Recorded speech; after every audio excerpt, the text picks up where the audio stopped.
They're sort of talking across each other.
Good morning and welcome to the Kia Oval on a glorious South London day. Good start there. Adam Collins with you, Yaz Rana with me. County Championship action here.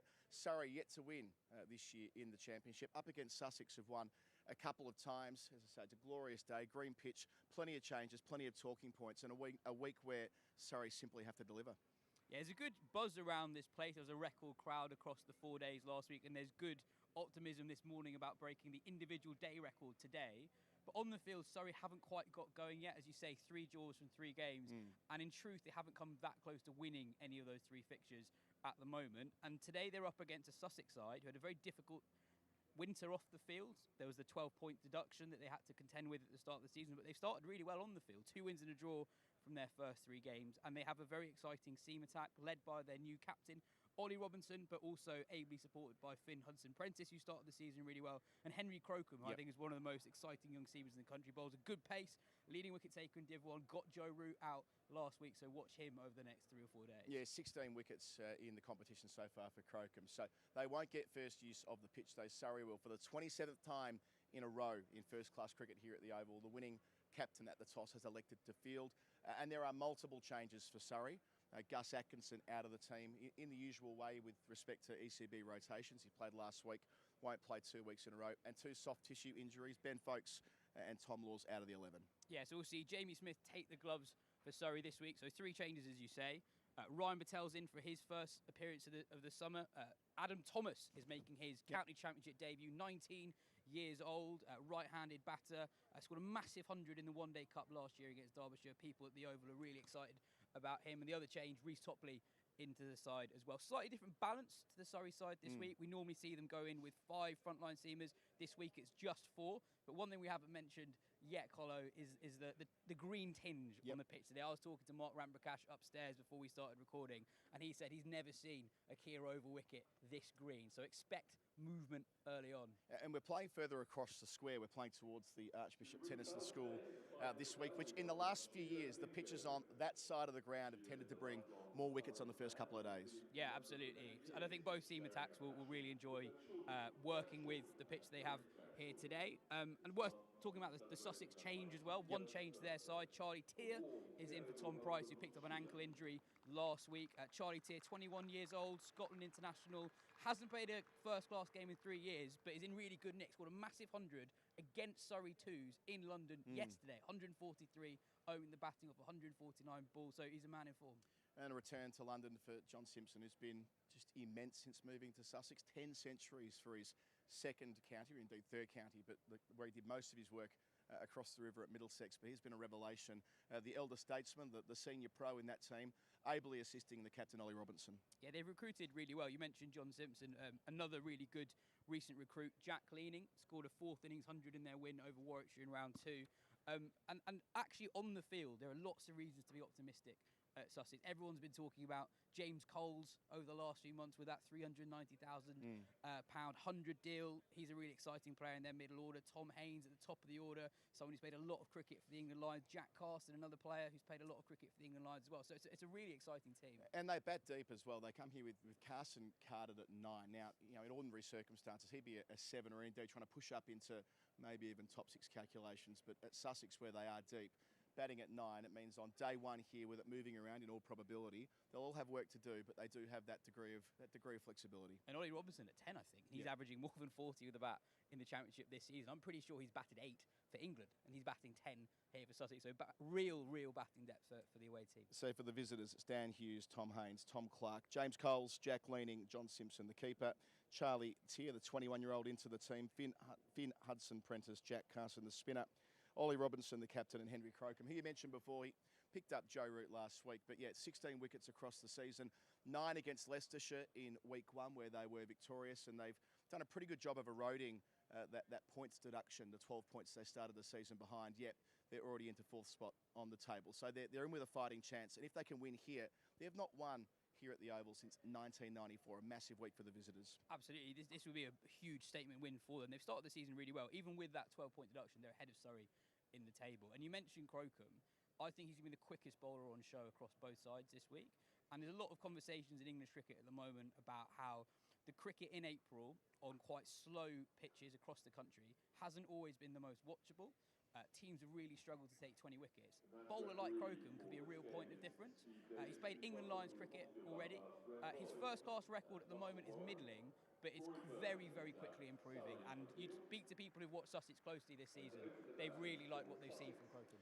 Great stuff. Yes, I'll get upstairs to join Daniel Norcross for the first ball as the players make their way down the stairs and out into the middle. It's going to be a beautiful day here in South London. Get along, be part of that record attendance we're striving for on afternoon 1. Beautiful Friday afternoon where Sussex are going to be batting first. Have been put in by Rory Burns. So we are ready to rumble, the 27th consecutive match here at the Oval. First last match, that is, where the toss winner has chosen to bowl. And I wonder if Reece Topley's going to get that new ball. With a bit of a new look Surrey bowling lineup for a variety of reasons, one of which is England. I dare say we'll have a fair bit to say about that over the course of the day. But on beautiful sunny conditions, anywhere else in the country you imagine, it would be win, toss and bat. But we all know what the situation is at the Oval. You win the toss, you bowl, and you hope to get early wickets. It doesn't always follow that wickets fall in the very first session or very early in the first session, but it tends to be the best time to bowl is the first day. And that pitch is looking luscious and green. And hopefully we'll have a little bit of support in there for the bowlers of both sides, to be honest with you, because it has been a tough watch a lot of this season, not just here at the Oval, but at other parts of the country. Edgbaston, where Surrey played their first game, that was a bit of a pudding of a wicket. We've had a remarkable 57 centuries have been scored across 29 matches in Divisions 1 and 2. That isn't actually a record. It's close to the highest ratio of hundreds per game. That was actually set in 2022 when there were 73 hundreds in 33 games. But nonetheless, it has been a run-drenched April, more so in the first division than the second. And here we go. The first ball of the day, which is sponsored by Stadium Sport Services, delivered by Matt Fisher. A gentle loosener into the pads, plops onto the onside. Let's take a look at this field. 3 slips in place, 3 in the ring on the offside. Backward point, extra cover mid-off. There's a long leg, mid-wicket and a mid-on. That mid-wicket sort of moving slightly squarer towards square leg. On a glorious sunny day, the crowd was building up as I came in today. There was a little bit of a queue, so if you're thinking of coming along, get cracking, because it could be a glorious day in the sunshine. Another one down the leg side from Fisher. Be beautiful ball to the right hander. Now, Daniel Hughes, a fine Australian left-hander, and Tom Haynes at the other end. Sussex have boasted a very decent batting lineup so far this summer, and I would say they're one of the early pace setters in Division 1, along with Somerset. They've got a very well balanced side, and one that is unlikely to have too much in the way of England call-ups, perhaps this season, although it'd be interesting to see Ollie Robinson later in the match. That's a fine leave. Close to off stump, but good carry. Through to Jamie Smith. Just a reminder, if you are joining us, no Ben Folkes. He has a soft tissue injury. Not sure when he'll be back, but hopefully it won't be too long. So I say an unfamiliar face behind the stumps. Not unfamiliar if you're an England watcher. It's England's wicket-keeper, but we don't see him much with the gloves for Surrey. Delighted to say that Adam Collins has hot-footed it from down below the emerald greensward and is back in position, not even puffing. That's how fit he is.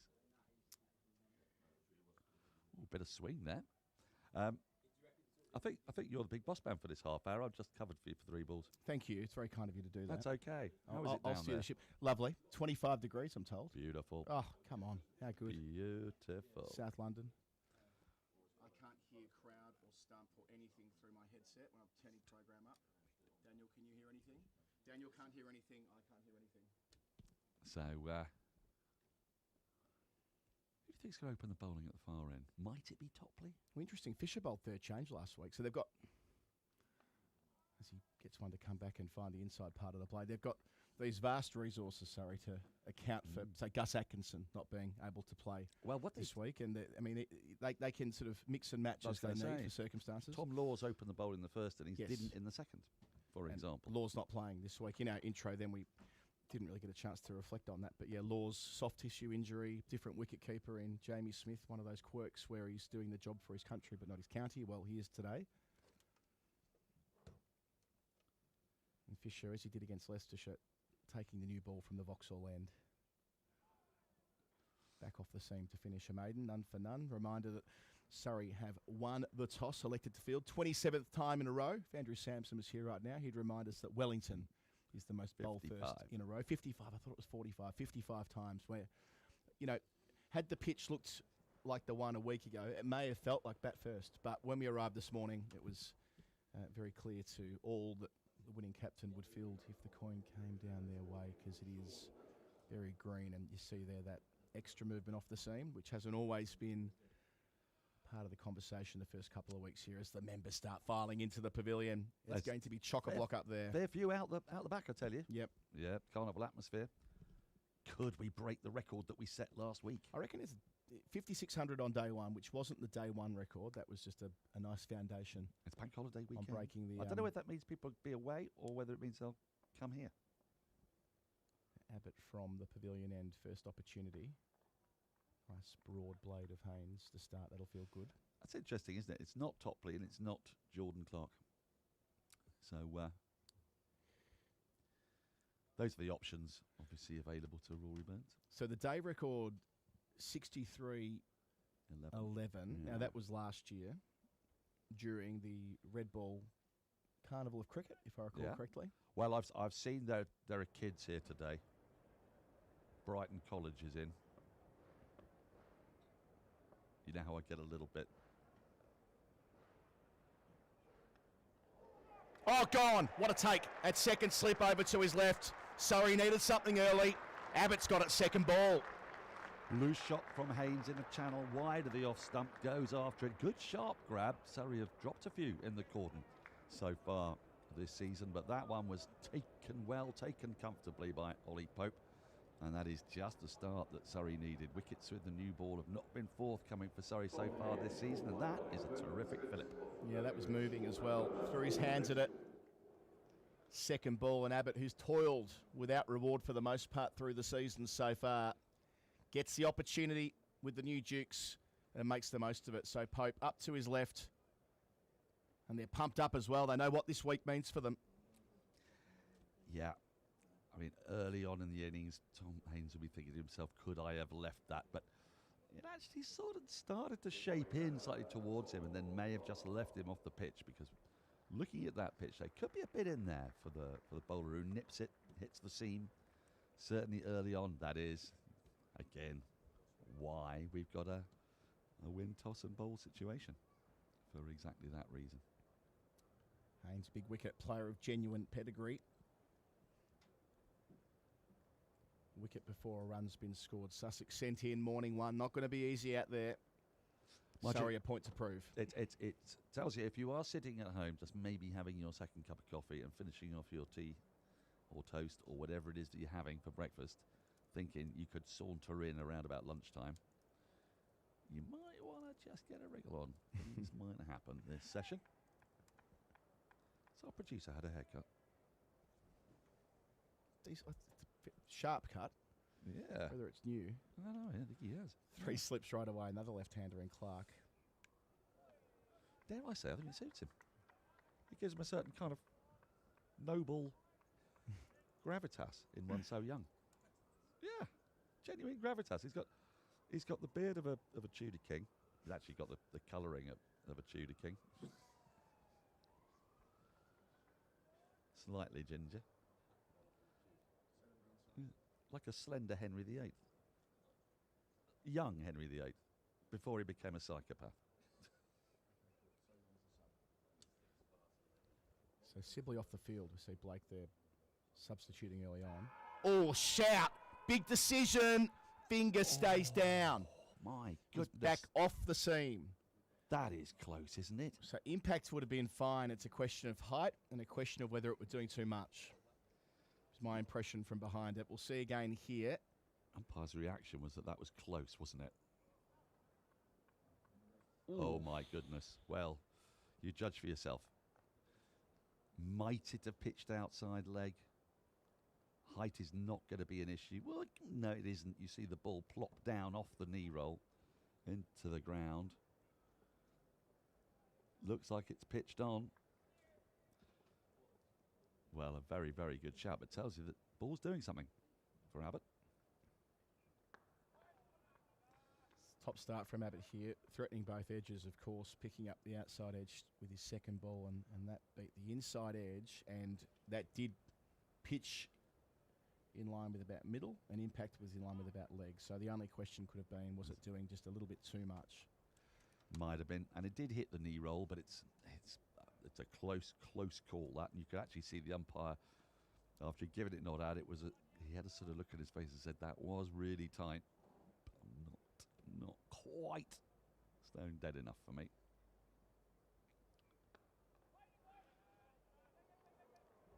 So a busy over, 1 for 1 after a couple.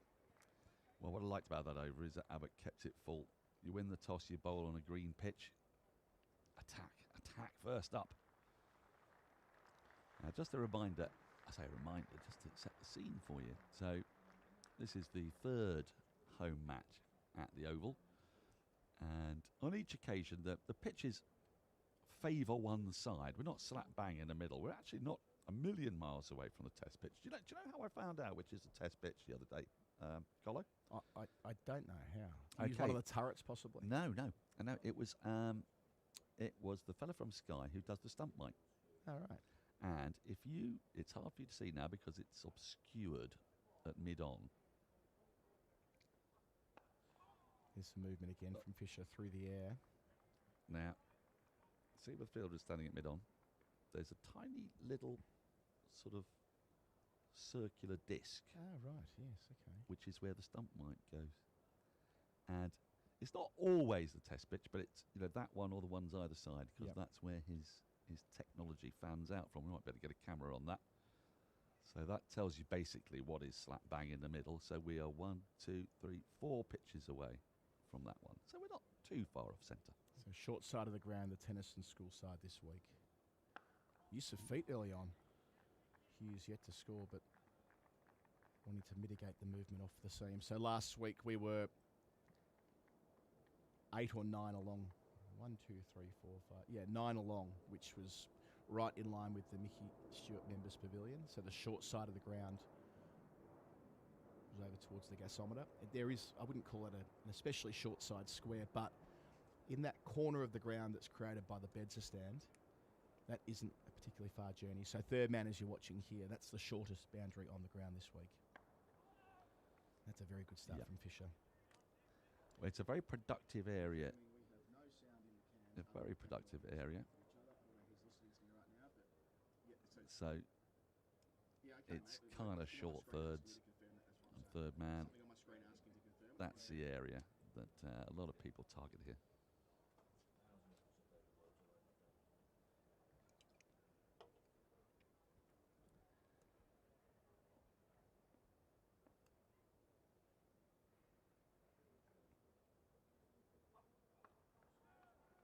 Through the air from Fisher. Love that little stat that Sussex, who haven't played Surrey in the top flight an awful lot when you look back over the years in the last generation or so. But the last win here was in 1994. They won here by an innings. Scorecard I'll bring up and take a look through. They played a fairly quiet draw last year down at Hove early in the season on a flat one.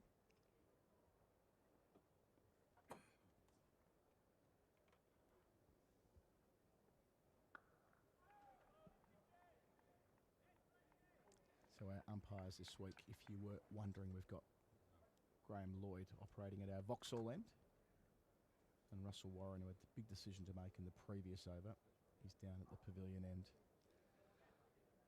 Now, I had a little drink with Jack Shantry after play at the end of the last game on Monday.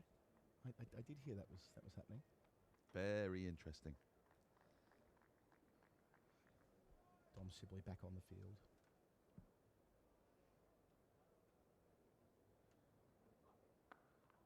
A couple of things I didn't know. So every single dismissal the umpires get, every decision they make actually, appeals the full lot, comes to onto his tablet, and he could show me, not Hawkeye, I think it's called iHawk, which is similar, but not perhaps as accurate. And he was able to talk me through the ones that he'd done, because I was teasing him somewhat that I hadn't seen his index finger very often during that game, but it did exist. I can assure you. But he showed me the footage, and he was spot on pretty much every time. Again, that movement from Abbott. There was one error, I think, but over the course of 4 days, there's going to be one. It's going to happen. So I asked him about it. He said, yeah, he goes back over them all every night. He goes through all of his decisions, and he looks at them in his hotel room and tries to see why, if he's got one wrong, what it was. Did he form a view around any of? Is there real time? I mean, obviously they've got the body cam, which helps with this, doesn't it?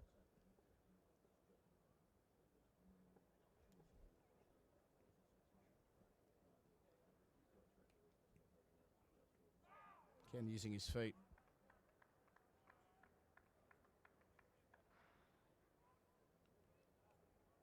I'm sure you guys all know this, but we have got audio now. If you're behind me, George inserts in our box. We've got audio at our end now. Terrific result. Thanks, guys. Thanks for sorting it.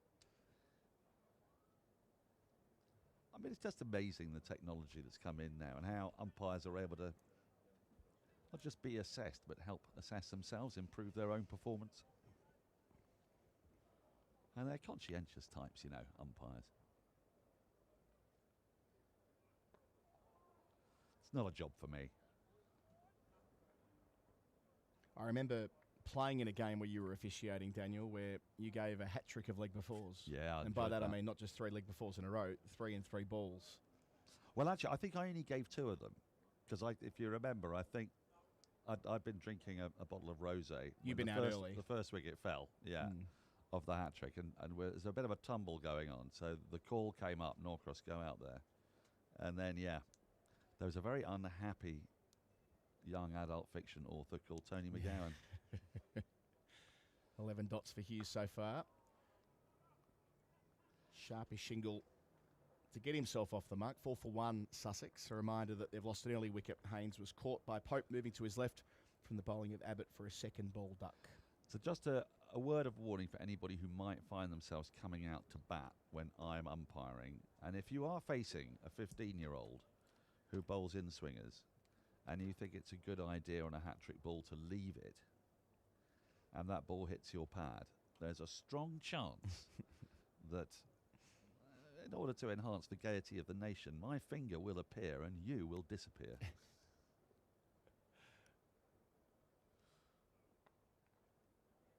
So we're seeing both batters here look to use their feet. A little deflection through a busy cordon. Won't quite make the journey. Excellent diving stop. Saves a couple.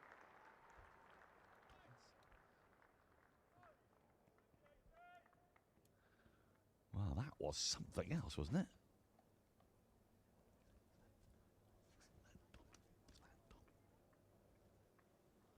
It's the man on debut as well, Thomas. First touch in first-class cricket, a good one. Well, if you're going to get your debut and you're young and you're trying to make an impression, it's not the worst thing to do. I mean, it does make me slightly scared and reminded me of Jack Leach at Lord's. Different when you're 19, though, isn't it? Yeah. Ends the over, 5 runs from it. Another good stop in the ring, 7 for 1 after 4. So Thomas, he's a player of some pedigree as well. He's made his way into the Sussex first team. Carded at 7. Captain Surrey at under 16, under 18 level. Played England 19s. Made his way through the very strong Sussex Championship. Ashted's his club. Cranley was his school. Ashted. I've played Ashted many times. And he made a fine 162 last year in the 50-over tournament, the Metro Bank against Derbyshire. And opens up an opportunity for him this week. So one of 2 batters to come into the Surrey team as they change the balance of the team a little bit. The other being Ryan Patel for the first time this season. So Patel and Thomas 6 and 7 respectively. Then Clark at 8 and Abbott at 9. That's very deep. That is very deep. The same applies for Sussex, where they've got Carson at 9 and Ollie Robinson at 10. Yeah, we know he can hold a bat. More than. I think it'd be fair to say that he can do a job with the bat. There's a sliding scale. There is, yeah. I think he's better than holds a bat. Better than swashbuckling. Well, he nearly got a draw for England in partnership with Joss Butler against India, didn't he? Yep. Until a couple of unbelievably good balls from Jasprit Bumrah. I don't think I'm ever going to forget the slower ball he bowled from round the wicket to get the LBW. Glorious. Amazing ball. And later on there was some, well, it's just an off-cutter. Yeah, if you want to be like that. But round the wicket off-cutter that does bits, dropping your pace by about 20 mile an hour. There were some retired cricketers, weren't there, yes, who cavilled slightly at the suggestion that this was good bowling. Because for some reason it's a zero-sum game. Somebody bowls well now, it means that nobody was bowling well in 1976. Glorious from Fisher. Just back of a length, but Clark did feel like he needed to play. Clark and Hughes, who've both used their feet so far, but there is plenty going on gardening to follow. I get that a little bit when talking wobble seam. You talk wobble seam to a certain generation of former bowler. Hang on a second, wobble seam? Yeah. What's that? We didn't. That's just off-cutters and leg cutters. Well, yes. Well, that and reverse swing. Because, it sort of happened anyway, didn't it? Because the conditions were dry in 1976, the summer. When Michael Holding took all those wickets, took the pitch out of the equation. And, nowadays we sort of start to think, when you look at the footage of that he was possibly getting reverse swing without necessarily us defining it as such. But, really dry, dusty outfield. By the way, I don't know if you can... Yes, you probably can just see from your screens at home. You just see a little bit of discoloration. Now, you get this on the first day when there's a little bit of moisture left in the pitch. That'll probably disappear over the course of the next couple of days if the weather stays fine. Leading edge. Say it's all happening. It is. There is a bit going on, and you can imagine there would have been some furrowed brows as the wickets didn't fall as the game advanced here last week, and of course the week before that when Leicestershire were here. 2 gigantic first inning scores, 520 followed by 691. So you'd imagine the ground staff here and the wider operation would love to see some early action here, with ball having a real chance against bat, the pitch providing the preconditions for it so far. Square driven away for 4. Didn't get all of it, didn't need to. Short side of the ground. Hughes' first boundary. Good shot. That was hit on the up. Not the easiest shot. And he's found that gap to bring up a rare boundary this morning. A little bit of width, a little bit of risk involved, but it looks to me like Daniel Hughes has recognised that there's a little bit in this wicket, and he doesn't want to get stuck. I've got to say, I'd say that in the first 5 overs we have seen more peril for the batting than we saw in the first 2 sessions against Essex, wouldn't you? Yeah.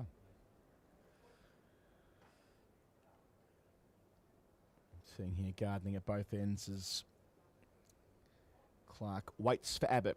Got himself in the book with his second ball this morning. Clark, who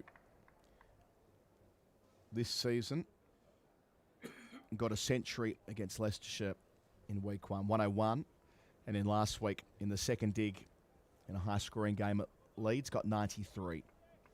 So 2 scores in 3 weeks for him. Now the 90s. I'm glad you mentioned that. Oh yes, there were more 90s than I think I've ever seen in a. Well, is that yes, borne out by the data? Do you know there are sometimes you just have feelings, huh? Yep. So then you have to go to the Oracle. Shot. Checks the drive through the gap that's there. Not much of it, but plays it well enough to the long side of the ground for 2. Topley doing the work out there. My first choice, in-house Oracle, was indisposed. So I went to a very, very capable substitute, Mr. Andrew Zoltzman. And I said, Andy, I think there have been a lot of hundreds this season. And I also think there have been a lot of 90s. Would you like the stats? Do you want to know? I would love to know. Do you want to know the tail of the tape? I said it out loud the other day on the podcast. I think there's more 90s here than I've ever seen. Can you prove it to me? Okay. So my initial request for is this a record 5700s in 29 games was met with the rather disappointing fact that actually there had been 73 in April 2022, albeit in 33 matches, and there have been 64 in 32 matches in 2024. So 64 in 32 is 2 a game, 57 in 29 is 1 less than 2 a game. Yep. So I thought, give me the 90 plus. So 2026, there have been 5700s out of 78 90 plus scores. So we've had 21 people out in the 90s, and there's 1 not out in the 90s. So if you include that, that's 22 people stranded in one way or another, either by their own fault or by not getting the opportunity to go on. 22 scores in the 90s. In the equivalent Aprils, there were just 14, 15, 13, 9, and 9 in this decade. So that is a lot more 90s than you might imagine.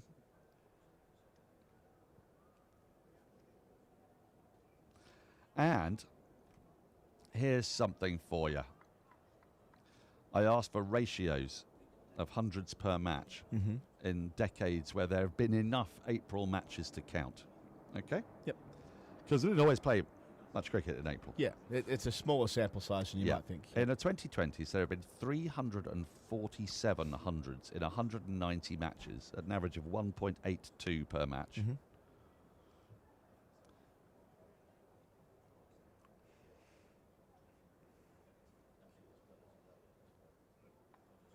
Oh, terrific to finish. That's taken off. Abbott bringing it back towards Clark, who'll reach double figures and handled it relatively well in context, but that's not easy at all. 15 for 1 after 6 sent in this morning, Sussex, and losing Haynes in the second over of play, caught in the cordon. This pitch is doing stuff. Now, I guess one of the interesting things is simply the amount of cricket that's been played in April. This is 6 years now we've had of the 2020s, and bear in mind that in actual 2020, there was no cricket in April because we were all in lockdown. Yes, indeed. So there have been 190 matches in 5 years, right? In 2010, there were 236 matches in the 2010s across all 10. And in the 2000s, there were only 163 games. So you're getting considerably more. But the ratio of 1.82 per match in the 2020s is a little higher than the 2000s when it was 1.64, but vastly more than the 2010s when I think the Duke balls were a little bit more racy. 1.29 per match, and in the 90s it was 1.16, and the 80s 1.04. And I've got a couple of theories. I want to hear them. I reckon they might go to drainage. Yes. They might go to weather, as conditions generally. Pleaved that. Didn't want to play it at the start, but bat was already there and ran off the face of it for his second boundary. 14 for him, 19 for 1 the score. Yes, I've thrown that in the mix. I think there's one very significant factor. In the 1980s, all the very best point of difference bowlers were in England. Every West Indian great, even South African greats who weren't going to play Test cricket, like Vincent van der Bijl, for example, Garth LaRue, they were all in England. Remarkable records they had as county bowlers. Where are they in April now? Yeah, they ain't here. They're at the IPL or the PSL. Yep. And Well, some of them are here, but those who yeah. have those all-format skills tend to be playing franchise cricket. Cuts him in half. Didn't find an inside edge, but ever so close to doing so. Jamie Smith behind the stumps for Surrey this week. Ben Folkes out with a soft tissue injury. Isn't it great? What a pitch like this does.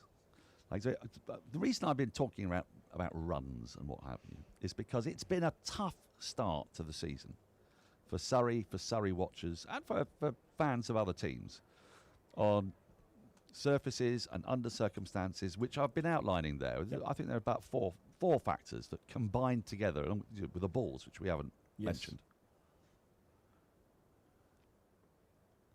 All of those have worked massively in a batter's favour. Now, behind me is a man who wears his heart on his sleeve, Phil the Power Walker. And he's walked in and his eyes are focused on this cricket. He is energised. He is alive. He is happy to be here. The Phil Walker I left on Monday, he was in despair. He was questioning his life choices. He had none of the swagger. Now he's like the Hofmeister bear. What 3 days in a bit of grass can do. Exactly. Well, yes. On the pitch as well. Another one of these sort of... Reminded me of my 30th birthday. And your 40th and your 57th.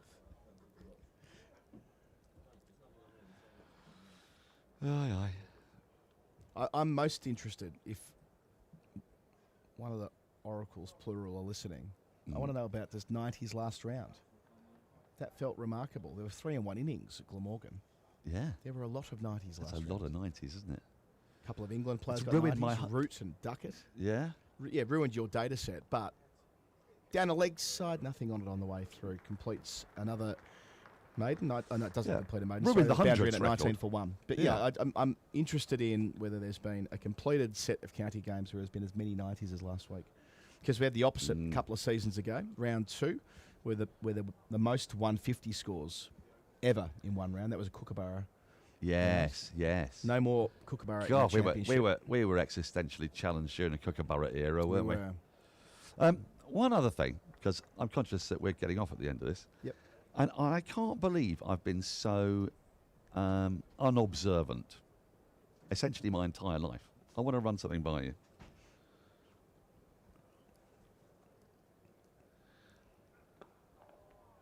Yesterday, I was up at Headingley. I was doing something for a local business community. We were discussing, because it's the centenary of the 1926 series. Ah, yeah. And George Macaulay, the great Yorkshire fast bowling all-rounder, saved a test match at Headingley for England. So they were celebrating the 100th anniversary of this. And we were filming it all around the ground, you know, out the square, and then on the Dicky Bird players' balcony. You can really feel his presence there.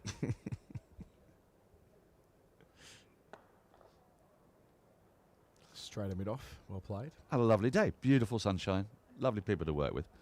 But we did one of the bits of filming inside the Yorkshire dressing room. And hanging up on the pegs were 2 helmets. One with a Yorkshire White Rose on it, and one with the England Lions on it. That could have been Joe Root, it could have been Johnny Bairstow's, could have been Adam Lyons. I have never bothered to check to see which helmets Surrey's players wear when they go out to bat for Surrey. Please go on. Do they wear their England helmet? Do they wear? No. Do they wear a Surrey helmet? They wear a Surrey helmet. Definitely wear a Surrey helmet. They absolutely wear a Surrey helmet. So the Yorkshire... I wonder if the Yorkshire boys, because I've seen this before, where that would be the in biggest county fine cricket, known to man if a Yorkshire if any county player walked out with an England helmet on, they would be sledged relentlessly. Well, I have seen and it rightly in the past. So. You can tape up your helmet. So if you go back and play one level below, yeah, and you play grade cricket, yeah, or championship cricket as it is here, you are perfectly entitled to wear your Surrey helmet, but you must put tape over the badge. Oh, That's just the convention, extra movement from Abbott away on that angle. You can't. The same applies in grade cricket in Australia. If you go one level down, and that's a nod that you play at a higher level. If you are taping up your better helmet, but you couldn't wear your England lid. I mean, maybe there was a time when that might have happened. In the pre. Well, it was in the change room. So whether he's just using it for the nets, I just wondered if he'd walked out to bat with it. Nets, I can see it, but no. It's quite a flex, isn't it? It's too much of a flex. I got to ask Ramps when he comes on if you ever did that. Catches the call, but umpire Warren won't be sharing the view of Abbott. Hell of a take. It is, Jamie. Especially Smith. for a man who, look, he's a very fine keeper, but he's not been keeping for Surrey this season. Presumably he must do more training than almost anyone else because he's got to practice his keeping as well as everything else. Yeah, well away to his right. Good carry as well, Colo. Yep. It's what we want. Yeah, absolutely.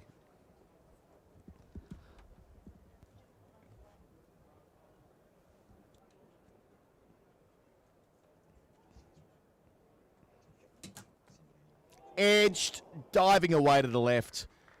Can't quite be dragged in. Would have been an absolute screamer. Boundary to complete the over. Surrey right in it early on. Sussex 24 for 1. They lost an early wicket. That of Haynes for a duck. Abbott picked up that wicket. It's going to be hard graft for the visitors. Mark Ramprakash is jumping in. Phil Walker is as well.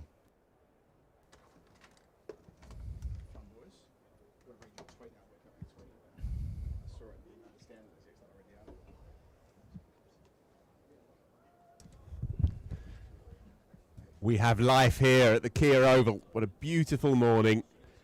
Crowd streaming in. Hopeful of a good few thousand more as the day plays itself out. Free after tea, of course. Crowd already getting up to 3,000.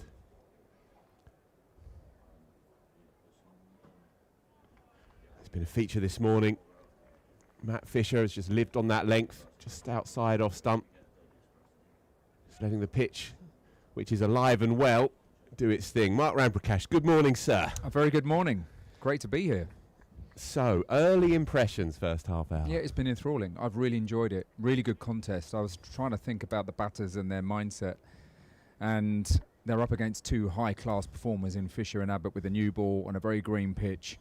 And I think they've got it just about right here. They've tried to be a little bit proactive, try to play the ball late. Slightly inconvenienced inside edge. I think it just squeezes past his body and the leg stump. Comes back for a couple, but it's been a feature of this knock so far for Dan Hughes that he's looking to play, if you like, outside the line. So he's getting the inside of the bat. It's the old Greg Chappell approach to playing defensively. Try and play with the inside half of your bat, and it can get yourself into a bit of a pickle sometimes, but he's going okay just now. The ball is certainly not just talking, but it's shouting loudly this morning. This is exactly the pitch that this seam attack was after. Throwing his hands at this one. Foolish, asking to be hit by Matt Fisher, but again, Rory Burns behind the stumps at first slip will not mind seeing his opening bowler be prepared to be driven just to try and find that late movement. That's a really good shot, actually, because when you're faced with lots of good deliveries, sometimes you get in a bit of a defensive mindset, and Hughes got his head and weight into that just enough to play a lovely cover drive and off square of the wicket. So when that bad ball comes along, yeah, you still have to cash in on it, even though the ball's flying around, moving around.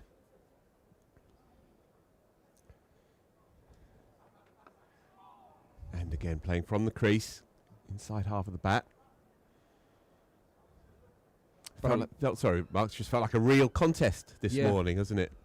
Yeah, and that's what I meant about the batters. You know, we've seen them go down the wicket a little bit, try and get far forward, sometimes hanging back.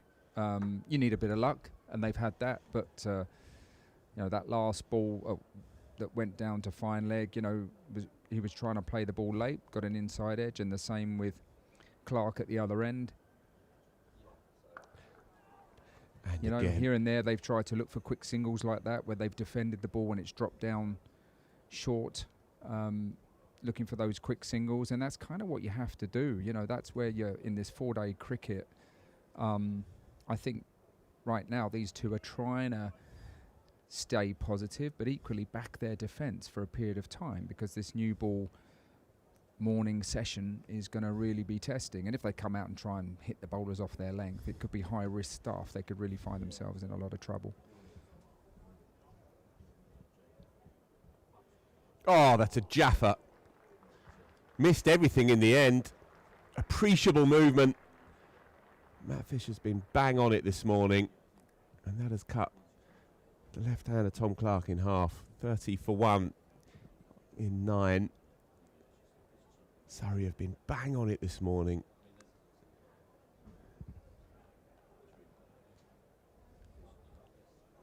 Play that, Mark Ramprakash. Well, it's prodigious movement. We're sat right behind. There's a lot to like about Matt Fisher. I was lucky enough to be on an England under-19 tour with him.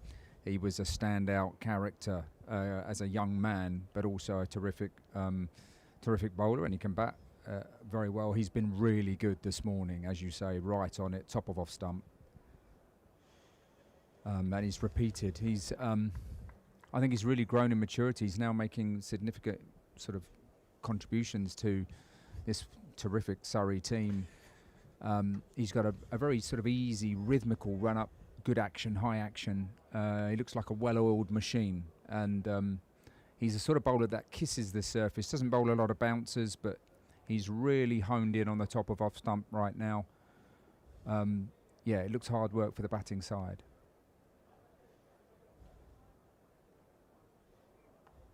Airborne, but into space, and runs away for 4. Long leg was in the game just for a moment, but it was well hit in the end by Tom Clark, who moves into the 20s. He's been in good form this year. Yeah, just going back to Matt Fisher, I think he's now moved up the pecking order, and he's now regularly taking the new ball here. Rory Burns likes what he offers, and it's become a bit of a cliche in this commentary box that he's almost perpetually unlucky, like his numbers do not reflect. Look at that, flown off a length, good carry. Jamie Smith taking it right in front of her face as well. This has been a feature of this pitch this morning. Real carry and life and spite. This is exactly what we've been asking for and what this pace attack need. And it makes for electric cricket. Yeah, just going back to Matt Fisher, Mark, if you look at the numbers, the cold numbers of the year, 2 for 100, 2 for 120, 1 for 50 last week, 0 for 30. Bunted into the offside for a single.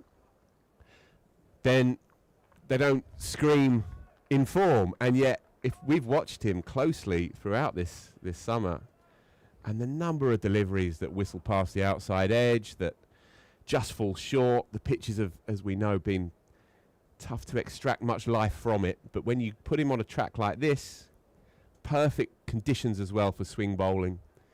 Barely a breath of wind in the sky.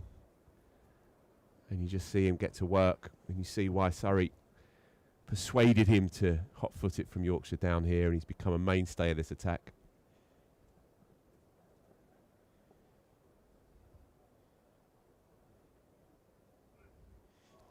Wild swish, feet movement.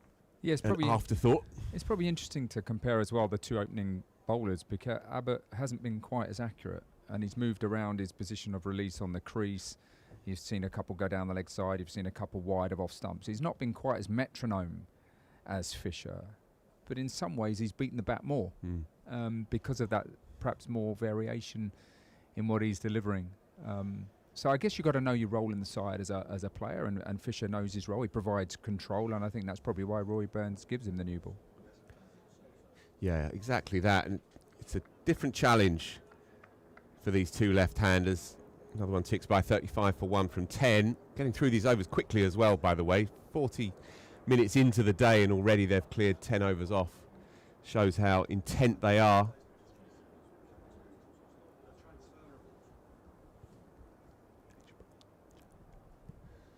So it's going to be the first change of the morning. Reece Topley, in association, of course, with SSE Energy Solutions, step up to the crease. Let's bat for sustainability together.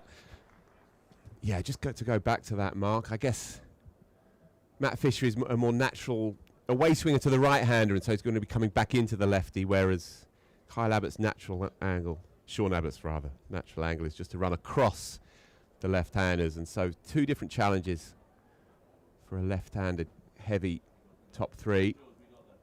They're hanging in there, though. This will be another challenge. Reece Topley, left arm over. Two slips, gully, deep third. Good to see Topley back in the whites. Second appearance this summer. Let's put that down in the loosener category. Tom Clark, though, climbing into it. Already peeled off 190 in the first 3 games. Tom Clark at first drop for Sussex. A couple of blobs in there as well, such is the nature of county batting at the top of the order, but that's a lovely shot. Very friendly delivery to get. Not particularly much pace, as you say. A loosener floated up there. Bit of a way swing, importantly. A bit of a way swing from the left-hander. I'm a big fan of Reece Topley, I must say. I've got a bit of a soft spot for him. He was in and around the England side when I was coaching. It's another full-length delivery. And I felt like he's got real attributes, hasn't he? 6'5", tall left-arm seamer. I mean, he doesn't have to bowl quick to still present problems because he'll get bounce. And I suppose Surrey would welcome him into the side to provide that variety to instead of just having 4 right-arm paces. That left-arm angle often proves really valuable to a captain. And he's gone full first 3 deliveries here. Looks in nice rhythm. Yeah, it's really good to see him in the whites. He's 32 now, predominantly a white ball cricketer, of course. But we saw him earlier in the season, first red ball appearance in 4 years. And to see him as well again out there, it really does bode well for this squad, I think. It shows that there's a togetherness there and a willingness to muck in, essentially. It could be quite an easy gig, perhaps, just to sit back on white ball cricket. Full punch down the ground, shot of the morning. Some good order here, does Tom Clark.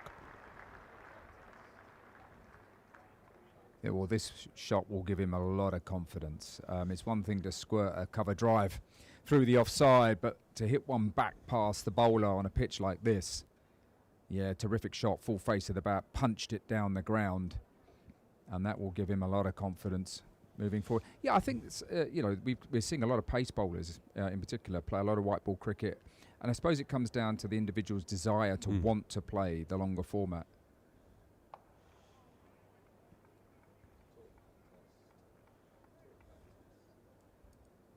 Yeah, we saw this actually when Reece Topley played a couple of weeks back in his first game for 4 years, when it took him an over or 2 to get going. Yeah. And he's played a lot of cricket, as I say, 32 now. But once he settles in, he's a natural fast bowler, and I think we'll see that in this spell once he finds his rhythm. Good lad as well, is Reece Topley. Good cricket. 43 for 1. 11 gone. Yeah, so you got to know him a bit, Reece Topley? Yeah, got to know him a bit. I suppose I was just a fan of, the fact that, tall left-arm seamers are hard to find, and they provide that great variation for a captain. I was a little bit surprised, actually. He didn't take the new ball, Reece Topley, having had him in your lineup, particularly with 2 left-handers. My own view would be, yes, I'd be very happy to face 2 right-arm seamers because you're shaping up the same way to the angle. But if you're having to chop and change, that can be tricky. And also for left-handers to take that ball away from them. But look, Rory knows his team very, very well, for sure. How about to continue from the pavilion end? And that angle again that we're talking about, running across the lefty, and another rather flat-footed waft by Dan Hughes. And that is his style, in fairness. He tends to stay quite leg side and rely on his hand-eye.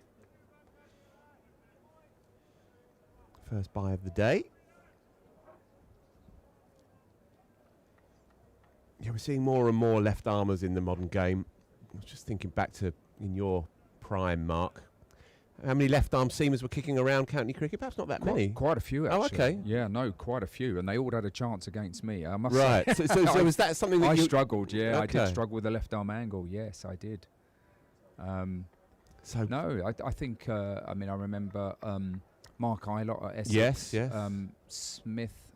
Mike Smith at Mike Gloucestershire, Smith, yeah. you know, good bowler, really good servant to the club. Simon Brown up at Durham. Yep.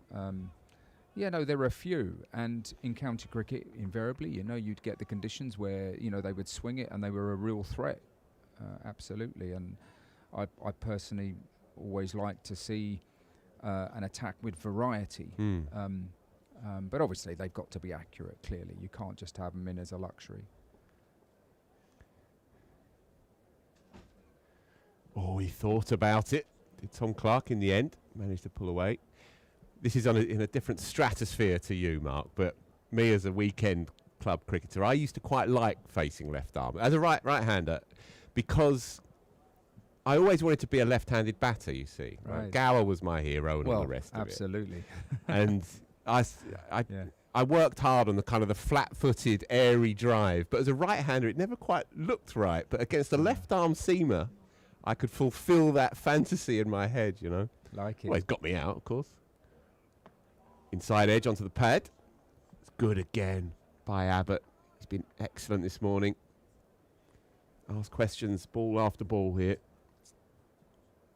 I think the key thing as a right-hander is, you know, if your head falls slightly to the offside, you're off balance, and when that ball swings back in, you're in real trouble. And I think there's a lot of right-handers who battle that, you know, throughout their career, really. Yeah. And so if the ball is swinging, the left armers can bring in, you know, bowls in LBW very much into the game. Charles Willoughby, another one at Somerset, you know. Swing it miles on his day. Yeah.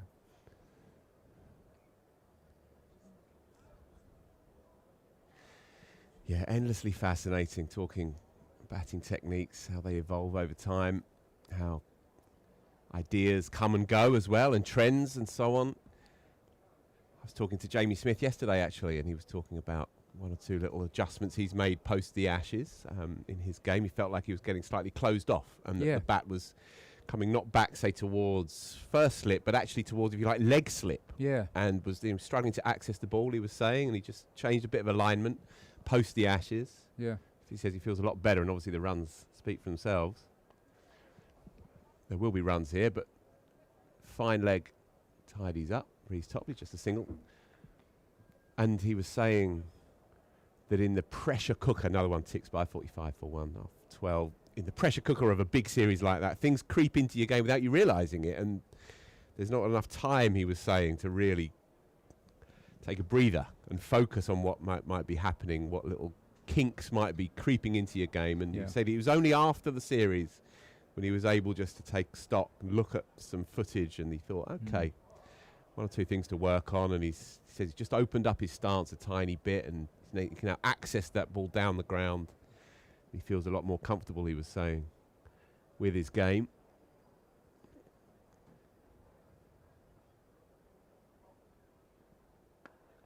I was going to ask you, actually, because Dan Hughes ran down the track a couple of times in the first 10 minutes. And we see this now, don't we, in modern cricket. I was going to ask you, as a specialist number 3 for many, many years, did you ever do that? First 10, 15 minutes of a game, your team's 5 for 1, well, you're walking out on a green one. Did you ever think, all right, well, I'm just going to advance down? Yes. Well, there were certain bowlers who I definitely wouldn't do that to. Yeah, right. Throwing his hands at it. Extravagant shot. 2 bounces over extra cover. Fabulous. He is in good nick. Is Tom Clark. And he's counter-punching nicely here. Confident shot, isn't it? And actually, in terms of the field, Rory Burns does have a man stationed at deep point or just behind square. But a bit of width here, and a very confident shot, putting bat to ball. Topley's got a bit to think about. Drags his length back a touch. Just coming back to the coming down the wicket thing, I wouldn't be overly happy to see the two guys, the two openers, if I'm sitting at number 3, to see them running down the wicket, I've got to be honest. But there were some, like Desmond Haynes, he used to have a little walk down the wicket. And the reason why I think that's better is because your head tends to be more still. Okay. And so if you go early and have a little walk at a bowler, invariably they do drop their length back, which is kind of what you want because you're doing it to move them off a good length. Bang on a length this time, but there is a single now. The field is slightly deeper set after that first ball smash over extra cover, and 50 up after that loss of Haynes right at the start. These two have done it well, and with a clear game plan as well. They're not going to be dictated to here. 50 for 1 inside the 13th. Yeah, Desmond Haynes. Now there was a player. So you, of course, would have played with him at Middlesex for many years. Opened up with Mike Rosebery, right? That's right, yeah. And learnt so much. I was as a young player. Desmond Haynes and Mike Gatting, two great players in the team. Oh, false shot. Picks up 4. Now, was he trying to pull away there, Mark, do you think? Well, he looked a bit in two minds, whether the bounce surprised him, shaping up to pulse, saw the ball go in short. Looked like it was an instinctive effort to go and play the pull shot, but then almost tried to pull out at the last minute with the ball bouncing.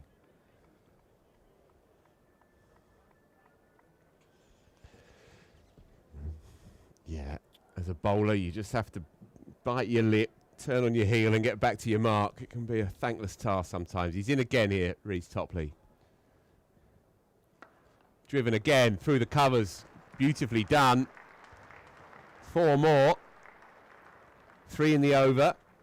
5 from Reece Topley's first 2 overs. And so Sussex punching hard here, 58 for 1. Well, I think Rory Burns is going to be concerned about this because there's one thing that captains like. It's by and large, it's control. And Reece Topley looking a little bit rusty and has bowled a little bit too lengths, either too short or too full. And it's allowed both batters to hit boundaries on what should be a bowler or what is a bowler-friendly surface. Change of bowler then, second of the morning in association with SSE Energy Solutions. Climate change will not wait. It's time to hit the ground running with sustainable energy solutions. Great to have their support here, SSE. So it's going to be Jordan Clark round the wicket immediately. Of course, he's become a master at this angle against the left-hander. And he will fancy it today. Good conditions for bowling. And they have the track to work on.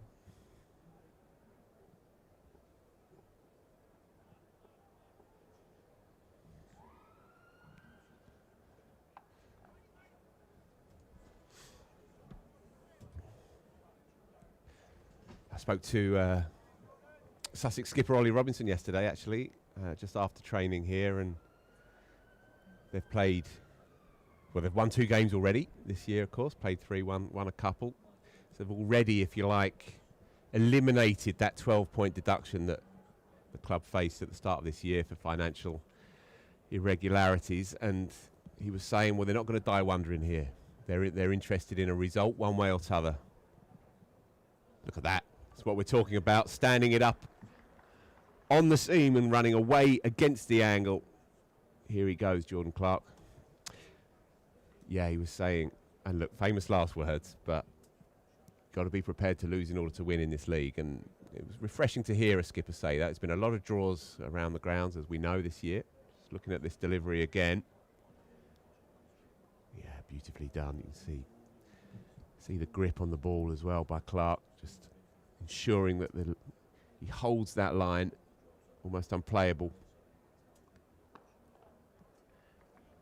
Yeah, and he was saying that because of their deficit, they have to be playing more aggressive cricket, more front foot cricket, and being prepared to go down in order to pluck a win out. And he said in previous years, Sussex would have come to the Kia Oval looking for some bonus points and take a draw, shake hands, thanks very much. He says they can't play like that this year.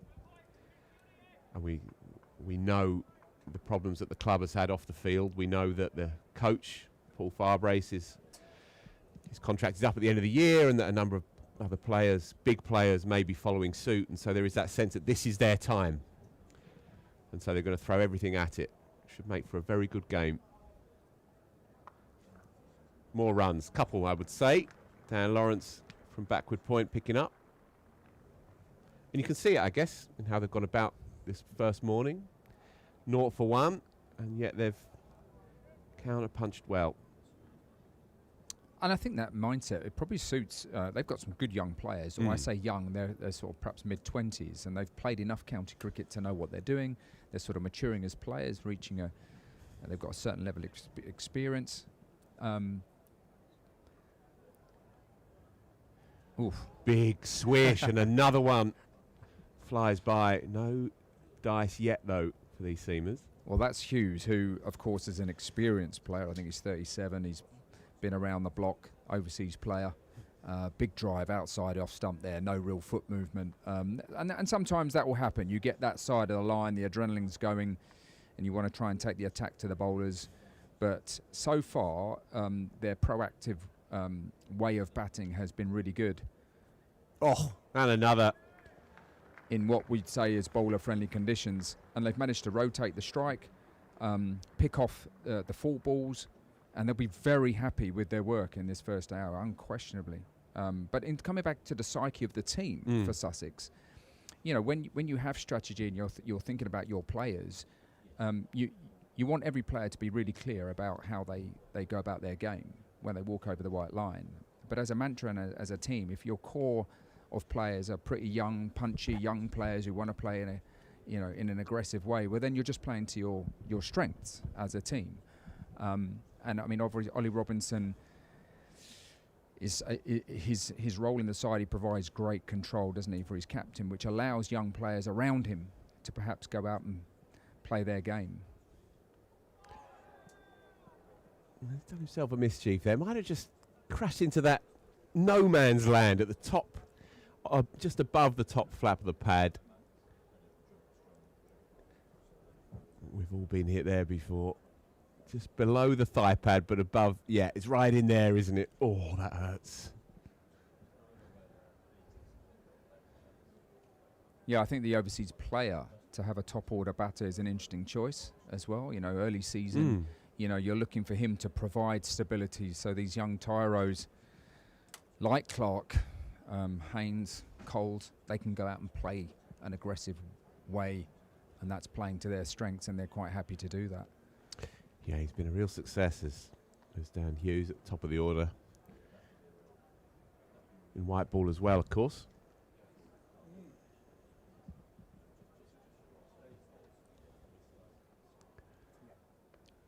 Almost catches up with it.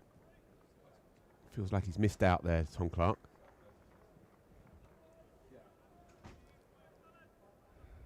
Rory Burns just moving around the field. They've still got that deep point, which encourages Reece Topley to pitch it up and try and swing it away from the left-handers. Reece has just hasn't quite found that metronome length that Fisher did so well opening up today. There you go. That's what he's looking for. Sometimes we've seen this, that the second hour of the morning session is a tougher time to bat than the first. Tends to be the case here in South London. Encouragement finally for Reece Topley.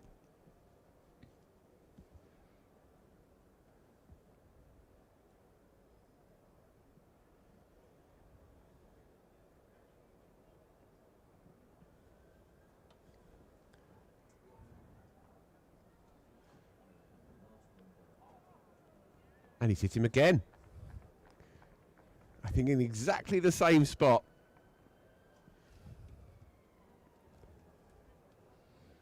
It's a tough game. SurreyBroadcast@gmail.com. Get in your emails to us, please. It promises to be a fascinating cricket match. And we want to hear from you. Any observations, any queries, any questions, any anecdotes. Not too many criticisms.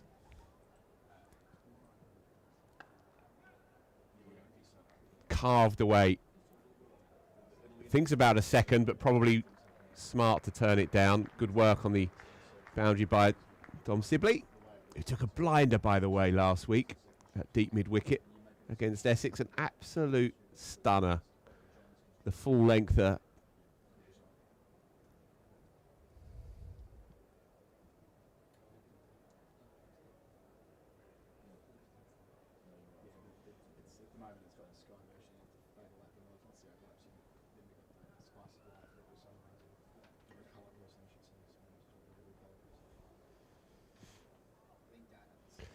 Just lets that one slide down the leg side. So, first hour done and dusted, 62 for 1. It's been a fascinating first morning so far. Mark and I are stepping out for a moment.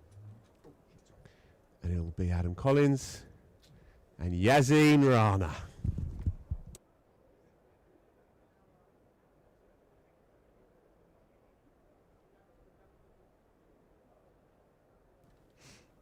Full name, Yasin. I welcome you as well. Hello, mate. Afternoon, Colo. Somehow they've managed to rattle along with 4 and over here. They have had to deal with quite a lot, this left-handed pair. And balls whizzing past both edge, but just found a bit of a groove. That's the art of batting on day one when being sent in, especially on a pitch that's giving a little bit. Clark, such a expert of extracting anything that there will be from that pavilion end. The end he loves to bowl from week in, week out. It's been an incredibly watchable first hour. Real pace and carry in the wicket. Jamie Smith taking several balls that are full length deliveries around about head height. Sussex have counter-attacked. Clark and Hughes both looking to be aggressive.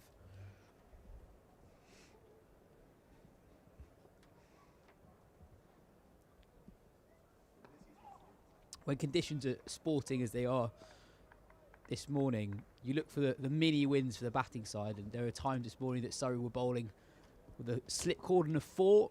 Well, now it's 2 slips and a gully. Yeah, absolutely. Marginal gains. Try and transfer any pressure you can, and run rate's a good lever on that front as we pull up a seat and settle in for the next half an hour of play. First time this season we played on this side of the square as well.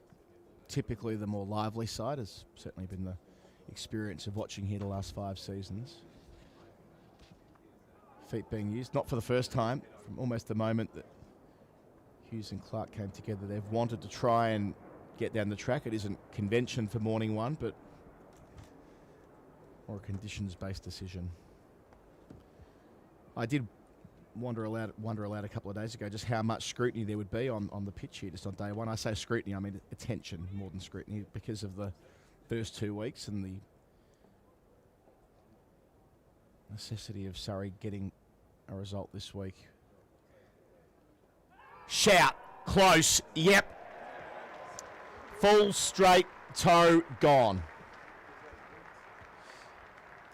Slightly fuller from Jordan Clark, bowling over the wicket this time to the left-handed Hughes. We see him have so much success from around the wicket to left-handers. Change in angle here works from our vantage point. That looked very full, and it was a swift decision from umpire Warren. And Surrey, after a good hour or so for Sussex, get their second wicket.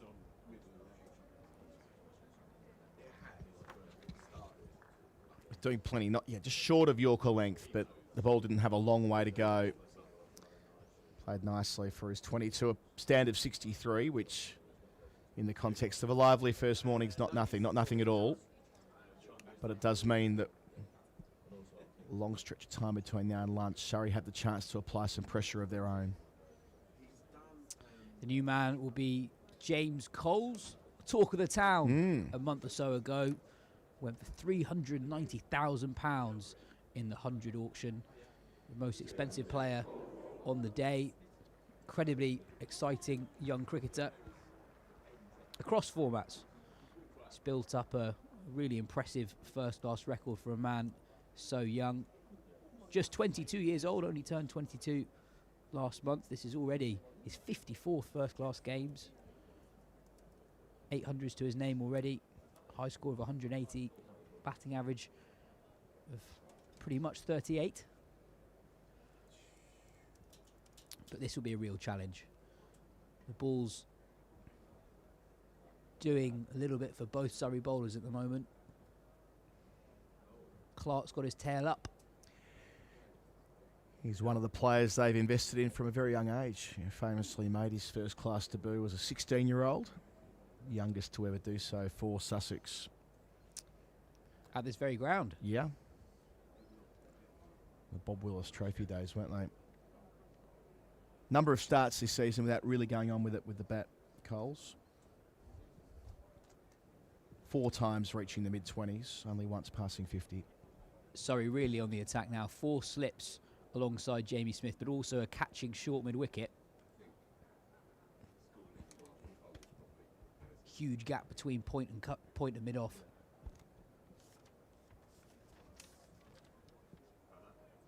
Adam Thomas in there at third slip. 19-year-old joining an experienced cordon of Burns and Pope and Lawrence alongside the keeper Smith. First crack here. Movement at pace. It's a real show in faith for young Thomas.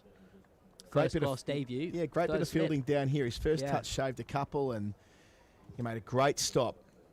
A couple of overs later. Wasn't far away from a screamer in the cordon. Watching this back, that first ball found the inside edge. Wasn't far away from sneaking back onto the woodwork. Must feel good making something of a contribution in the field. First morning as a first-class player. A bit wider on the crease. That's what Clark will do all day. He'll vary where he lands. Wicket in the over. 63 for 2. Interesting to see how Clark plays it following the wicket of Hughes. He's looked to be aggressive so far this morning and it's brought him 40 runs off 59 deliveries. Interesting to see if the wicket changes his mindset and approach just a little bit. Just a reminder of the impact of that aggression from Clark. James Cole's the new man, greeted with 5 Surrey catchers. Clark, who's got off to a flyer, just 2 slips in place for him now. Topley to continue from the Vauxhall end.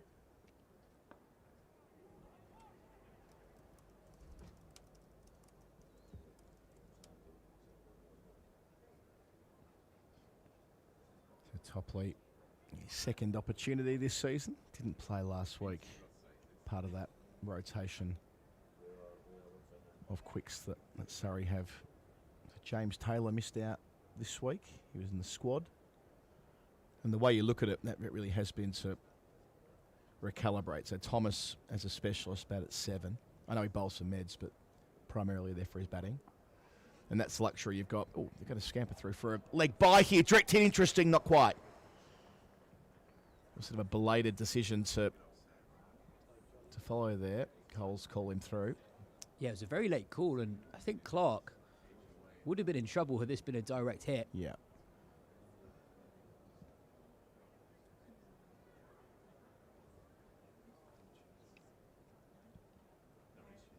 Yeah, Cole sets off straight away. Clark, slow to respond, struck on the body again.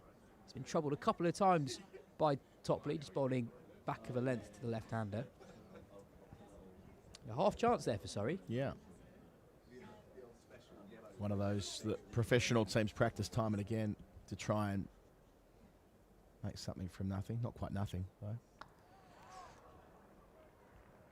So Cole's off the mark, squeezing it through mid-wicket. But yeah, so Thomas at 7. And that's the luxury with Smith as the keeper batting 4. And of course Jordan Clark, who's a bowling all-rounder, but a player of real ability at number 8. Sean Abbott at 9. So yeah, that's the difference, that they've gone to another batter. A bit more responsibility with the ball for Clark, but he was the best on show for Surrey last week. Yeah, I think looking at the pitch, both sides seem to have made a decision that their 7th batter is more important than their 5th bowler. Surrey pretty much always pick 5 seamers here at the Kia Oval. This week, just 4 frontline seamers, opting to go with the extra batter in Thomas over the extra seam option in Taylor. And a similar call too for Sussex. Charlie Tier coming in for his first class appearance in 3 years.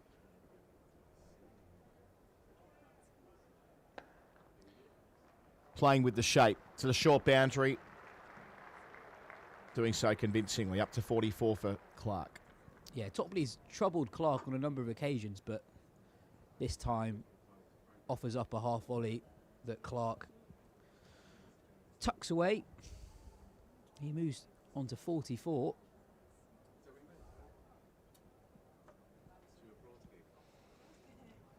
Just a little bit floaty from Topley. 3,500 people here at the Kia Oval before lunch, well before lunch. It's a great sign. And plenty watching at home. That's the length Topley where he'll want to be. I think the previous ball was actually a front foot no ball, so the scoreboard on the bottom of the screen will adjust accordingly in a moment. One more ball in the set therefore. And plenty at home, including Vinit. I'm watching the live stream. The pitch looks green. What are your thoughts on how it might behave over the next few days? Do you expect the grass to dry out as the match progresses? Also, are we likely to see divots or uneven bounce later in the game? High scoring or low scoring match? Question mark. Oh, across his stumps, but it would have needed to have done plenty right in terms of height, I fancy. Leg bite signalled by umpire Lloyd. Now it's over, 72 for 2. So based on what we've seen, as we see a replay of this, Yaz, I'll throw that question from Vinit to you about what you think of the surface and the prospect of a long or short game as a result of it. I think the first thing I'd say is that the cricket that we've seen in the first 72 minutes today has been extremely entertaining. There's been more pace and carry in the pitch than we've seen so far this summer in South London. It's kept the bowlers interested, but not so much so that the batters haven't been able to show off what they've got too. And in years gone by here, sometimes around this time of the day is the best time to bowl. Even when there's a lot of grass on the pitch, actually it can flatten out as the match progresses.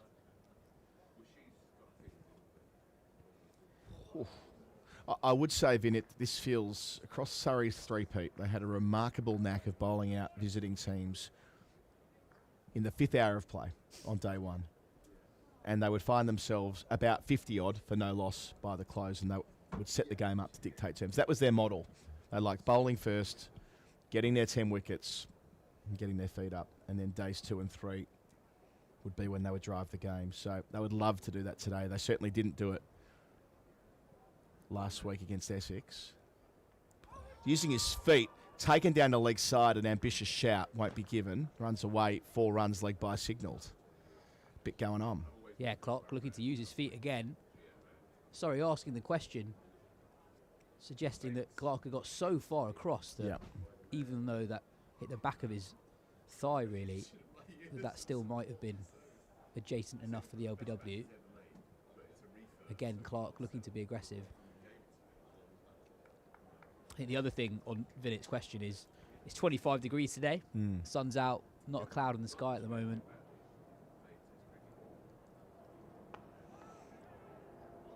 Oh, squeeze straight to mid-on, would you believe it? Straight to Matt Fisher. Clark, the ever-reliable, gets another for Surrey, a couple in 10 minutes, 76 for 3. That's going to hurt for Sussex. That's a soft dismissal. Full delivery from Jordan Clark, and it dismisses his namesake Tom at the other end, who just chips quite tamely to mid-on, who takes a straightforward catch. And Tom Clark, who played so nicely for his 44, the player of the morning so far, his wicket means that suddenly Surrey actually, after a difficult first hour after accounting for Tom Haynes early, are in a strong position. 3 wickets in the first 75 minutes of the day. Long way to go until the lunch break.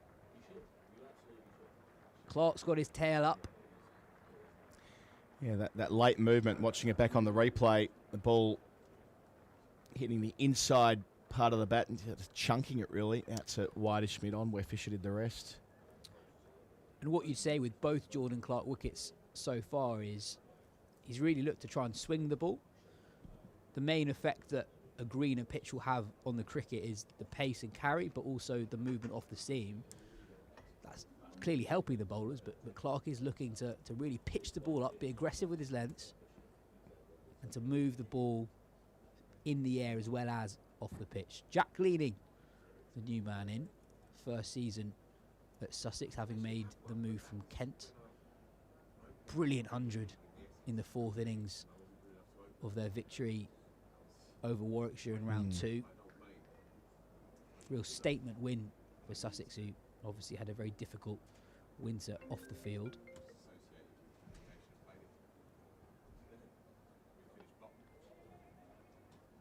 Off the mark first ball. What Leaning doesn't enjoy, though, is a decent record against Surrey, averaging 17 in 13 first-class matches across a couple of counties. So would love to arrest that here and put in a shift. They'll need him at 5 here. This is exactly what we were speaking of before, where Surrey can get their claws into you on day one on pitches that behave this way.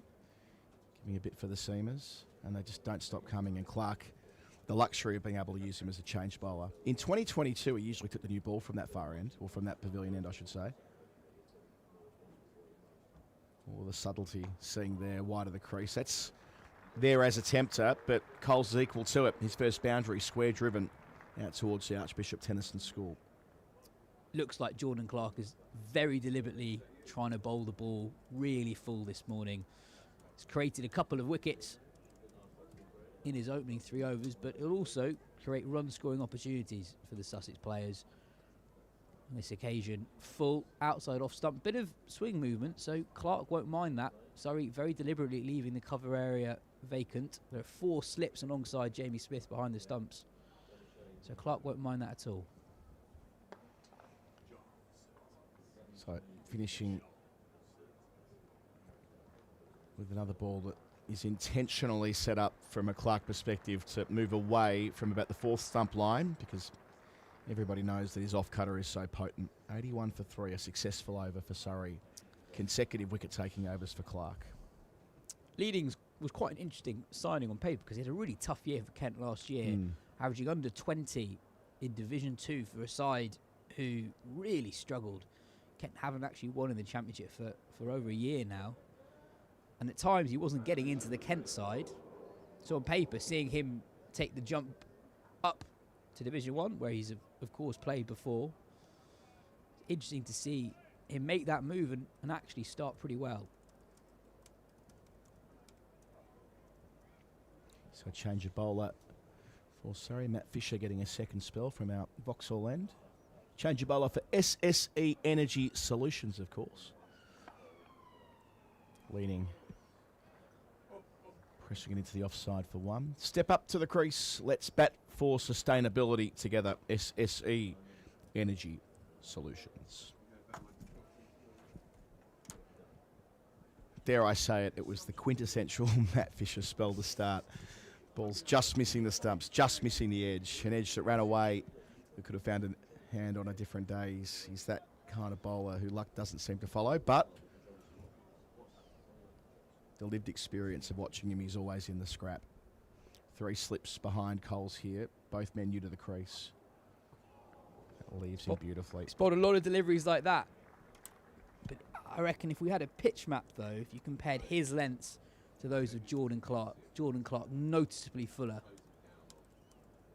Fisher did a really good job last season, predominantly actually bowling as a change seamer. Being able to hold up an end and create pressure when the ball was perhaps not doing as much. Possibly when the ball is still new, moving through the air in the first 20 overs. Just needs to push that length up just a little bit. Challenge the top of the bails a little bit more. It's a very pretty length.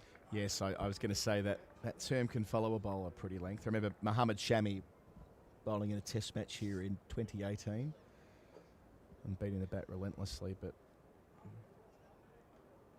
to be critical, and again, we're doing it from a very high baseline with someone like Fisher. Also, when your control of length is as good as Fisher's, how often does he tempt a shot through extra cover? Does he do that as much as a Jordan Clark? I don't know. Opportunity here for sure. 2 wickets in a hurry before he gets back on. The attack leader this week. Interesting, he was used as a change bowler in the first innings when Essex were here. Feels like we were only here a moment ago. That match did drag on for reasons that we've talked about at length. Different vibe this morning entirely. Feels more like a traditional day one at the Oval that we've been conditioned to over the last 5 seasons.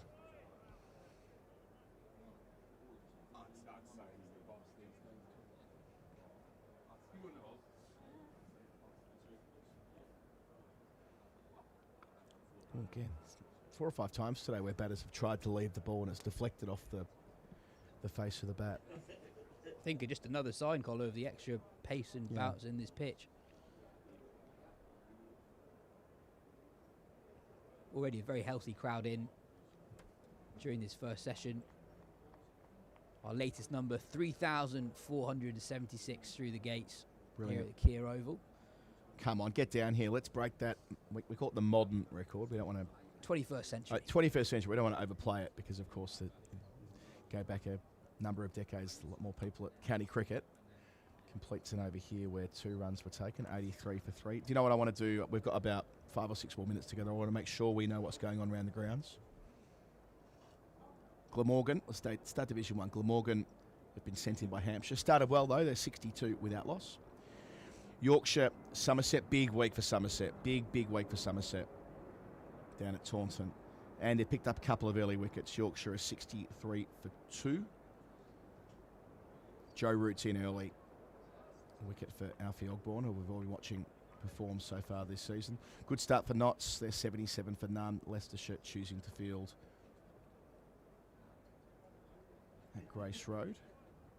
So there are 3 other games in Division 1. Of course, we're into that stage of the season where 4 teams a week get a week off.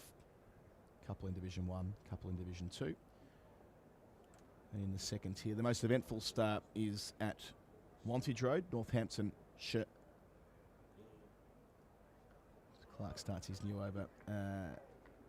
A bowling first. Worcestershire chose to bat, which is against the grain. But that's backfired so far anyway. They're 63 for 4. Couple of wickets for Ben Sanderson. The ever-reliable picked up his 600th wicket a couple of weeks ago. 1 for Raffy Weatherall. Kent 74 for 2 at Canterbury. They were sent in by Derbyshire. And over the river at Lords, Middlesex elected to bat, having won the toss. They are 50 for 1. So Durham, who had an excellent win last week over Lancashire, who are second in Division 1. Huge week for them, huge week for Durham to consolidate where they are this season, trying to push for promotion right away. The 1 wicket to fall. Josh DeCares caught behind from the bowling of Rain for 8, but Robson, the ever-reliable, on 35, batting with Max Holden. Interesting, I interviewed Emilio Gay during the week. He was the championship player of the round. Oh, knocked over. Clark superb. Couple of times in the previous over, he tried to tempt Coles with balls moving away on the 4th stump line. But here, an outswinging Yorker of sorts. Fuller, straighter, splaying the stumps. 83 for 4. Yeah, Clark finding joy again with that really full length. Coles looking to extravagantly flick the ball through the leg side. But in the end, his stumps get into a real mess. Clark releasing the ball from well wide of the crease, angling in to James Coles. Doesn't even look back. Gosh, he does that well. The way he uses the crease, I know he bang on about it a bit, but that is such a part of the craft of being a fast bowler, the subtleties. And Clark's picked up wickets in 3 consecutive overs. 3 for 9 his figures. The defining contributor of this first session after Surrey won the toss and fielded first. Yeah, it's been a tough start to the summer for Surrey, but their attack leader really standing up now. As Colo says, 3 wickets in 3 overs from Jordan Clark, including that of the set batter Tom Clark, but also the young gun who's the talk of the town at the moment, James Coles. Brings Simpson to the crease early. Prolific record since moving to Sussex. A century last week. So the game and the temperament for a situation just like this, but still 34 minutes until lunch. They have to get to that first break without further loss. They have to see off Jordan Clark. Nothing easy about that. He'll start over the wicket at Simpson.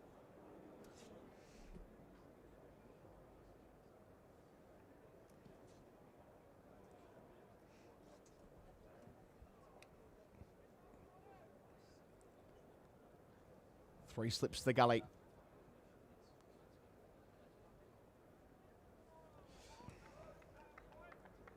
Yeah, Jordan Clark, all 3 of his wickets, very full deliveries, but also 3 attacking shots from the Sussex batters first. Dan Hughes looking to flick Clark through the leg side. He was trapped LBW. Then Tom Clark chipped another full delivery to mid-on. And then James Coles, again, like Dan Hughes, looking to play Jordan Clark through the leg side. He was bowled. Just brilliant. He is at the peak of his powers, Jordan Clark. A second ball duck. The danger man Simpson comes and goes. 83 for 5. Clark's on fire. That's a gem of a delivery. Play that, John Simpson. Second ball, Clark's just hung the ball around about off stump. Just a little bit of nibble from over the wicket. Ball goes across the left-hander, who can only feather it through to Jamie Smith for the simplest of takes. And all of a sudden, with still more than half an hour to go until the lunch break, Sussex 5 down. What a spell of bowling this has been. Hughes, Clark, Coles and Simpson in a frenetic burst. All in the space of 17 balls for Clark. 4 wickets for him. Now seeing Charlie Tier, who's at age 21, walking out to face the music at a time when Clark's getting just about everything right. Yeah, the young man, Scotland international, is in form. Scored a big 100 yesterday for Sussex 2s against Surrey 2s in London. That's a great quirk, isn't it, to play 2s one day and 1s the next. Have to pull up that scorecard if you can find it. See type of 100 it was. Yeah, The one he'll need here is the dig in. He'll need the find a way to lunch. Yeah, very different challenge at the moment. Jordan Clark with his tail up. 4 for 9 from 3.5 overs. Wow. 4 of the first 5 as well. Career best of 6 for 21. Can he really run through them? And bowling with a ball that's still only 19.5 overs old.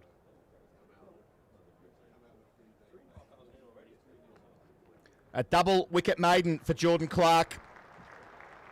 Surrey standard bearer. The visitors 83 for 5.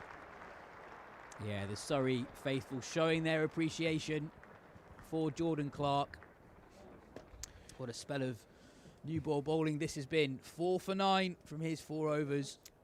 Sussex 83 for 5. Time for us to jump out, Yaz. An eventful half an hour. We'll have Phil Walker, Cameron Ponsonby replacing us.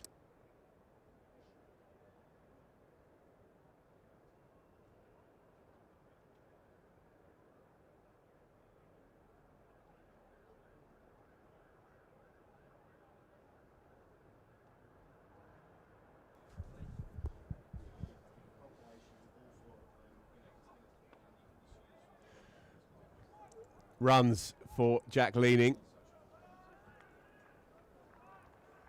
What a morning. I popped outside for it to make a phone call to my designer for this magazine I work on and come back. Jordan Clark's gone bang, bang. 4-4-9. Thanks for coming. Sensational. Best figure 6 for 21 in his career. He'll be hunting those down. Cricket is a mad game. For 4 days last week, this pitch and these conditions refused to yield. And it was hard yakka for everyone. Today with a bit more sunshine baking down on this track, a bit warmer. Perfect swing bowling conditions. We've got rid of April, thankfully, and we're now into a month where the quality of cricket's going to improve. And we're seeing it here. Surrey have been superb. They rushed through the first 10 overs as well. They got 10 overs in inside 40 minutes this morning. Real intent shown. And they've got the rewards, 84 for 5. Cameron. Afternoon. What a session. Lots happening.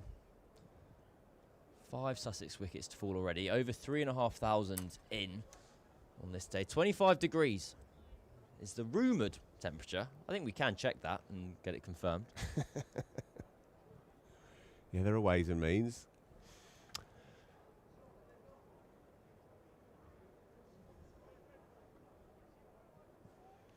So, last 2 recognised batters here.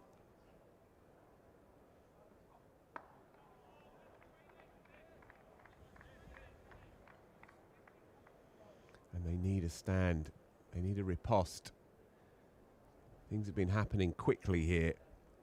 A wicket up top. Excellent counter-punching partnership between Hughes and Clark. And they were going well inside the first hour. 63 for 1. Looking in good nick. And then Jordan Clark came in to just smash the door down of this innings.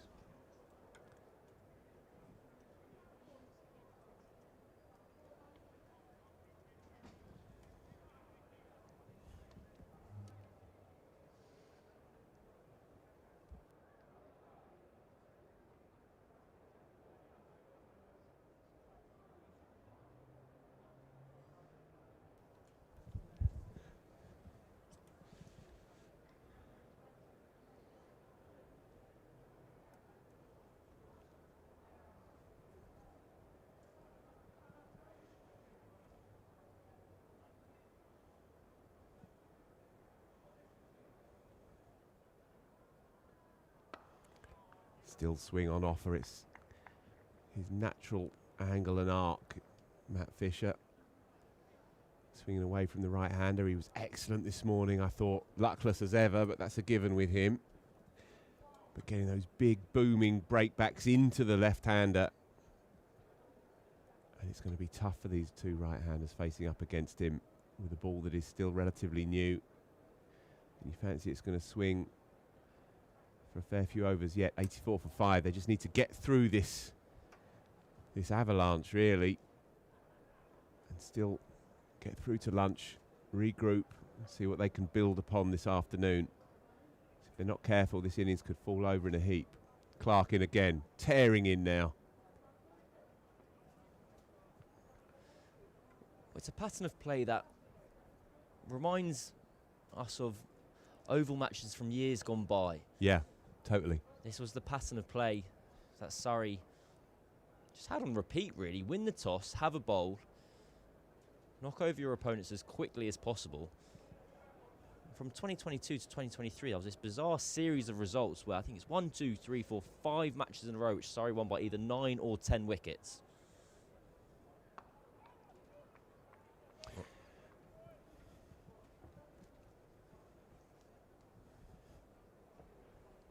We're obviously very early in the piece here, so still a lot of cricket to be played. And if I'm Ollie Robinson, Sussex captain, and I'm having a look at this green surface, I'm fancying my chances of running through Surrey's top and middle order as well.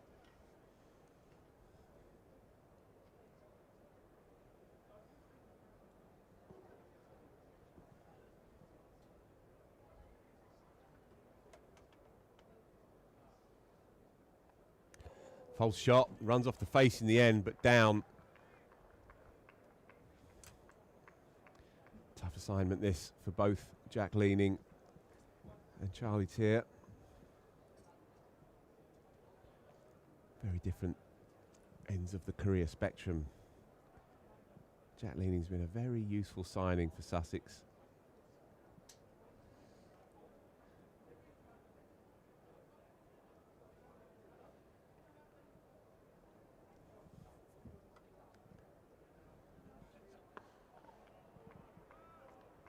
Solidly in behind, and he needs to call upon every little ounce of technical proficiency here, because this ball is not just talking but screaming at the moment, and Jordan Clark is on one. Yeah, one of the innings of the season so far by Jack Leaning against Warwickshire, chasing down 3-2-8 in the final innings a couple of weeks back, and he was not out 120. Got it done by 5 wickets. Tom Price was also not out in that game, 70 not out at the end. He's unfortunately not made the cut, just a little injury that he's suffering with, and so it does bring Charlie Tier into the setup. But with those first 2 wins in the first 2 weeks of the season, Sussex essentially wiped out that 12-point deficit they incurred for financial irregularities in the winter, and so they are right in the guts of this title chase. But they need a score here. Another one ticks by, 84 for 5, 22 gone. Crowd filling up. It's just a beautiful atmosphere here.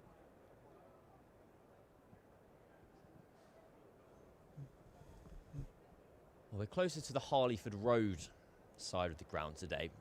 In the first 2 matches of the season, we've been over towards the gasometer, so we have an actual kind of spread of spectators where we haven't previously had this season. I imagine we will be getting up well above 5,000 today. It does feel like you can hear the noise from all directions as opposed to just a little pocket, which isn't the usual. Movement again. Every delivery, he's asking questions. Yeah, free after tea, Claxon. You'll get 35 overs. Best part of post-tea. Gratis. And then you can roll into your Friday evening, whatever that holds for you. Do you reckon your London Marathon medal still gets you in? I mean, I know it doesn't, but I wonder if you tried. Don't stir the pot, Cameron's well beyond our pay grade. Just keep coming in for years to come.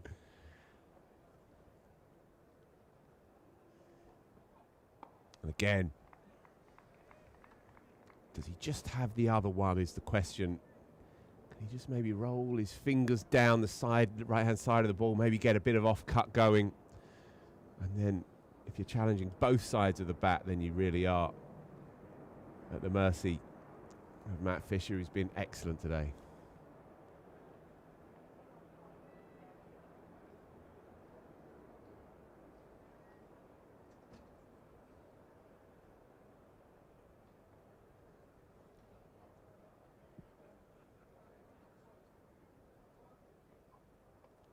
He's bowled him.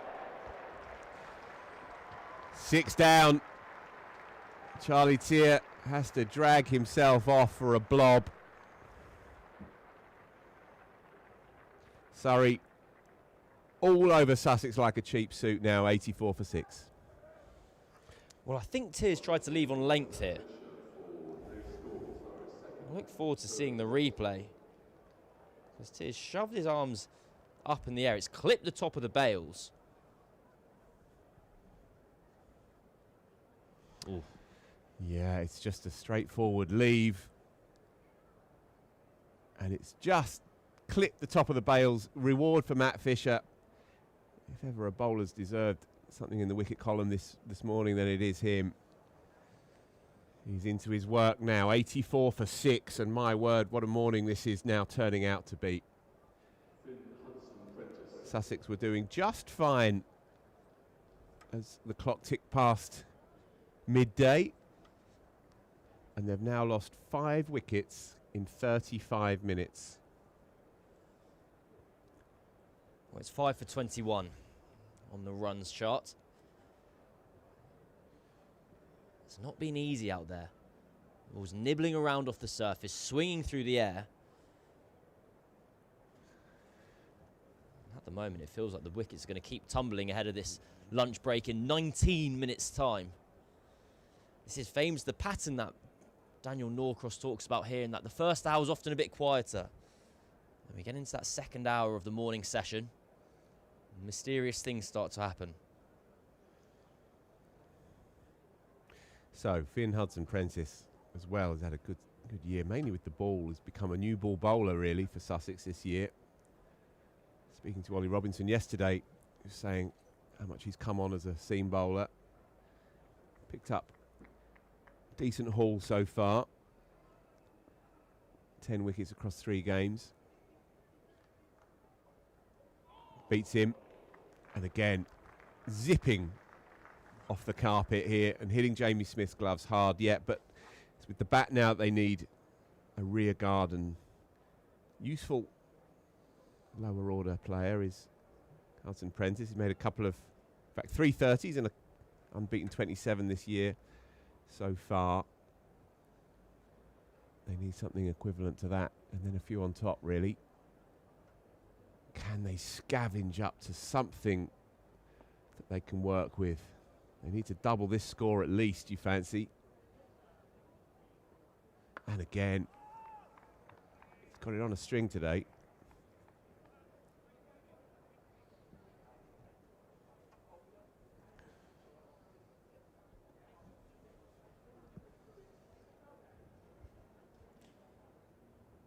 Sorry, with just the 4 seamers, out and out seamers that is, in their attack today.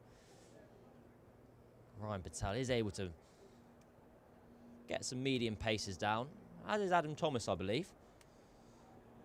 Yeah, debut for Adam Thomas today. Great to see another one off the conveyor belt. Hudson-Prentice advancing down the track and punching it tidily off the hit for a couple. Might come back for 3, and he does. So he's off and running. And there's some logic to that. If you just stand in your crease and you wait to get knocked out. 87 for 6, 23 gone. What a morning. I wonder if that was a bit of a knowing tactic from Surrey. If they're 1 seamer shorter than they normally would be, they're going to have to rely on the workload of 4 rather than 5 to leave a little bit more grass on. There is Adam Thomas on his first class day. He's just 19 years old. Has had a taste, of course, of senior cricket. Made a brilliant 166? 162. 162. I don't even know if you get a bonus point for that. No. 4 runs out. Yeah, that's poor. Pride myself on that kind of stuff as well. Yeah, in the OD Cup. Massively highly rated young player here. Look forward to seeing him later in the piece.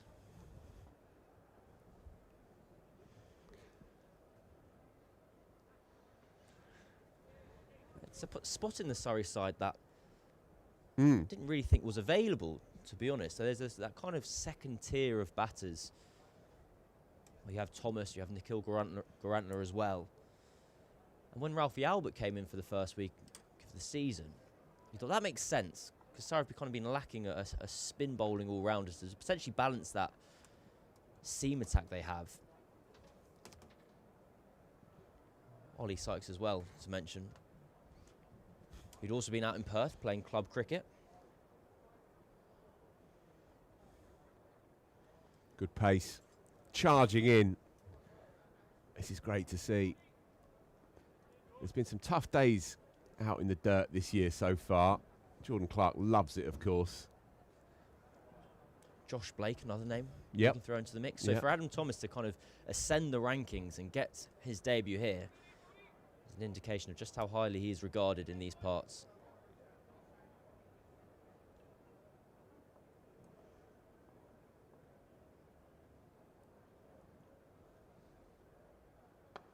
Beautiful.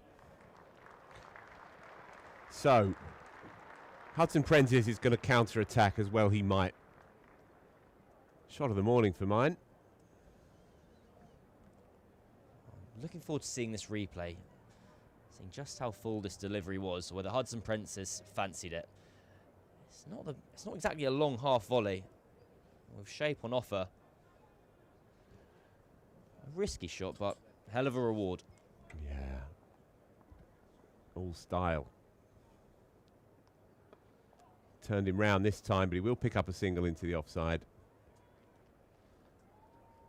Yeah, it's one of those cover drives on the move, the old two-step, where when it comes out of the screws, it looks perfect and beautiful. But if you nick it, then people like us say, well, indeterminate How foot dare movement. you. You're playing outside the line, outside the eye line, barely in. But no, the intent is sound here. Got to throw a punch or two back. 92 for 6.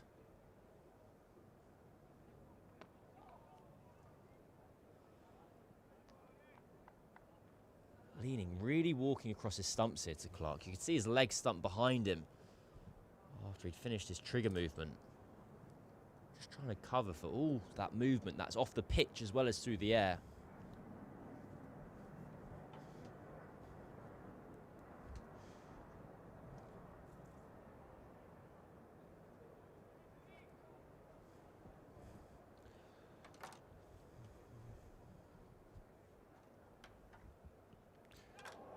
There it is. Telegraphed, really. 5 for Jordan Clark. Propulsive and irresistible this morning is the big man. He is a titan of county cricket. He comes in year after year, plays every game, never bowls a bad spell, loves it from the pavilion end. And today is his day. Jack Leaning then goes for 3, and Sussex in all sorts. Oh, what a relentless display of bowling from Clark. Just his 8th first-class career 5-wicket haul, but 7th for Surrey. Yeah, there you go. Understanding of how his career is split. When he made the move down from Lancashire, he's been a star with bat and ball. This is one of those days where everything's just clicked. Everything he's done has worked. And there, even with a bit of width on show, Leaning thought he had an opportunity. And ball nestles safely in the hands of Surrey stand-in wicketkeeper and England Test wicketkeeper Jamie Smith. So there you have it. What a morning. Jack Carson, very useful number 9. Got a first-class ton under his belt.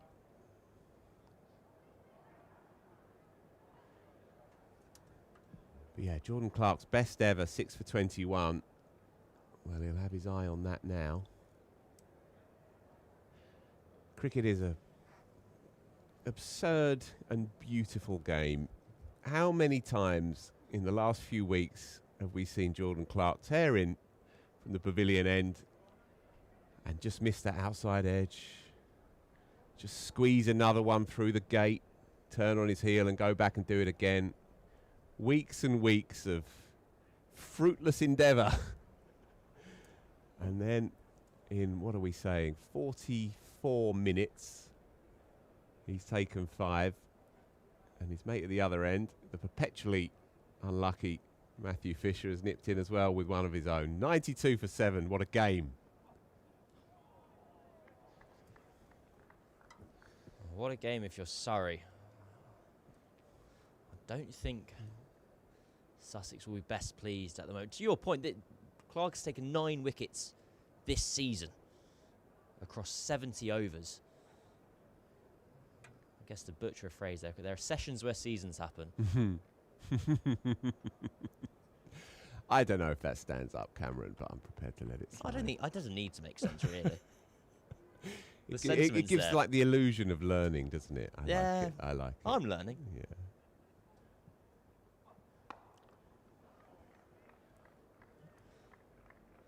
Meanwhile, Matthew Fisher, he's in that kind of rhythm where you feel you can set off from your mark with your with your eyes closed and still land it basically on a length. He's in such beautiful rhythm.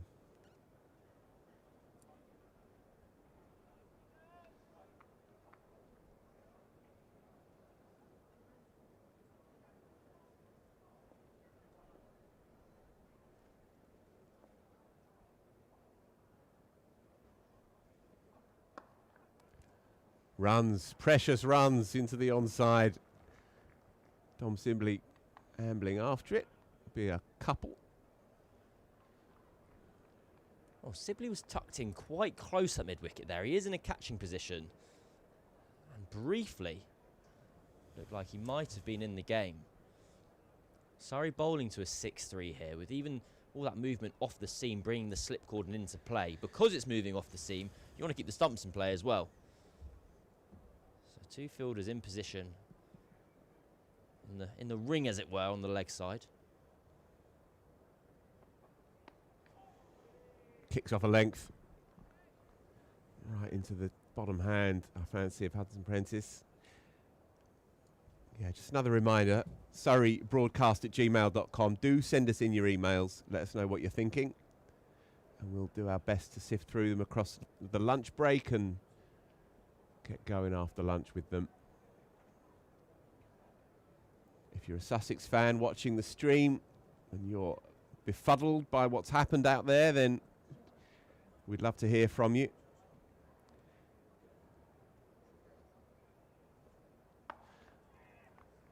And this is what they need to do. Good work, good cricket all round. It's been a fabulous morning's cricket, this.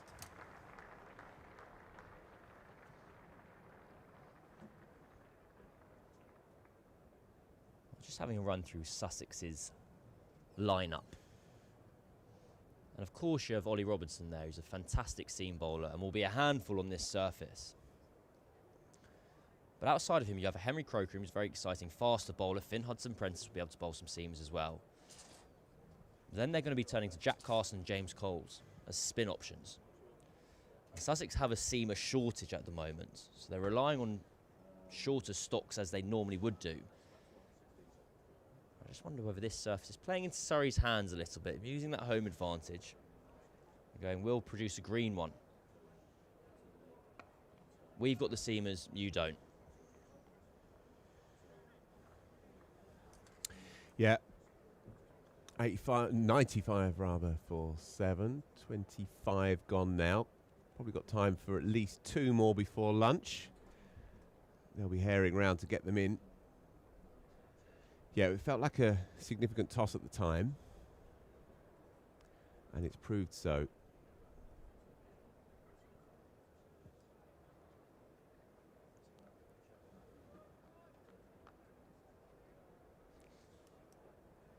This will probably be Clark's last before lunch, almost definitely.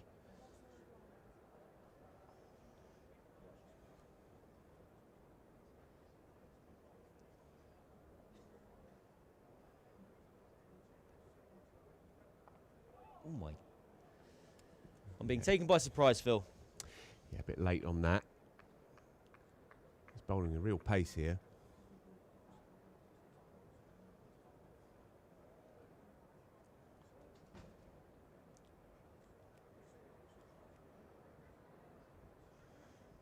Just see Adam Thomas, third slip. Shadow batting. What a moment for the boy. Again, splice bothering stuff. That's a statement piece, isn't it? In the grabbers on debut. Yeah. Tom Sibley in the outer. I don't know, perhaps you'd expect to see Sibley in the grabbers more often than not. Perhaps he's protecting a little finger injury. Perhaps, I don't know. Maybe Thomas is just a gun in the office. Runs. Going to run hard. Should come back for 2.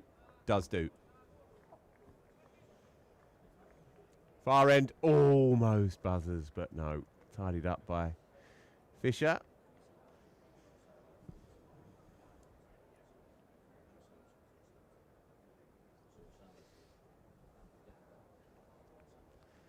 you look around the Surrey outfield, there's a few people who used to be standing in the slips. Ryan Bratell, I remember taking several fantastic catches behind the wicket over the years. I'm sure Dan Lawrence has had a go at it as well. Tempter. Let's slide by it.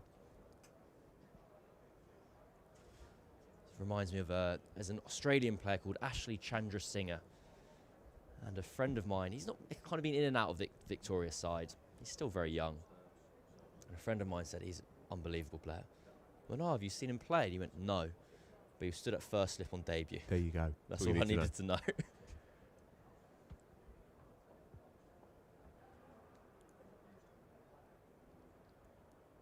Oh, he's hit him. That's flown off a length.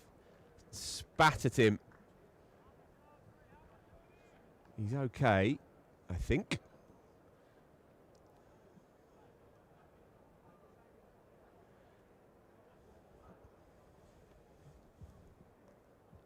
That's leapt in, seamed in. I don't know if the bounce was too inconsistent. It was short of a length for sure by Jordan Clark. But it's grabbed the seam. That'll be sword. Launched, kind of ended up in the midriff of Hudson Prentice. Down he goes. Tries the big wahoo into his pad and trickles out into the offside. So 97-4-7. Warm applause for Jordan Clark, whose work this morning is done, certainly with the ball. A spell for the ages, 7 overs, couple of maidens, 5 for 16. So we will have one more, and it will be Matthew Fisher, who got us going this morning. Bowled a very challenging and aggressive early spell with the Newey. It was Sean Abbott who picked up Tom Haynes initially. But yeah, Fisher certainly set the tone, and he's going to see us out now into his 10th over already in this game.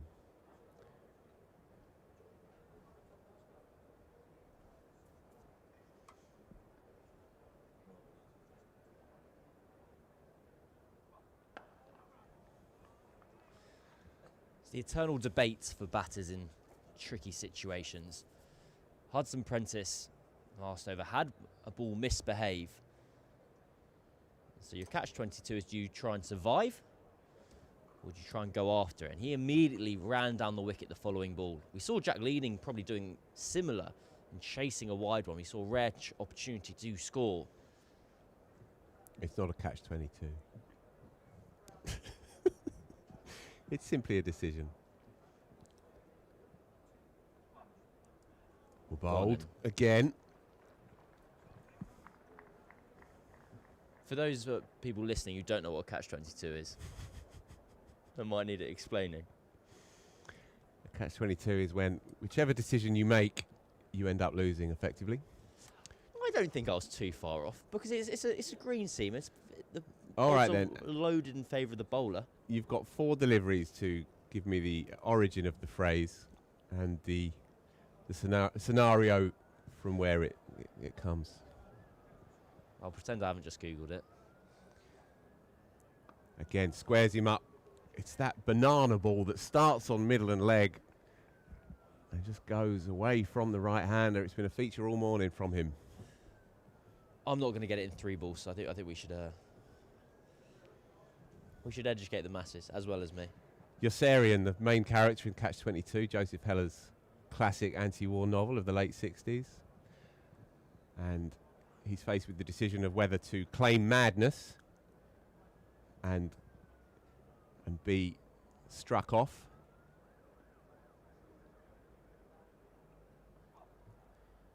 and be forced to fly these suicide missions, or to claim sanity and be forced to do it anyway. So whichever way he plays, he's condemned. Sounds very similar to the predicament Jack Carson and Hudson Prentice find themselves in.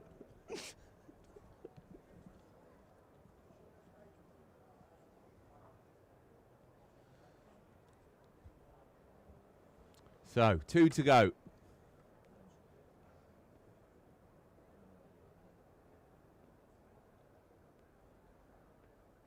Short, wide 4, much needed. 100 up. It's been a long haul. It's probably the only drag down that Matt Fisher's bowled all morning. So Carson will pick up a boundary. And if he can just get through this final delivery, he and Hudson Prentice will resume in the afternoon. They can both bat, and they need to demonstrate that today.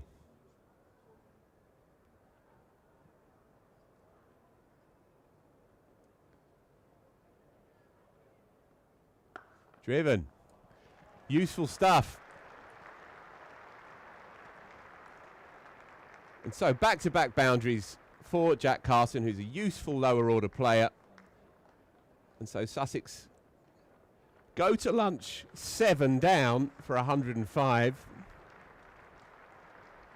But those last 2 shots will at least give them some pep in their step ahead of this afternoon. If they can somehow chisel out another 50 or 60, then on this track that is helping the seamers, they'll feel like all is not lost. Jordan Clark, the star of the show this morning, 5 for 16 in 7 overs. He's been basically unplayable this morning. Here is the card. So Tom Haines goes early. Sean Abbott nicking him off in Abbott's first over. And then a useful, productive partnership between Hughes and Clark. They put on 63 in no trouble at all.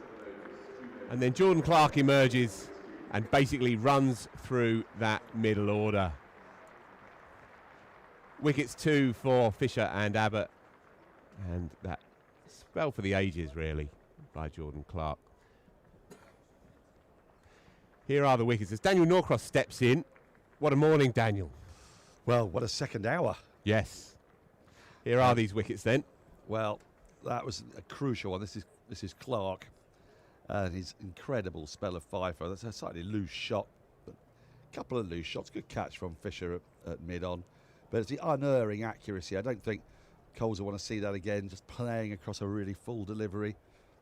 Well, that's a beauty. I mean, that's going to get a nick many, many a time. And it was a big, big wicket as well out of Hughes.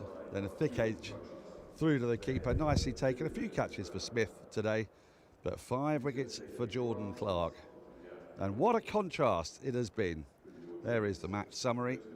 Sussex 105 for 7. They've gone on a pretty good lick, but after that promising start, they rode their luck a little bit. The pitch was doing a bit. It was a much more sporty surface than we've seen here for a while. Not in any way dangerous, no uneven bounce or anything like that, but better carry.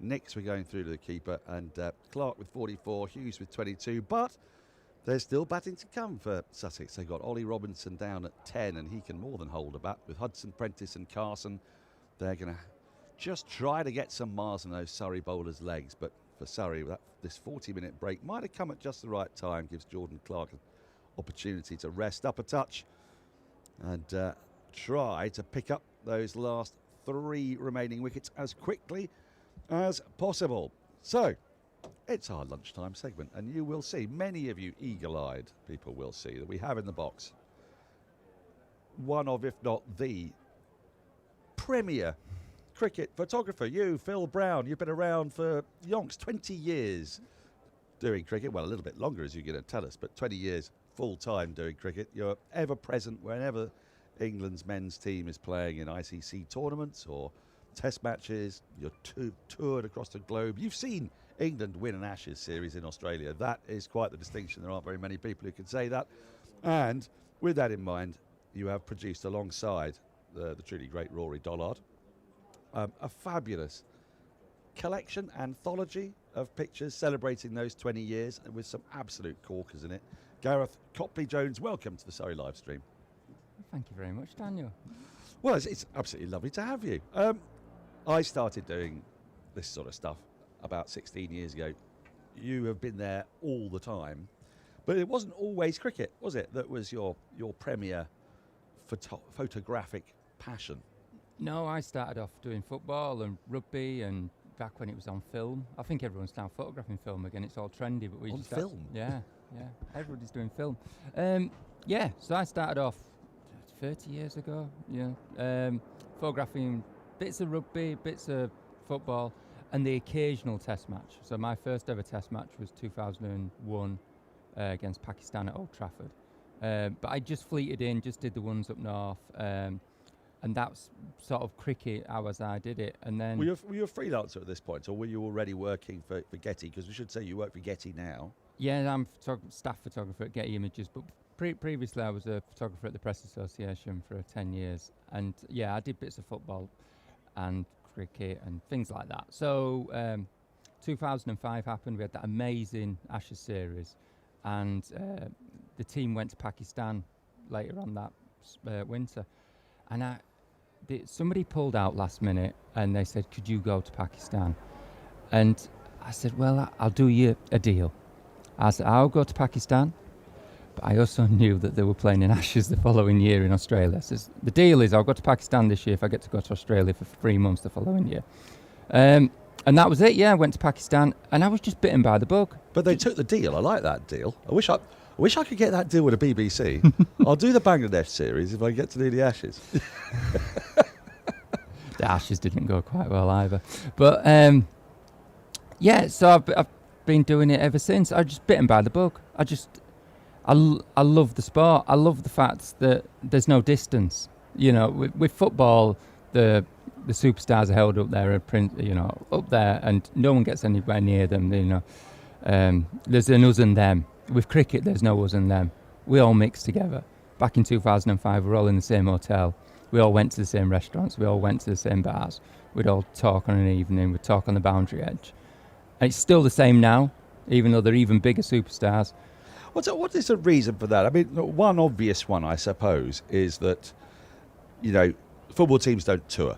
Aside from World Cups, European Championships, you go and watch Manchester United game, they play the game, they get in the car to go home, they go to wherever they're going to go that evening, don't they? Whereas, I suppose with cricket, we're a travelling circus. You move around with the players. Is that part of what gives you that access? Yeah, I think so. And I think you all have to get on. Even if you don't want to get on sometimes, we all have to get on because we're away for, like back when I used to tour, it was 3.5 months in Australia, 2 months in the West Indies. Now it's very different, but you have to get on. If you're going to live in each other's pockets, you have to get on.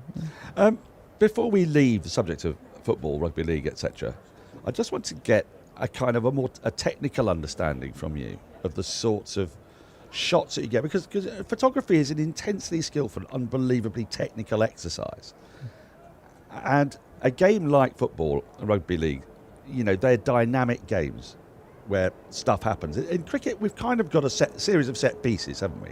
Which you can, I guess, anticipate roughly what's going to happen. Obviously, some things come completely out of the blue. You've got the brilliant picture of Stuart Broad looking stunned when Ben Stokes takes a catch. You don't know what's going to happen, but presumably the kind of the technique of it is very different. So what was it like adapting to the two different sports? It's different pace, but football and cricket, you often just pick an end and you sit down and you've got 80 minutes, 90 minutes, and you might be lucky that it happens at your end. Cricket, we've got a lot more freedom. So we might have picked an end for an hour, then we can move a little bit, depending on the game. You're looking who's batting, who's bowling, try and work out the players. And you're constantly thinking all the time, different scenarios, what might be going on. So you are thinking, I'll just go square for an hour and hopefully that something will happen there. So you're constantly thinking, if he gets runs, it's a story. If he gets wickets. So you're constantly moving around. And within that, you can do different pitches because you've got so much more freedom. So give me an insight, say, into the Ben Stokes Headingley match. A game that's a slow burner and then it all goes completely berserk. And you're just, what sort of got me going there was you say, might go square the wicket, you might go, sort of wide long on or whatever. Did you get a sense, oh my God, Stokes is going bonkers here and everything's going to go in a certain direction, or did you just go, right, I am just zeroing in on Stokes and Leach? Those are the only two things that matter. How did you react as that game was bubbling under and then exploding. It was a hard game to photograph because you've got to remember, if Australia got a wicket, they won the game. So every ball, Australia was winning the game. And by extension, the Ashes. Yes. Yeah. So they were winning it. Every ball, Australia win the game, and then that's it. Australia win the Ashes. So you had to be wary of that. But then it got closer and closer and closer and closer. But you just... people ask, do you photograph every single ball? And no, you don't, because... background, shooting film, you'd be very unpopular with the boss if you came back with thousands of rolls of film. So you don't photograph every ball. You can sort of see when they're going to play a shot in a certain direction. But when it got to Stokes at Headingley, it was every ball. You don't want to miss it. And the majority of the photographers, I'm lucky at Getty Images. There was often 2 or 3 of us at a game. So the majority of the photographers all sit at the dressing room end, because that's sort of where players tend to celebrate towards when they get milestones. It was my turn, because we swapped turns. It was my turn at the rugby stand end, and there was only 3 or 4 photographers down there. And it was just luck. It was my turn. But it can happen anywhere. And he hit that winning force straight at me. And he went up, erupted, and the crowd went up behind. It's a fairly iconic picture now. I was shouting as much as he was when he got them runs. Well, that's another part of it, because you've been following these guys around so much, and we're all trying to be, to a degree, impartial. But when you get a shot like that, it's a shot of someone you know really, really well. I mean, is there a sort of tear in your eye while you're doing it? Yeah, not a tear, but because I photograph all the net sessions, I'm there around all the time, and I get a lot closer than other photographers at net sessions, so you see all the hard work goes in. You see the frustration when things aren't going well, and when something like that happens, it's you do feel for them as well, yeah. And I was probably, I would have been photographing Ben Stokes get his first Test cap in the huddle. So I've seen that journey that Ben Stokes has been on, and equally everybody else. So when they have their Roy the Rovers moment, their most amazing moment, you're chuffed to bits for them. Well, and also your art, if you like, stays with them, sometimes in quite remarkable ways. Here's Alex Stewart with Ollie Pope, particularly germane to where we are here at the Oval now. Moeen Ali in the background, Jimmy Anderson. Ollie Pope receiving his first Test cap, looking extremely fresh-faced. And the pride you can see on the gaffer's face. I mean, you must have loved that photo for that. It's brilliant. It's like that is the picture they'll probably treasure the most. All the cricketers, the book is 20 years of English cricket, and there's pictures of players in there that might have only won 1 or 2 caps, and then there's the guys that have won 100 caps. But it's that one picture of them getting the cap, and I'm so privileged that I get to be in the middle of the huddle, and I can hear the speech firsthand, and you can feel the emotion. I've been in a few, and you think, wow, like you're tingling on the back of your neck, and it's quite amazing. Were you there for Phil Tufnell handing a cap to? It's a Middlesex player, I think. It's one of my favourite speech in the huddle stories, because I think it was at the Oval. It might have been Toby Rowland-Jones. Because I remember talking to him about it here. He'd just come out and he was very nervous, actually. There's something you don't entirely recognise, is that the people making those speeches, it's a bit like doing a best man speech, isn't it? You really don't want to mess it up. And he came back up and he said, I don't know if I've got that right. I didn't know what to say. I said, well, what did you say? And he said, well, I think Gucci had just handed one out and he'd given it the full, kiss the badge, the 3 lines, most important moment of your life, you're doing this for your family, etc., etc., etc. And Tuffers had just said, mate, what a in time to be alive. And handed him the cap. And I thought that's actually probably the most rousing thing you could have someone say to you, actually. I can often not remember them. Like the ECB now film them and put them on their social media, but you're in the huddle and you're listening to it and you're feeling all the emotion, then you leave and you go, I can't remember a word of that. Owen Morgan was brilliant. When he was the one-day captain, most impressive captain I've probably worked under, he used to give these rousing speeches in the huddle. And everybody used to leave the huddle feeling 10 feet tall, amazing.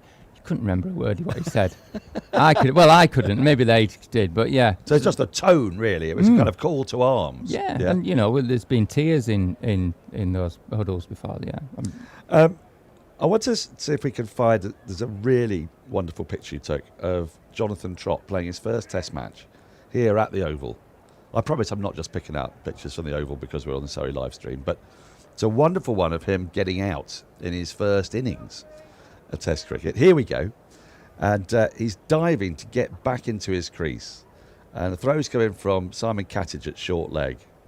And it's a brilliant photo. I mean, you must be delighted with this one. You've got the bails flying up. You've got the desperation on Jonathan Trott's face, the full stretch, and the agony of being run out. I mean, it's like, I still have nightmares about being run out. Professional cricketers must. This picture has been blown up massively and greets Jonathan Trott every time he walks through his front door, because his wife's put it there as a kind of reminder, hasn't she? Yeah. He did get a century in that Test match as well. But the following winter, we went to Bangladesh, and the pitcher won a competition called the World Press Award. It won a few competitions. He won one with Empower, actually, and it was a year's free electricity I got.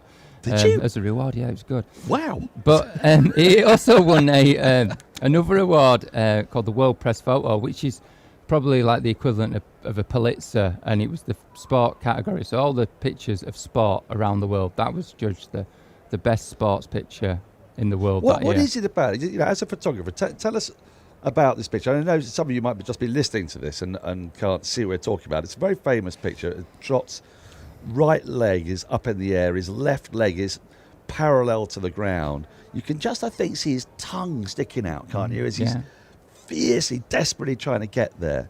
The composition of this picture feels to me instinctively to be excellent. As a professional photographer, explain what it is that won those awards. Well, technically that picture is perfect, and I have taken a lot of great pictures since, but I've never taken a picture as good as that, I don't think. Is that your favourite? I don't have a favourite picture, but it's like children, you're not allowed to have a favourite. No. But when people ask about taking pictures, even like holiday photos, there's like a golden hour, and that was the golden hour. So we get to the cricket really early, and we sit there for hours and hours and hours, and that happened at 6 o'clock. And it's that golden light where you can see all the veins on people's faces and arms, and the reaction in the face. So it's that golden light, the ball, the bails, everything is in that one picture. Yeah, so it won this World Press, going back to the story of the thing, of his wife getting the picture. So she emailed and said, I'd love to get this award-winning picture of Jonathan. So he had this tour of Bangladesh, which I'm not sure if he made many runs on the tour. But yeah, he got home and he was greeted by this one picture. And the great thing about the book is it is a book of pictures, but we've also got all the players talking about the book, about the pictures. And one picture we wanted to try to talk about was that picture. And he spent 10 minutes to Rory, who interviewed everybody, trying to convince them to use another picture. Because he's only got 2 pictures up in his house. He's got this one, and then a picture of him running out Simon Cattage. So the other way around, tit for tat, at the Adelaide Oval in the Ashes that we won. And when they were 1 for 3 or 2 for 3 or something. Yeah. And so that was his. He's the one picture he really wanted to talk about. But yeah, so there's the 2 pictures he's got on his wall, which the symmetry of it. How does that make you feel? Because it's like being a painter, but different insofar as when you paint a painting, you sort of hand it over and it's gone. But you've got the picture. It is slightly different, isn't it? And yet you're able to give this and bequeath this in a way to somebody else, and know that your artwork is in dozens, hundreds of homes where it actually matters, because it has this wonderful personal connection to people. No, it's from talking to all the players about the pictures, and I've never really talked to them about pictures, and some players like pictures more than others. I remember speaking to Jofra Archer, and there's a picture in the book of him winning the World Cup on his knees, and he says that's the picture he's got on his wall that we'd picked out, and it's there by the door as he leaves the house every day, next to his medal as he leaves. I wonder if we can get that one up, because it's one that's instantly recognisable. I've just seen a wonderful one of Stephen Finn. I'll come back to that at another point, because I worked with him. You've got a lot of Stephen Finn. He's quite a photogenic fellow, isn't he? He's a lovely lad, Stephen Finn. He really is. Right, so because this is the photo, and it's one that so many of you will know. That's the thing about Gareth's photographs. You'll see the pictures that we're going to show you here time and time again, and you're going to go, oh my God, that's a picture I recognise from that incredible day. And just it's not relief, it's I don't know what it is. It's like consummate success, but it's not arrogant. There's something beautiful teasing across Jofra's face at this moment. I think like Jofra said, it was relief. I think it might be because people often say, what was your favourite moment, the Stokes Headingley or this? And I think it's this, because in 2015, when it all went wrong in Australia in the World Cup, I know when Morgan took charge, you could see a change was happening, and I made a conscious decision to cover the one-day team for the next 4 years. And was that wasn't to the exclusion of the Test team, but you just made sure you did the one-day stuff as well, yeah? Maybe because the team go away for 5 months of the winter, and if I went away for 5 months of the winter, I'd be divorced. So I have to pick and choose the tours a little bit. So I chose more to go on the one-day tours than the Test matches tours, and so it was the build. People say, all them balls that Stokes faced at Headingley, but you're going to think the World Cup final was 4 years of winning games. And even when we got in the tournament, we did his damnedest to get knocked out several times. We're losing against Sri Lanka and then Australia at Lords. And then a super over. So you imagine the relief on the players, they've actually finally crossed the line. They've won the World Cup. Amazing, amazing day. And you spoke right at the beginning of this about the difference between cricket and rugby and football, and the access that you get to the players. That's the other thing to remember. You're on that pitch at Lords immediately. The moment that happens, the moment Butler whips off the bails, everybody's gone berserk. You're there right in the thick of it. And you get this extraordinary access, more than we do in a commentary box, because we just have that distance slightly to the crackling emotion that the players are feeling in those moments. Can you give us a kind of sense of what that's like? Because you presumably have to be slightly detached, but you can't help but be dragged into it, can you? No, you get carried away from it. Or like Wokesy last year here. It's that I always want the team to win. I always want the team to do well. But last year, as a photographer, every photographer that was sat in front of the dressing rooms, we all wanted Chris Wokes to come down them steps with his arm in a sling, wanting to face those balls, Because you never get a picture like this in any other sport. Somebody walks out to play hugely vital professional sport when they're clearly entirely incapacitated, can't do their job. And it shows the man that he is, the ultimate team man. And it's those great things, because you can't get those angles of football and rugby and things like that. So, yeah, you just want to show the personality of those players. Yeah. Now, you've had a pretty wonderful time watching England, actually. Insofar as, if you'd been watching them throughout the 90s, you probably wouldn't have had anything like the success. But you've been able to see 2 World Cup wins, 2019 and out in Australia with the T20 World Cup side. You've seen an Ashes abroad, an Ashes win abroad, which are rare. Not many of them, is there? Well, he was a thrashing. He should have counted twice, really. We absolutely thrashed him. We should have got 2 series for that. Yeah, so 13-14 doesn't count anymore. You're turning it to Stuart Broad. But you also saw England make it to number 1. You got pictures of England making it all the way to the summit. Yeah. Here's one. There's one of Andrew Strauss, surrounded by Tim Bresnan, Owen Morgan, Kevin Peterson, Stuart Broad, Matt Pryor. I mean, it was one heck of a team that got to number 1. And you witnessed that whole move. Were you able to? Was that a goal for them? Did you sense that was part of it? Because in bilateral cricket, sometimes it's just something of a treadmill. Teams want to win. What is the end point? The Ashes makes sense. Obviously, we know what the end point of that is. but being number one is slightly nebulous. But it felt like that there was actually that this was a culmination of a story. Was that how it felt like to you? Yeah, it was a goal. I guess because they were such a strong team. Like now, I suppose our goal is to go and win the Ashes, and that's it. You need to keep setting yourselves goals. So they won the Ashes. They won in India. You know that's probably harder than winning in Australia. Were you out there for that one, presumably? Well, yes, I was out there, but there was a bit of to-ing and fro-ing about the image rights that tour. So I actually spent the entire tour sitting in hotel rooms waiting to be let into the grounds. But I think the BBC had the same problems. But yeah, so it was that team. It'd be great to get those days back again. I think they will come back again. You know, that's the great thing about photographing England for 20 years, and we have had incredibly highs and we have lows. And how dull would it be if you followed a team that just won all the time? A picture we got up here right at the moment is wonderful. This is like Vaguely Village. It's of Ben Stokes and who's that? Is that?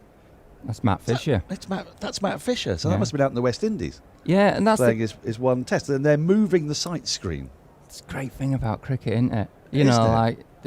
This is only a few years ago, and they're there moving the sight screen. There's 15,000 people watching it at the Kensington Oval, and the sight screen needs moving, and there's not a single groundsman to be seen. So they've both run over and started moving the sight screen. I got caught on the telly taking pictures of them moving the sight screen and get. But really, you should be giving them a hand. Exactly. That's what several text messages to my phone said. Yeah, why weren't you giving him a hand? Well, it was too good a photo opportunity to miss, really. That's what you're talking about, isn't it? When you describe the accessibility, I guess, of players, that they somehow still remain grounded, or at least that's the feeling we get in England. I mean, when you go and you film, Indian players, and this is the point I'm making here is simply that Indian players, when you're out in India, feel like gods to their population, and they do feel a little bit more removed, don't they, from the fan base? Perhaps there just seems to be a little bit of distance. Are you aware of that when you're out in those parts of the world? Yeah, you are. Yeah, like India. That's the great thing about cricket is it's all different all over the world. But yeah, you go to somewhere like India, and it is the biggest show in town. It's so big in cricket in India. We just got a picture on our screen of Dharamsala, which is one of the most magical places to be. I've commentated there, and it's astounding. But it's immediately, don't you? You know that is Dharamsala. You know that that's India. As you were saying, that every country has its sort of very particular touch points. Every picture you take, I can sort of instantly recognise. Well, that's somewhere in the Caribbean. That's definitely somewhere in India. That's in Pakistan. Yeah, so when you've been photographing cricket 20 years, and there's only 8 countries that play cricket of a test standard, so you get to go to a lot of the grounds over and over again. You see the same old grounds. But Dharamshala has come on the circuit now, and it was like, I've got to get to Dharamshala. I need that picture. And the strange thing was, with that picture, is the clouds are covering the mountains for 98% of the game. And it was the last few overs, the clouds cleared. And the match was about to be won.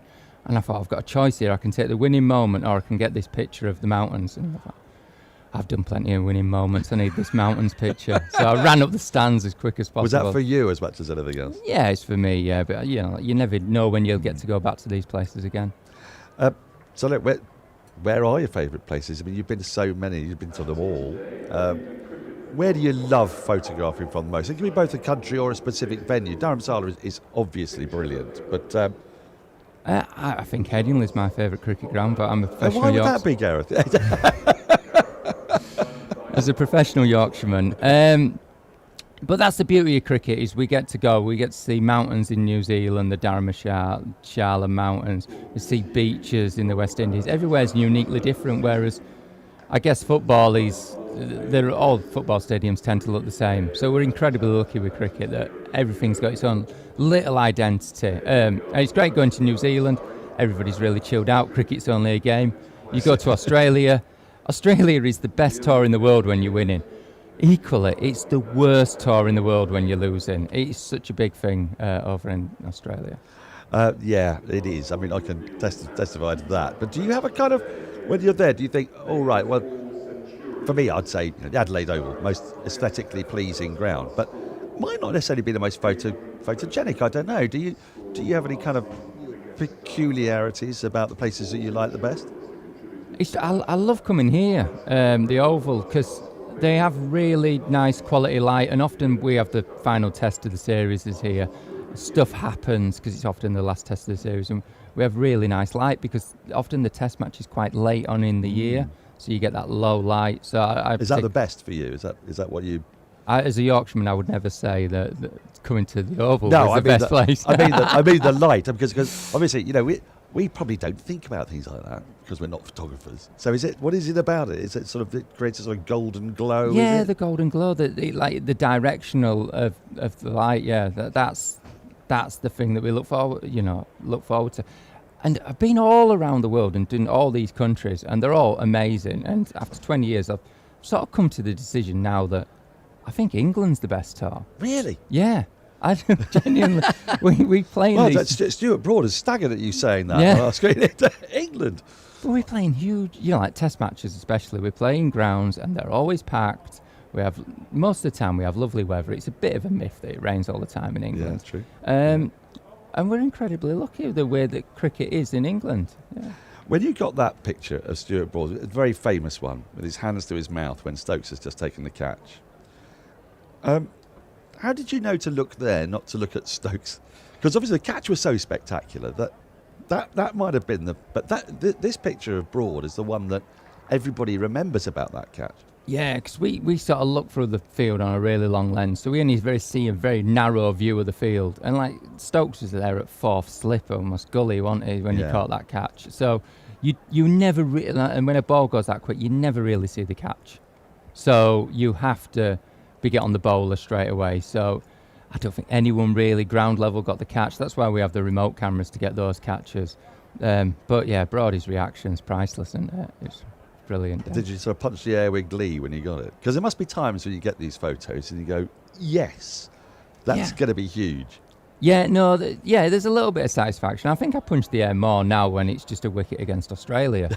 Yes, but rather than I'm too invested in the action. But yeah, when you get that nice picture, it's just a little bit of a satisfying feeling. Now, back to the book itself, the composition of the book. There are plenty of photography books out there, and they tend to be just the pictures.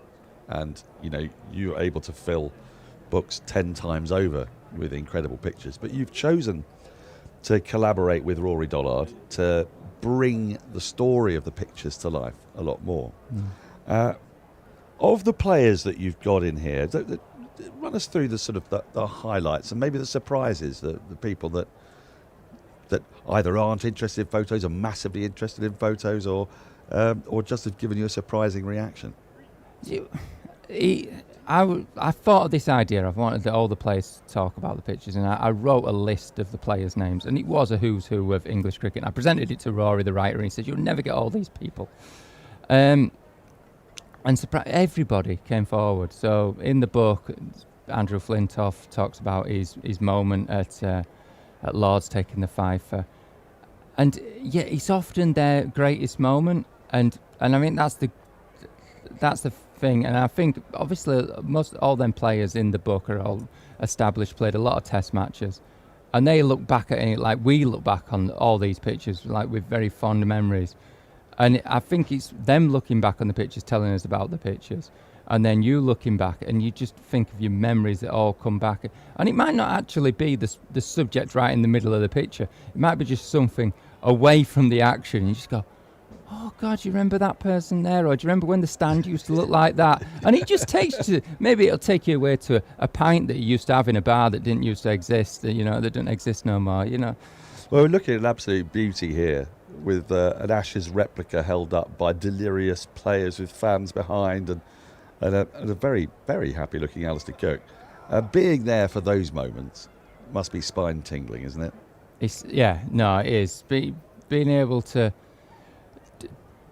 do the run round and get them celebrating with the crowd, and then I'm lucky I get to go in the dressing rooms and try and get a picture of everybody holding the urn. And yeah, you're so privileged, and you hear a lot of things. You know, you see a lot of things. It's strange because I've been with the guys so long, so they're just the same normal people to me, but they're heroes of everybody else. And yeah, incredibly privileged. There's another Ashes winning moment. That'd be 2009, wouldn't it? 2009, yeah. Well, that was the Test match, of course, where you've got the Jonathan Trott photo of the run out. It was a good Test match for light, wasn't it? You know, how beautiful was that light there? September, probably around 5 o'clock, lifting that urn up. So if you are an amateur photographer, well, even if you're a professional, you probably know, but if you're an amateur photographer, the very best time and place to get a photograph is the Kia Oval in September. Yeah. On a sunny day at around about 5:30. Yeah, but normally from just in front of the dressing rooms, because the stands in the background go really dark, and yeah, it's a very atmospheric place. Now, we don't have much time because the players and the umpires are going to come out soon. So I want to just talk about the book and whom it's for. Because it's an absolutely gorgeous production. But photography books have to be, really, if they're going to be good. A lot of money has to go into the making of these books. Now, this has been beautifully produced. As you can see, I'm showing it up to the camera. You've done it in collaboration with Rory Dollard, as I said, but the profits to this go to what? Tell us. So yeah, mine and Rory, all our royalties from the book, they're going to the Motor Neurone Disease Association. When I first started out, there was a young rugby league player called Rob Burrow that everyone knows Rob's story now. He was playing in the academy, and I used to photograph this guy, and he was the most amazing, talented player. And yeah, we've all followed his story. And I've been doing sport for 30 years now, and I've seen a lot of those great heroes on the field and now getting struck down with this disease, you know, whether it be Doddy Weir or Sid Lawrence. Every sport somebody seems to be getting it, and it's such a cruel disease because it seems to be affecting people that excelled in their field, you know, that were super fit, superhuman people, and now they're getting this debilitating illness. And we just wanted to do something to raise some funds to try and find a cure. Like people say, motor neurone disease is not uncurable, it's just underfunded. So if we can just help in a little way by selling a few books and, you know, giving some people some happy memories of cricket, that's the thing what we want to do. It's a terrifically good cause. We can buy this at bookshops. Presumably you can also order online. A picture of England 20 years photographing the England men's cricket team home and away. It's got some, well, just glorious memories if you're an England fan or even if you're not, because there'll be some memories in there of England losing, I imagine, which you could also enjoy if you're that way inclined, but mostly we've glossed over a lot of the losing. Yeah, so no, it's a book of memories, and it's not just the huge Ashes wins and things like that. It might be the odd one day international that you've come down to the Oval or Trent Bridge or wherever, and it just takes you back to, you know, a great day that you might have spent watching the cricket. Well, and also you chronicle the lives of people. You know, Joe Root began for England 14 years ago. So you have pictures of him from that fresh-faced, cheeky Joe Root into what could well be, in 2.5 years' time, the man who scored more runs in Test cricket than anybody else. That's got to be a moment you mustn't miss, isn't it? Yeah. As a Yorkshireman. As a Yorkshireman, yeah, I want to be at that moment. You know, I've said I might think about retiring when Joe gets them runs. No. I don't think there'd be anything more in the game to photograph. But Joe, I've been with him for years, worked with him for years, and he's kindly done the foreword for the book. An amazing cricketer, and yeah, let's just hope we can watch a lot of Joe. And you've got him in tandem, of course, with Jimmy Anderson. I mean, I know technically his international career started 2 years before this book starts, but there you see Joe Root celebrating yet another 100. But alongside, throughout this book, is Jimmy Anderson, and you see a young Jimmy Anderson all the way through to he's not going to be like me saying an old Jimmy Anderson, but a more mature Jimmy Anderson. Two greats of the game, and you've effectively chronicled their entire careers, which must be a remarkable privilege. From watching them get their first cap through to playing now, I've lived a very privileged life. Gareth, thank you so much for coming in. It's been fascinating talking to you about this, and all the very best of luck with the book. See you on the scene as Joe Root gets ever closer to your dream and our dream. It'd be brilliant if he finally got there in the last test at the Oval. Oh, wouldn't it be? Oh, could happen against Australia in the Ashes at the Oval if he has a prolific couple of years. Hopefully I'm at the right end when it happens. Well, September with the perfect light. That's what you want. Gareth, thanks ever so much for coming in. Thank you. Cheers. A picture of England, 20 years, photographing the England men's cricket team, home and away. Right, we're ready to resume. Surrey have had the better of an opening session on a pitch that's offered a bit. And it's going to be Jordan Clark who's going to resume, having taken 5 wickets before lunch. And Surrey looking to pick up those last 3 wickets. They had a really good morning session. Sussex had a good first hour, losing a wicket off the first over. But thereafter, it was all Surrey from 63 for 1. Sussex collapsed to 92 for 7, losing 6 for 29, and 5 of those to Jordan Clark, who was bowled brilliantly, as I say, on a slightly responsive deck. 3 slips in place, and Mark Ramprakash is in place alongside me. A very good afternoon. Very good afternoon. What a beautiful afternoon it is as well. Oh, beats the bat straight away. That 40 minutes might just have helped Jordan Clark here, mightn't it? Because it was a 7-over session. Get a chance to put your feet up. Sort of perfect for Surrey, really. Well, sometimes it can disrupt your rhythm, but judging from that delivery, it hasn't. He was bang on it there. He's presented a lot of problems for the batters today. I think he's bowled, if you look at his wickets, he's bowled at a slightly fuller length and the ball swung. There's plenty of carry in this pitch, and sometimes I likened it a little bit to Perth, where you see a lot of bounce, but it's those who bowl a slightly fuller length that tend to get the rewards. Now that's an interesting approach from Hudson Prentice. First up, that it hints very much at a team that's sat down together and said, there's a ball with our name on it. Let's get as many runs as we can beforehand. Doesn't look like a side that's gone, right, we're going to dig in for the next 2 hours. No, where have we heard that before? Put the pressure back on the bowlers. Run towards the danger. Well, still movement there for Clark. The ball's only 27 overs old. 27 overs bowled in that first session. Fewer than there might otherwise have been, but that's because 7 wickets fell. So that all gets taken into account. And they tot up the over rates.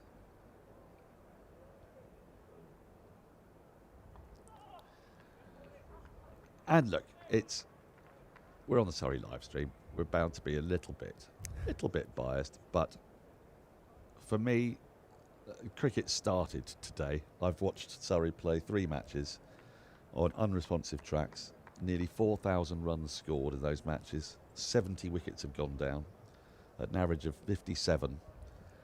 And cricket, in any of its guises, is better than no cricket, but it was starting to stretch one's patience. So having a thrilling morning session is just what we need to invigorate us.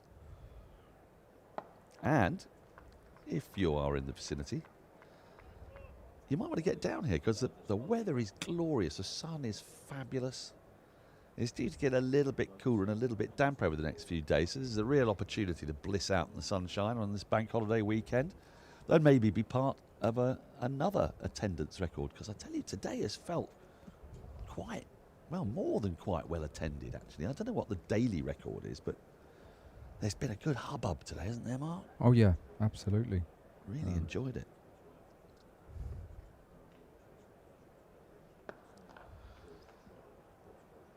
Carson survives that last ball, so it'd be interesting to see who Surrey turn to at the other end. They've gone into this game with 4 seamers, not 5, and they've lengthened the batting with Thomas coming in. Do you think that's a response to seeing the pitch when they, before they went out for the toss, perhaps? Yeah, I think so. I mean, just looking at the footmarks, albeit we're 150 yards away, but they look. Although it looks green, it doesn't look damp, and I think that's really important. I think if it was damp, then that would be. I don't think that's a really fair contest. I think the pitch underneath is dry. Clearly, it's got good carry, and I think that's what you always want at the Oval. You want bounce. If you get the edge, you want it to carry. Now, if the ball swings, all of a sudden, yes, it goes very much in the bowler's favour. But if the ball gets older, you've still got that carry, which is really important for the game, because you can play your shots as well as a batsman. Well, we've seen that in the way the edges have carried, haven't we? And Yeah. that hasn't always been the case at the Oval. I was really impressed. I thought that Sussex they battled really hard in the first hour, and I think they would have been very happy with their position that they had got to. And it was a bit of cat and mouse. You know, they had to trust their defence a little bit and then take the opportunities when it came along to score.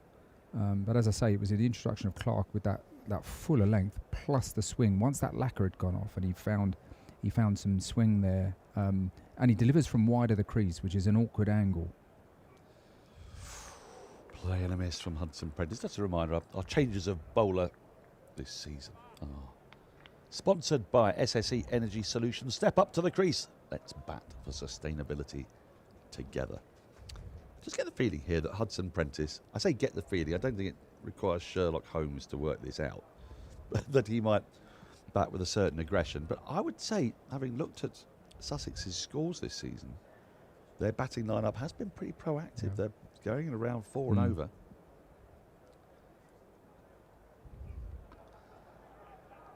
No ball signalled. They thought about a run that was not there, wisely sent back by Carson. I bet Now there's a man who's thoroughly worked out how to maximise the amount of vitamin D on offer today. Not a lot of that body is left uncovered. Or covered even. Yes.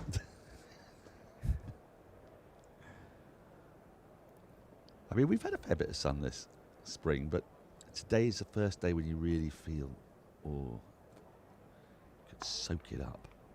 Because there's been a bit of, as Susie Dent would say, apricity in the air, Mark. Is that right? I've not heard that one before. Yes. It's that slight chill you get on an April day with the sun shining. It's what allows those nights to be cool and comfortable. I see. Okay. Still sleep with a blanket. It also means that an awful lot of my day appears to be spent with my wife discussing which layers and how many need to be taken out when going anywhere. Now he's advanced again here, is Hudson Prentice. What's his thinking? He's just trying to take the swing out of the... Yeah, I think if you're looking at it and they're 7 down, they've got to work out how to fashion as many runs as they can, to scrap for as many runs as they can. You know, he's not going to play in a conventional fashion. He's got to take some calculated risks. This one, he tried to walk down the wicket, maybe loft it over the leg side, which is vacant. There's no man out at deep square leg, and so he's looking to perhaps hit 1 or 2 over there, and that's what he's got to do to try and scrap as many runs as he can. Bit of a heave on this occasion. Didn't really time it, but he'd pick up a single. Now, I haven't checked on scores around the country, and I don't know if you've been on Zach Crawley watch at all. Today? Not specifically. So right, really? I have to be honest. You have so many better things to do. Well, 1 or 2. Well, I can give you a Zach Crawley update if you like. Yeah. Swung away, thick outside edge, it'll run away for 4. So Carson also showing some aggression after lunch, 7 off the over, including that no ball. I think that's a fair enough shot, isn't it? Just going with the swing, you know, just a little bit outside off stump, get his arms out at it, thick edge. But why not chance your arm with that sort of delivery? So Kent are playing Derbyshire, and Zach Crawley's made his highest score of the season, putting pressure on the selectors with 44 off 61 balls before being bowled by Anderson, Martin Anderson, not to be mixed up with James Anderson, an entirely different Anderson. Did you say bowled or? Bowled. Bowled. Yes. Don't know if it was played on. Wouldn't be surprised if it was a nitbacker. Yeah. Yeah. Oh, well. That's the problem when you've seen as much of Zach Crawley bat as we have. It's like you'd always look at a James Vince caught somebody and go, oh, he's in the slips, is he? Which is always very unfair because he's one of the finest batters of his generation. Well, it is, that's right. And, you know, it could have been a straight one. I missed plenty of straight ones in my career. Right. A straight ball has a lethal quality about it, as I discovered. Well, it gives a chance of at least 2 dismissals, doesn't it? If not more. Yeah. But certainly that debate around the opening position is hotting up, isn't it? Well, it is. Oh, that's whipped away nicely. It's going to speed away. It's a long side out there, but just straying slightly onto the pads. Rare ball onto the pads from Clark and whipped away with nice bottom hand. A bit of flourish from Hudson Prentice. Brilliant shot, this. I mean, he tried it the previous over. Didn't quite get hold of it. This one hit the middle of the bat on the angle. Just probably in the middle and leg, but a bit of flourish about that one. Well, so I love the almost a 360-degree follow-through. Yeah, that. a bit of Dhoni helicopter going on. Yeah. Well, it's resulted in a change of field. There's a deep square leg going out. Beats the outside edge. Great reply from Clark. It's a shot that looks brilliant when it comes off. It didn't come off for Coles, who aimed a similar kind of shot. When you miss it and you're castled, it can sort of reek of profligacy. But when it comes off, this is the eternal debate in cricket, isn't it? If you execute it well, it's brilliant. If you don't, what were you doing? It's a brutal game. Yeah, I mean, I suppose you're going to get out somehow. So you perhaps try and make it on your terms, live by the sword, die by the sword.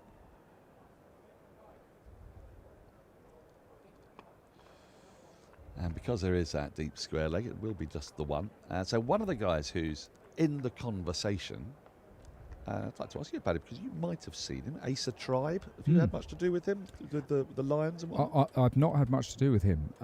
I've seen a little bit of him and actually read a really interesting interview that he gave, and where I was really impressed with the way he spoke about the game, his development, his time away with the Lions, how he worked a little bit on a slightly different trigger movement to improve his play against fast bowling. I felt it was a very mature interview given his age, and he spoke a lot about being curious and open to new information, but equally making the decision himself. So if he was going to change anything or add something to his game, that he takes ownership and it's his decision. And actually, as a coach, that's very much what you want. You can give options to players about potentially how they may improve or cope with different challenges, but ultimately they're in charge. It's their career and they've got to take it on board. If they do, they're going to believe it much more than if they're told. Well, he's had another decent knock today. He's out now, but he's made 45 out of a total of 99 for 1. That's Glamorgan playing against Hampshire. End of the over, 30 gone. Sussex 118 for 7. Elsewhere, Yorkshire against Somerset. Somerset, table toppers, won a couple of games. Someone said to me the other day, could this be their year? Good outfit, aren't they? Yeah. Have been for a long time. Yes, they really have. Could it be their year? I mean, it's been a question that's been asked for many of the last 20-odd years.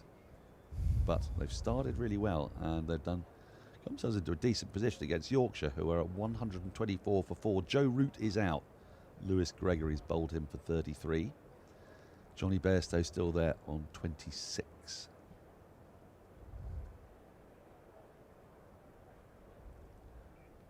Oh, a swing and a miss. Flash. If you get a flash, flash hard.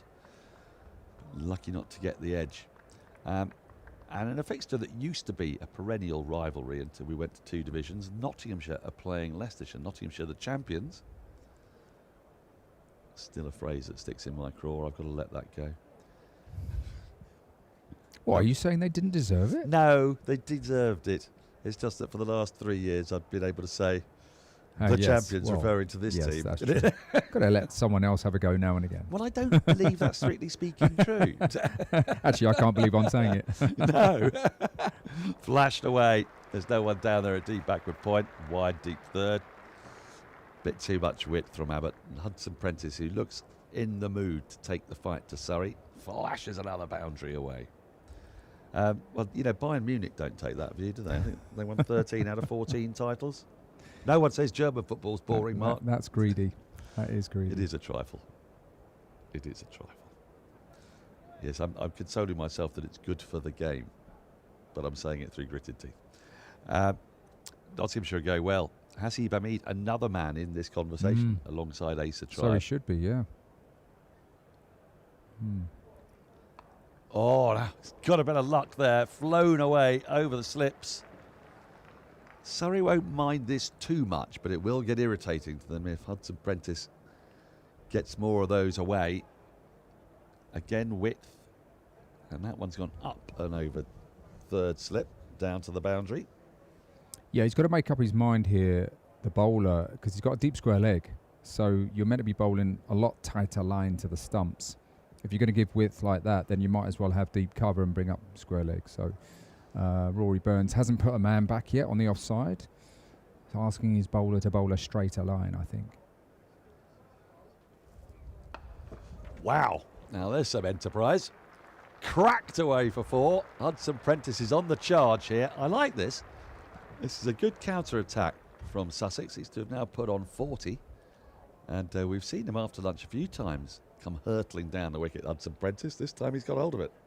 Yeah, smart batting. He's taken advantage of width. And, of course, the bowler has come straighter, giving him the charge and managed to get it over or through deep mid-wicket, I should say. But you're right. It's smart batting. It's an intelligent counter-attack, taking a calculated risk.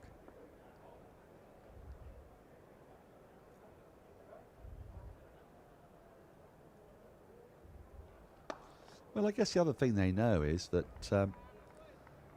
Surrey have just got the 4, but it is 4 pace bowlers this time. Jordan Clark's in the middle of a lengthy spell either side of lunch. Reece Topley's coming back into 4-day cricket, so bound to be a little bit ring rusty when it comes to the 4-day game. So if they can force a change of bowling and force Surrey's bowlers into just a couple more spells, things might get a little easier.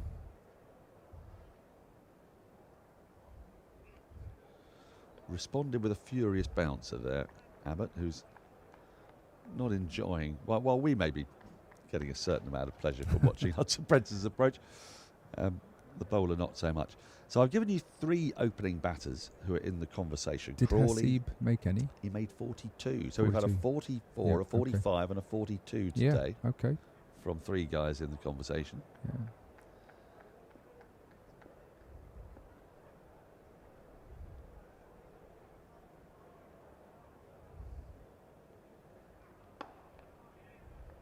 Now this could be tight. Wild throw to the keeper's end from Clark. And so they'll get home for a single. And Hudson Prentice will keep strike. 133 for 7. It's a tough one, but do you think there's anybody out there who's making a really strong case to open the batting in place of Crawley? Well, I think Durham are in the field at Lords against Middlesex, so Emilio Gay comes to mind. Left-hander, I suppose in his early years would be known to be probably a type of player along the lines of an Alistair Cook, who would bat time, leave the ball well, occupy the crease and got big scores. And now he seems to have evolved his game up at Durham, playing a few more shots, confident player, and has got 200s this year. So I'd have thought he'd have to be, given that he was on the lines as well. I mean, Rory Burns made a really interesting comment, I thought, on the media day at the start of the season about the pecking order with England.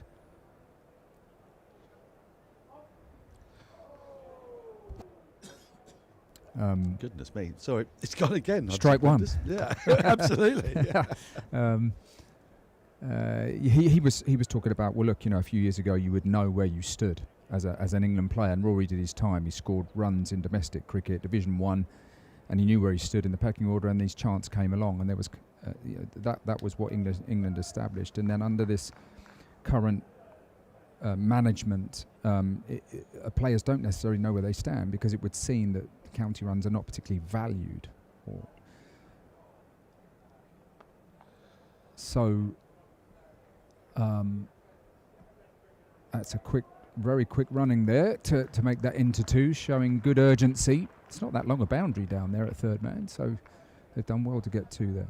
But yeah, I think that in the last 3.5 years there has been this disconnect between England and the county cricket, first class scene, and that's been, that's manifested itself in some comments that have been made by different coaches and players recently. And Rory added his view about the pecking order, and here we are discussing potentially who could be an option instead of Zach Crawley. But we don't really know, because we don't know what England are looking for. In the past, they'd be looking for a run scorer, who to open batting, who probably sounds like would a open. normal thing you'd want, isn't it? I mean, sorry, The game's sorry to changed. interrupt, but The game's changed, Dan. Well, it has. It's moved on. Yes, as we've moved away from run scorers. Could have set the tone now. Yeah. Could have hit the first ball for 4, mate. But no, I think Emilio Gay looks to be a strong option, because Roux, who's a very good player, doesn't necessarily naturally open for Somerset. I don't think he has. And Asa Tribe is I would say, more of a middle order player so far in his career. So you think he's opening, chosen, gone up the top to yes, I think he has to make a bid, yeah. and that would be good for his game. But it remains to be seen whether he's a natural opener or not. He may well prove to be, but I think in terms of their trade, and as someone who did bat 3 and 4 and then did open for a period, I did feel more at home going in at 3 and 4 personally. How much of a difference is it at 3? Because often, people will say, slightly mockingly, when it comes to England, batting at 3, you might as well be opening anyway, which is unfair. But yeah, I remember Graham Hick talking about this, and he just felt like he did not want to open. And even if he was in second ball of the game, number 3 was mentally, he was very comfortable with that. And you get some batters who like that. And then others who are, well, it doesn't matter. I can bat open or I can bat 4. I think what you want is players who are adaptable. Personally, I don't like one-size-fits-all players, ideally. I like them to be able to adapt to different conditions and pitches and things like that. we're seeing Ben Duckett not open necessarily at Notts, aren't we? Yeah, that's that's opening right. for England, bats down at 3. Yeah, and the irony there, of course, is Hasib Hamid, who has played for England, and very highly thought of, top run scorer, I think, in Division 1 last year, I think. He is opening, and he's an opener by trade. He's opened all his career, so he's very comfortable with the different situations that can arise, particularly in Test cricket, where you can go out, 20 minutes before the end of play, having fielded all day, things like that. He's more familiar with that and mentally how to handle those situations, whereas a middle order who's going up to open, that's perhaps new territory for them. So out of the candidates, I think Hasib Hamid and Emilio Gay would be more natural. I know Emilio, I think, is batting 3 at the moment for Durham, but he has opened a lot in his career. Certainly I saw him get 100 against Middlesex when he was opening, and he played very well. So he, again, an England Lion, so it would show a progression, wouldn't it? That's a shot. That's a fabulous shot as Matt Fisher comes into the attack. And straight away, Hudson Prentice again using his feet. He's not been shy of doing that after lunch. And got that right out of the screws. No chance for mid-off. Just a reminder, our Changes of Bowler, sponsored by SSE Energy Solutions. Get the whole team involved and score big with sustainable energy solutions. So given what we've been hearing from the England hierarchy, if you like, this season, and at the start of the season especially. I say, well, fetch that and bowl me another, thank you very much. That has gone all the way for 6. Out into the stands. He's threatened to play that whippy shot aerially in that direction before. And this is a really fabulous little counter-attack. Well, more than little now. The 50 partnerships come up with that off just 52 balls. 54 these two have put on. And another pace taken down the wicket. And that's been whipped off middle and off. And out over deep mid-wicket. His trigger movement takes him outside off stump. And he's advancing on the bowler. And Fisher's got to decide how he handles this now.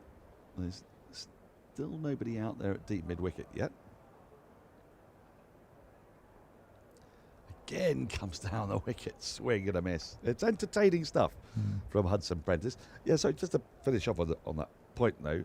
They've talked a lot about how they need to repair the relationships with the counties. That's what I say a lot. It's been mentioned at the start of the season.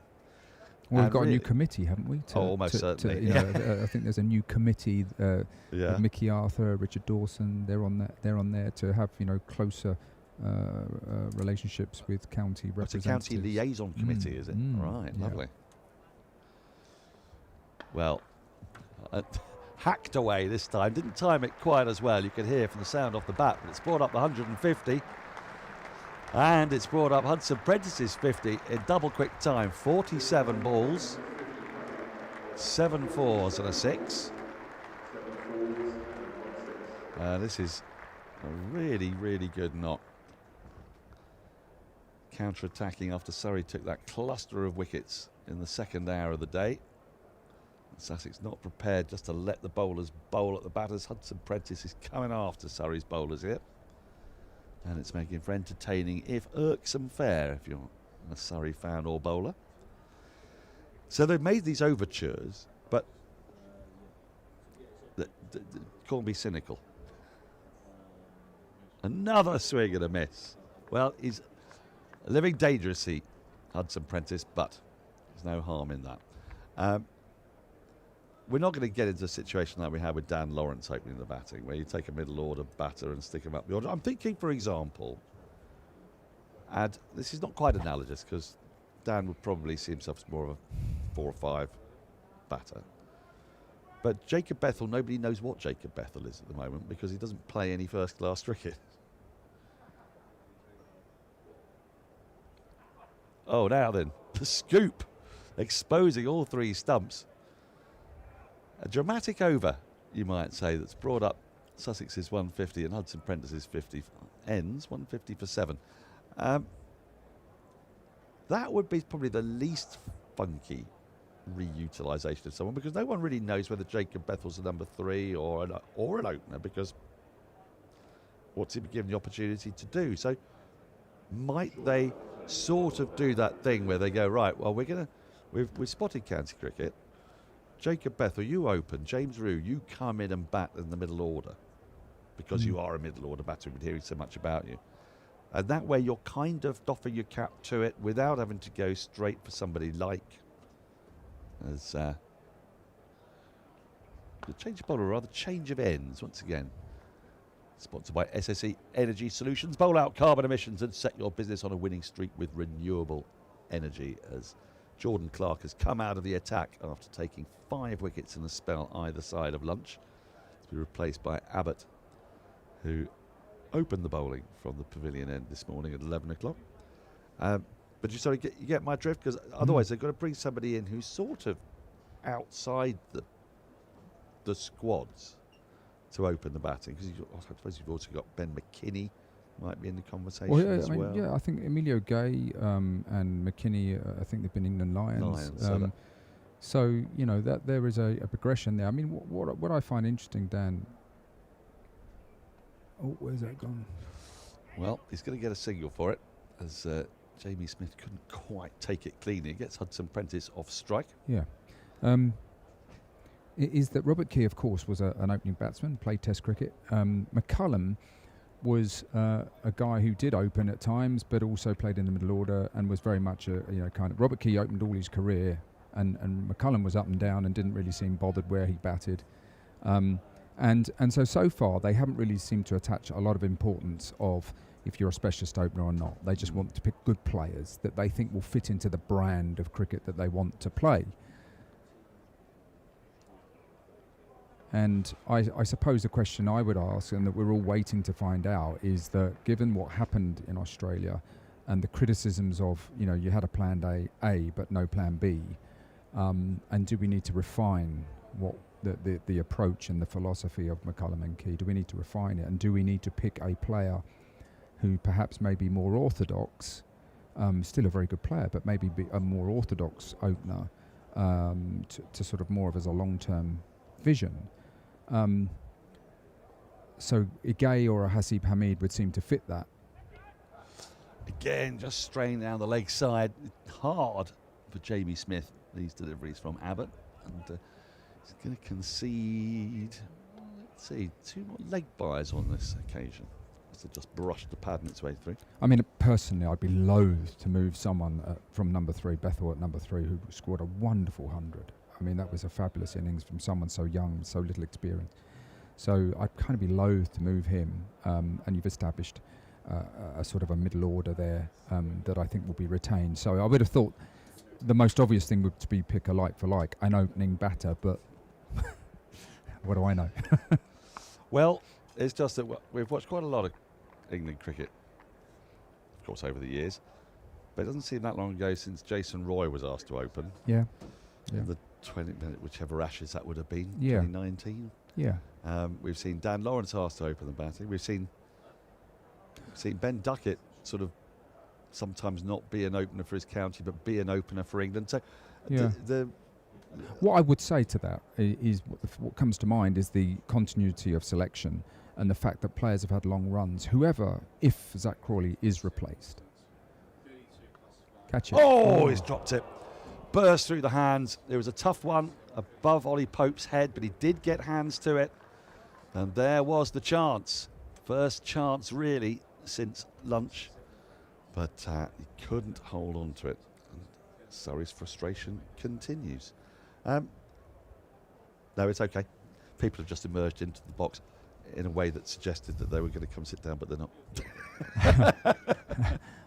Well, actually, the batter there, Carlson, probably could have gone a bit harder at that. It was a bit of a fence at it, wasn't it? Steered it almost straight to second slip. If he's going to go, you might as well give it the kitchen sink and go a bit harder. Now, I was just coming back to this point that, you know, if whoever they do pick, I hope that they do get a run, and that's why, in terms of a vision, if you're thinking to try and put someone in for longevity, give them a run. I mean, how long a run has Zach had? And so I'm not suggesting that they have that long a run, but you want to try and bed them in and give them an opportunity to find their feet at that level, because it is a jump. It's a huge jump, no question. I mean, no one's arguing about that. That's for sure. If it was just the best opening batter in the country, and if you wanted to, you put that person in right now. Yeah. Forget who the selectors are. If it's just you. Yeah. Who would you put in? No other considerations other than the bloke you think is the best opener at the moment. Have I put you on the spot a bit there? I have a bit. You've put me on the spot, and I suppose the fact that a name is not jumping off the page at me would suggest that actually you've got to look at someone and think, yes, they're a good player. If they've gone through the England Lions, you know a bit about their character, which is really important, and then for the longevity, to stick with them. So someone like Emilio Gay, I wonder whether he's got a couple of hundreds this year. He seems to be on the rise. He speaks quite well. He's been in and around England Lions. It would seem a natural progression to give him a chance as a specialist opener and give him a run in the side. Well, there we go. So that probably won't happen. And they'll go with a middle order player and ask them to open because they don't seem. I have a very, I seem to have a more, well, I guess, an old school view. It's not to say that, I still, like as I've said, I want players to be adaptable, because if you're going to be a good player, sometimes the second new ball comes around and you need to negotiate that. So you need to be an adaptable player. But I think I personally like the way that if you get picked in the Lions, that there's a progression into the first team if you do well. Oh, nibbles at that, so nearly gets the edge. Surrey have been luckless since lunch, but Sussex have earned their luck the way they've played so enterprisingly. Well, we won't have too long to wait. Yeah. And in a way, the selectors did suggest to us that they were going to be watching these 7 games closely. Yeah. There was something of an audition taking place. I mean, we've fixated a lot on the opening role, and partly that's my fault because I've initiated this conversation. That's a good discussion. Yeah. But there's also other areas of the team in the bowling department, which down the wicket he comes. So nearly gets an edge again. But, since Jimmy Anderson's been out of the side and Ollie Robertson's been out of favour, the bowling attack in England hasn't been necessarily 100% fixed. I mean, the last Test match England played, he was at the Oval, end of last season. Jamie Overton was playing in it. Then promptly announced his retirement from red ball cricket. So Chris Wokes was part of that team. He won't be playing. No. So Sam Cook has been a bowler for English conditions, Yes. if you like. But then the question I might put there is, he moves across his stumps and can I get a leg by for it, but slightly perilous. Keeps strike with that leg by at the end of the over, 159 for 7. Is that, are English test pitches like traditional English conditions anymore? Having watched the test pitches over the last few years, you'd have seen the same kind of pattern developing. Places like Old Trafford where it gets slow and low and very difficult to take wickets. Lords has been what Lords has been like, often gets better, doesn't it? Edgbaston has been extremely flat. This was the best Test match wicket last year, you'd probably say, but as a general rule, pitch has been quite slow and low, which is why I guess England are looking for point of difference bowlers who are out and out quicks. Sam Cook doesn't come into that category, and yet, I don't know, he still feels like the best bet for a home series. I don't know. Well, I think since McCullum and Key took over, they think they've asked for flat pitches so the batters can come out and absolutely bully it. It's been very entertaining. And then Ben Stokes has been brilliant in terms of his ingenuity, really, in terms of setting different fields and working out ways to get wickets. So I think they've done a brilliant job. I think Sam Cook is a very, very fine bowler, very skillful. It does surprise me a little bit that we take away potentially our point of difference, which could be the bowlers who are operating around 80 miles an hour with a bit of swing, like a Chris Wokes. He was a bit quicker than that, obviously, but I think Sam Cook deserves to be in and around a pack of bowlers, and depending on the conditions we encounter, that he may well be selected. Ironically, in Australia, there were one or two pitches that rewarded accuracy. With Scott a bit of Boland and Michael Neser were the ones who prospered the most. Yeah, exactly. So look, you're going to call me biased now, and with his figures, it's not immediately obvious, but there's a lot to like about Matt Fisher. I think I mentioned before when I was on air that I was on an England under-19 tour. He's very highly thought of. He's got a very smooth action, bowls at a decent pace, not express pace. And as I say, we've never had a history of producing 90-mile-an-hour bowlers in this country.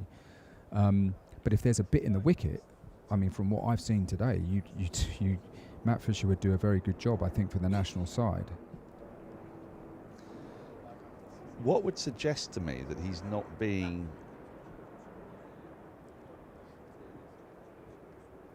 perhaps looked at as closely as you might think, or we might hope, is that he's been allowed to actually play cricket. And if you're going to be a bowler playing for England, then it seems imperative not to bowl. Well, to bowl in the net, but not in matches. Not in matches. Yeah. And I'm sorry if that sounds a little bit bitter of me, but having seen Gus Atkinson labour away on a pretty tough track last week, then to see this more responsive and interesting one made available and poor Gus miss out does befuddle me. Let's put it that way. But as on a serious point, as much as I can be serious, if Fisher's played 4 games, it suggests to me that, I don't know, that they don't want him rested. Yeah, I'm just saying that, you spoke about flat pitches, so I would say, do we want them quite as flat as they've been? Yeah. And actually, will our bowling attack become more penetrating if we play to our strengths, which is bowlers like Sam Cook is a very fine bowler, but a Matt Fisher who bowls 84 miles an hour maybe. Shot. Beautiful shot. Bit of width, had to reach for it, Carson, and it was full, but he's kept it along the ground, got it to the right of cover, extra cover, and it's run away for 4. Lovely shot. And Sussex have been great since lunch, really taken the attack to Surrey successfully, these two. I agree. I kind of think that the English conditions are more likely to suit English bowlers. Every other country in the world prepares wickets for their players, which is entirely reasonable. Well, when you think that, look, we're not certain how much Test cricket Jofra Archer might play or Mark Wood. So then you're left with obviously Gus Atkinson, Cass, Tongue, who, you know, all three of those are very good bowlers. I think they're, you know, proven at test level.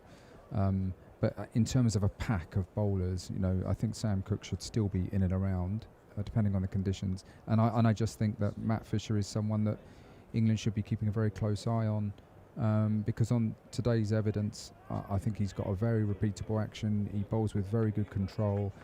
He can come in and play his role in part of a four-man pace attack. Now then, where's that gone? High in the air. Sibley underneath it. Takes the catch. And Hudson Prentice's very enterprising knock comes to an end. It was a steepler. It was a horrible one to have to take. For a moment, Sibley would have thought he hadn't quite judged it right, but he got there. He clung on. Surrey have picked up their 8th wicket. Fisher has got a well-deserved 2nd. And this partnership for the 8th wicket has been broken. Terrific knock from Hudson Prentice. Actually, I enjoyed watching that. Shots all round the wicket, but it was calculated, you know, and he's got a great eye and played to his strengths there. Important runs for Sussex, but from Fisher's point of view, he withstood the onslaught, stuck to his guns, kept hitting the pitches, hit around middle and off. In the end, Hudson Prentice going across the line, bit of extra bounce at the oval, and a well-taken catch actually from Sibley. That one hoisted way up into the sky, and with a strong cross breeze coming across the oval, it just sort of veered away from him at the last minute, but he managed to adjust, and so I think Surrey will be relieved to see the back of Hudson Prentice. Well, they certainly will. And it brings out to bat Ollie Robinson. Just before you do go, Ollie Robinson's the one man we haven't discussed. Yeah. Chance for him to get good back performer. Well, you know, it's whether they want his... I mean, he's got great skill as a fast medium bowler, great skill. I suppose the reasons he was dropped may come down to one or two other issues, but he should be in and around. If you're looking at purely skill, he should be in and around the England team, that I would have thought. Terrific. Thank you, Mark Ramprakash. We'll catch you later on. Adam Collins jumping in with Surrey having broken that frustrating stand. Finn Hudson Prentice, a very, very useful 53 in the context of a first day that's been largely dominated by ball over bat. Matt Fisher picking up his 2nd. Good afternoon, Cameron. Afternoon. Fast-moving game today. 8 down Sussex. A couple of slips and a 3rd man straight away for Robinson. Upstairs. Like it. Finn Hudson Prentice perhaps giving us a sense of the way that we might see this game played, i.e. when players get themselves in a little bit, they really go for it, especially as we wait for the pitch to get a bit flatter, as you'd expect on days 2 and 3. Fun so far. That spell from Clark before lunch was immense. 4 in 17 balls, 5 in the spell.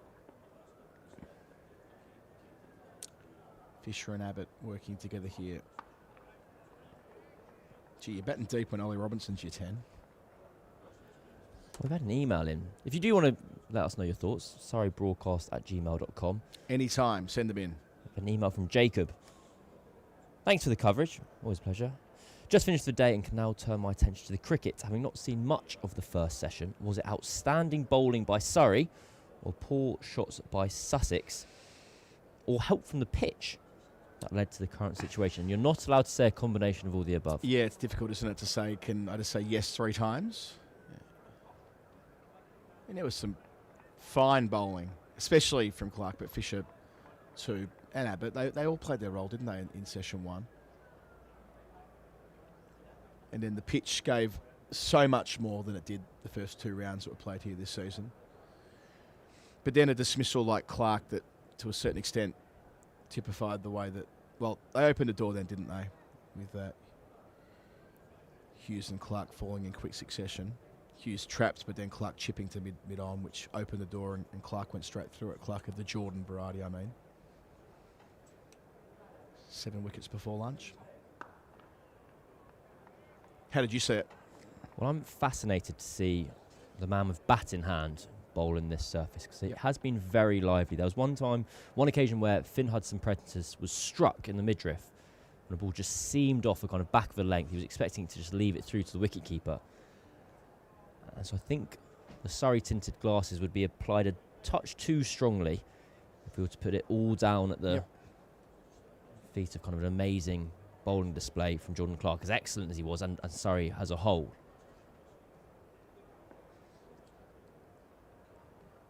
I feel like Surrey needed a session like that, just generally speaking. 1 run from the over. A successful one for Matt Fisher. He's picked up a couple of wickets, 168 for 8. Still a long way to go on this first day. Only 27 overs in the first session due to all the wickets, so a massive middle stanza here at the Oval. But no, I sort of feel like Surrey have been reaching for a sort of a big session, get on a bit of a roll with the ball like we've seen so often here over the last 4 or 5 seasons, and that's what they got, having won the toss and fielded. As people pour into the ground here, haven't got an updated crowd number as yet in the session, but we will soon. That'll be north of 5,000 before you know it.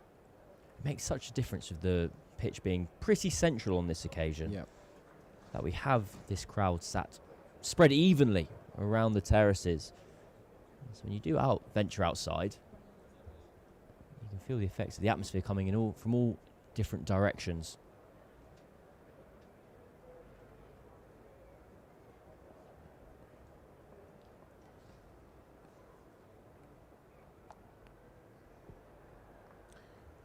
Last week here, well, only a few days ago, really 3 days between matches, the Archbishop Tennyson side of the ground was virtually vacant in favour of getting up in that SSE Energy Solutions stand, the Loch Lake balconies, the Peter May Terrace, great place to watch. The deeper you get into the day, the more and more of a sun trap it becomes. But today, as you say, a nice even spread with a packed pavilion. Plenty of people beneath us as well in the JM Finn stand. You can hear the hum through the FX mic as well. People enjoying themselves, getting into the spirit of things on a fine Friday afternoon. 25 degrees outside, perfect. Get down here, be part of the record. Have you been part of a record before, Cam? An attendance record or?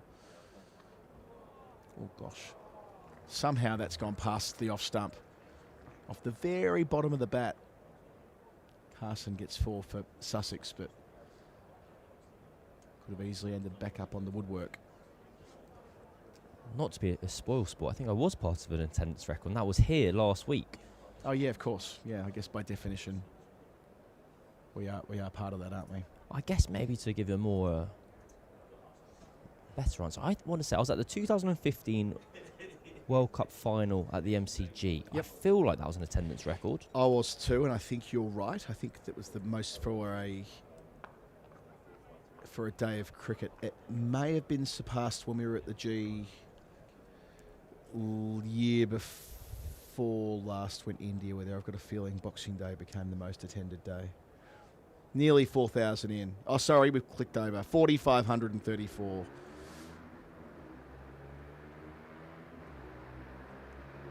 I was part of a Guinness, unwittingly, part of a Guinness World Record twice in the space of a month when I was a kid.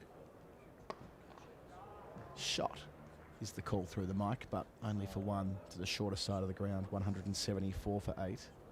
So I was at a Hawthorn game at the MCG. And don't ask me why this became a thing, but just go with me here. Part of the pre-game entertainment was they were trying to break the Guinness World Record for the most amount of people simultaneously dancing the YMCA. Nice. Naturally. Why wouldn't it be? I mean, I think it was an exercise in getting people in early, maybe.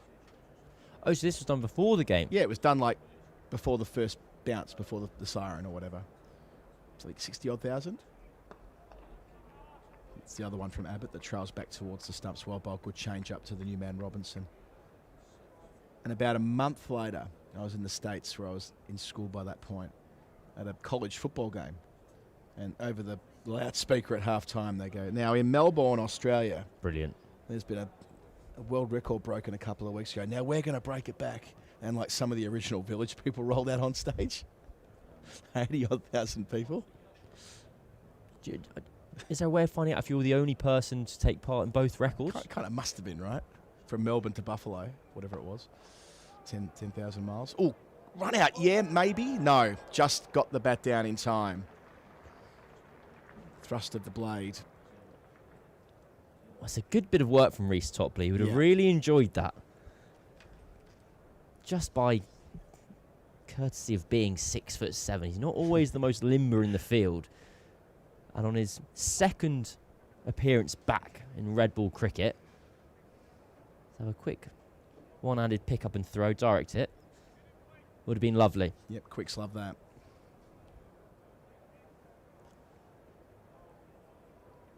I want to get in on the action on some wickets as well, because he's had a couple of really tough days in the field in his last 2 red ball appearances, and he's missed out on the fun on this occasion. Mm-hmm.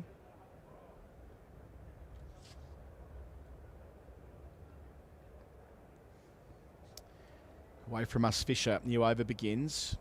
Straight away beating the bat as he's done so often off this friendly surface for bowling today. I think your point about this being a session that Surrey needed is very pertinent, because it's almost been a bit of a perfect storm for them here. They've had 3 draws in a row. They've had a couple of really long days in the field where they haven't been able to get this flurry of wickets. And here against Sussex, who have a depleted seam attack, and with Surrey 1 bowler shorter with Tom Laws, they've gone, you know what? If we make a green surface, not only do we get the confidence boost of us running through our opponents. Fine, but not quite fine enough to reach the rope. Nice bit of athletic fielding down there. But it's also a game so important. But it's also a game that only Surrey can play, because Sussex can only rely on Ollie Robinson, yes, Henry Crocombe, Finn Hudson-Prentice, and then they're going to have to turn to spin. And James Coles and Jack Carson. And I can promise you now, we won't see an over. Well, might have gone early on the lack of Dan Lawrence shout, but I imagine I would be surprised if we see an over of spin bowled by Surrey across this fixture. Yeah, that would be improbable at this stage.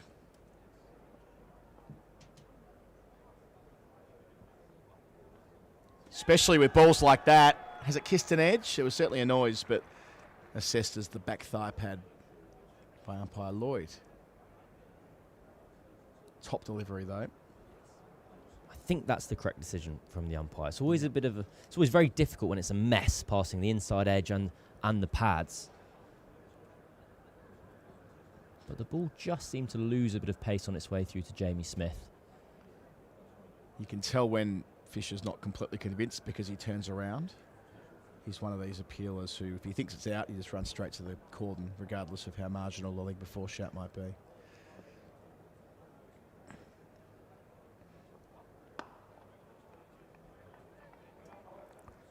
I remember a wicketkeeper friend of mine explaining that to me once, where I played in a game and there was a hat-trick taken, and it was caught behind for the 3rd wicket. We went into the huddle and the keeper goes, I reckon that was thigh pad, not bat. So we went, what do you mean? Or like clip the top of the pad on the way through. And we went, no, it sounded fine. He's like, no, because I was reaching forward when I was catching it. The ball, pace had come off the ball. If it's off wood, it just comes straight through to you.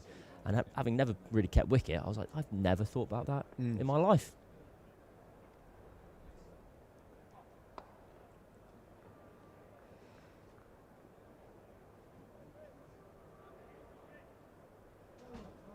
Yeah, they have that 6th sense, don't they, keepers, about what it's ricocheted off. What did you do with your 3 days that you weren't at the Oval? Back-to-back home games here? Good question. I'm going to have a look at my calendar and remind myself. I'm moving up to Finsbury Park. That's news from my life. Moving up our way again. Indeed. Giddy up. What's the living arrangement? Without going too personal on air, but we'll do it anyway. After Fisher finishes. Picks out cover 176 for 8. No, moving in with a friend and his housemate, I guess. I had to go for my trial beer on Tuesday night. Excuse me? I had to go and meet. So obviously I know one of the people who I'm moving in with, but the other person I've never met before. So he basically he had what, the ability to knock you back if the beer didn't go well. Was that the idea? I think that's the idea. I think what I was remembering was I'm interviewing them as much as they're interviewing me, and you're just basically there. You say that, but not in this housing market. They're interviewing you. It's a good point, but I took it in a positive mind frame. But I was interested to know. I thought the more interesting storyline was how badly does this beer have to go that I don't end up moving in? Jordan Clark, good time to come back on. Hello. Living the Vita Loca up there. 5 for 25 earlier today. He bowled magnificently well. So, well, it sounds like the introductory beer went well. Was it 1 pint or did it? No, it was. We got the Champions League on. It was an absolute kind of tap-in, I think, for all parties. Just kind of watch the football. It was an amazing game. Football, what, sports fans, your Indeed, friend. And, yep. Okay, right. Both football fans. I was the third biggest football fan of the three of us. Okay. Cricket people? Yeah, I'd say cricket people. One of them for sure. Okay, that's good. That's helpful. Close.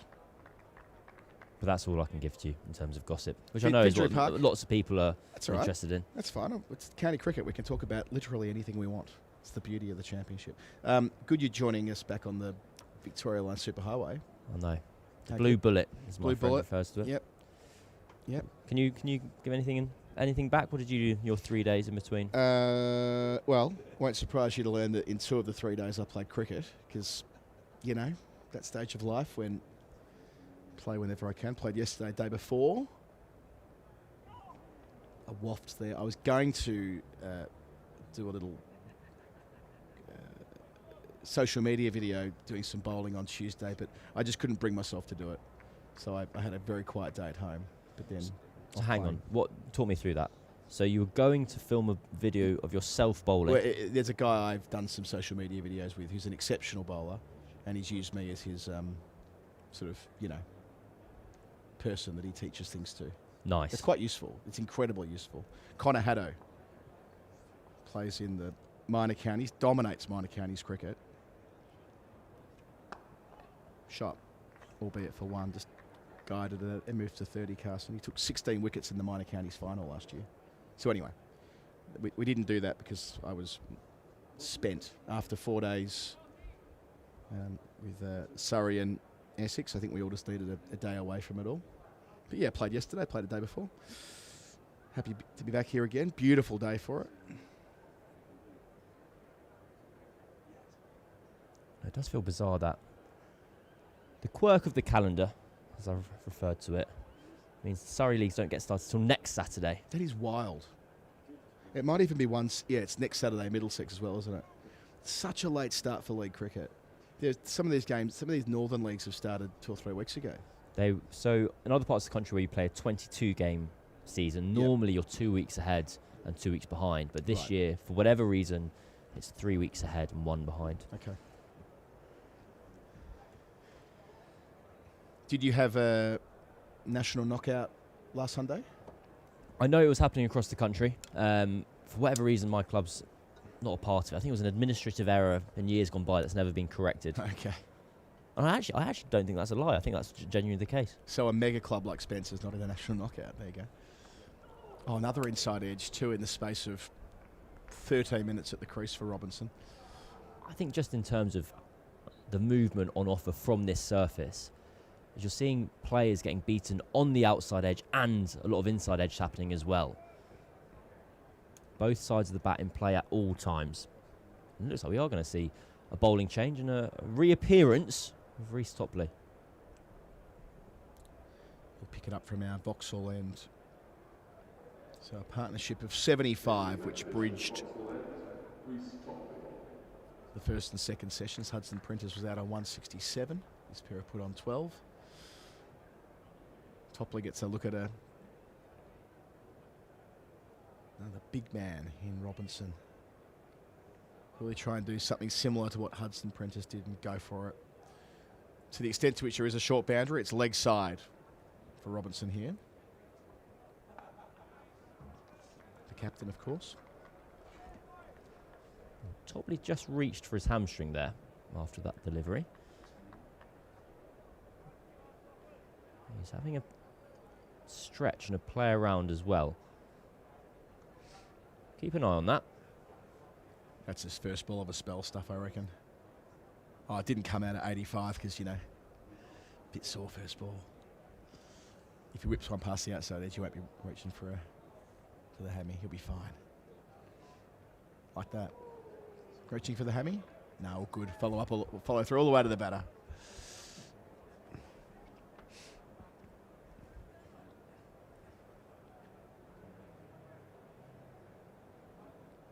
Yes, the overseas players starting to fly in over the last couple of weeks. Have you got an overseas, Spencer, this year? We do indeed. We have a young Kiwi named Jamal Todd. And he's 21. What I find peculiar is he's kind of too young to be friends with.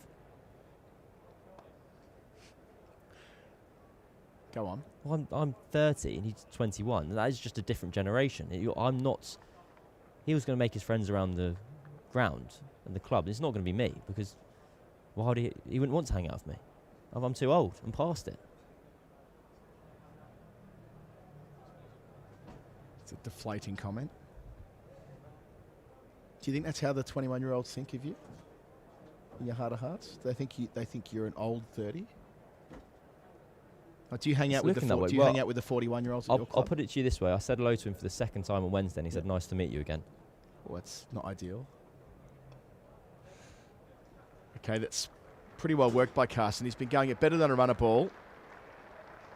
He gets back to a runner ball here, actually, 34 from as many. Had that really important stand of 75, which gave Sussex the chance of reaching a credible first innings tally. They were 92 for 7 at one stage at the end of that remarkable Jordan Clark spell.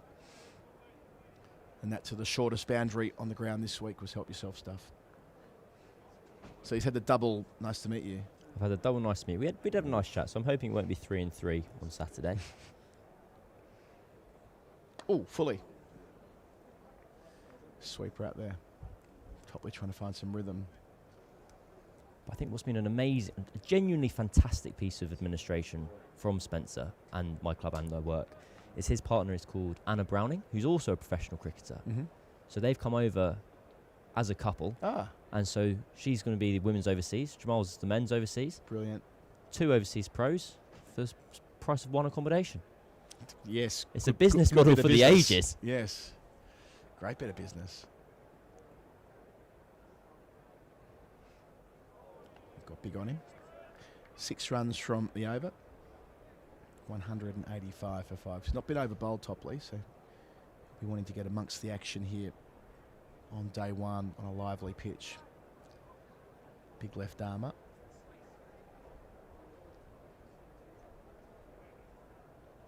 Yep, that rite of passage for overseas players. The difference between being an overseas in Australia from England and being an overseas here is vast. Over here, what expectation? You'll play Saturday and you'll play maybe 1.5 other games per week. You know, there might be a midweek game or a cup game or a Sunday game that's...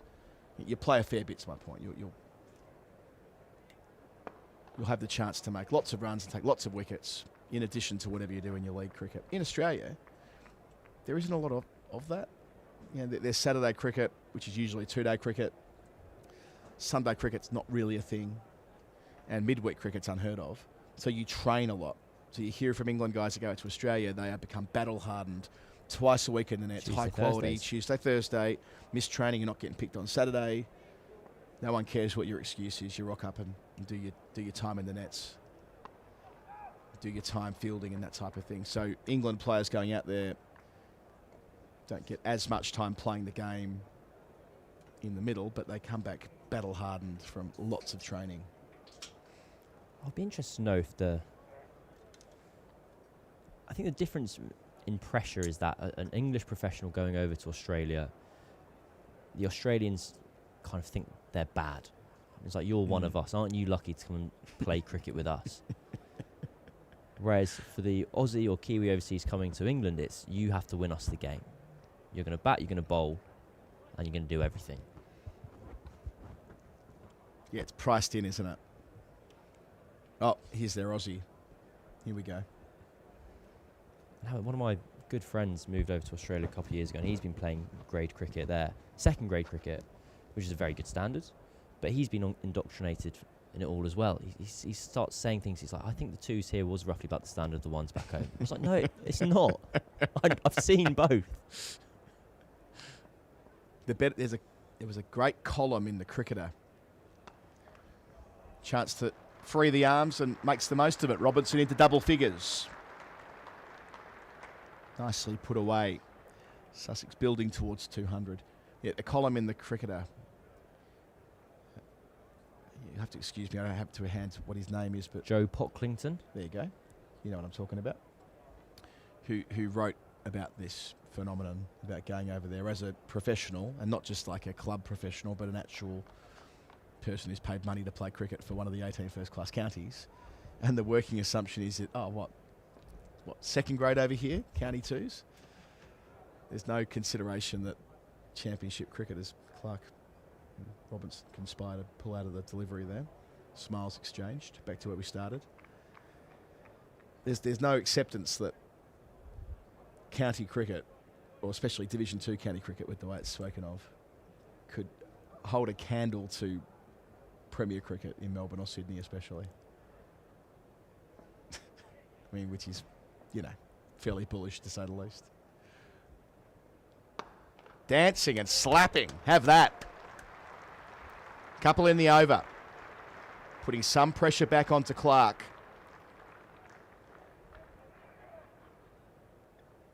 It's a lovely shot from Robinson. Couple of false starts this over. Clark's running on a couple of occasions where Robinson's not been happy. He's been too quick before he's ready. On this occasion, he loaded up, premeditated, and was straight back down the ground.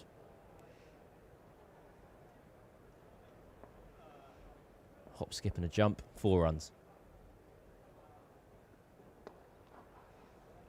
It's good batting that. Gets the angle right. Placed out for a couple. I do remember having a look at the website of, I think it's the University of New South Wales Cricket Club over in Sydney Way, where Harry Brook used to play. And on their website, their kind of like standard differentiator, they say first grade is roughly between first and second 11 county cricket. Second 11 is ECB Premier League. I'll be able to get it up. I'm not lying. That's 100% true. Down the leg side to finish 11 runs from the over 196 for 8. That is trolling of the highest order.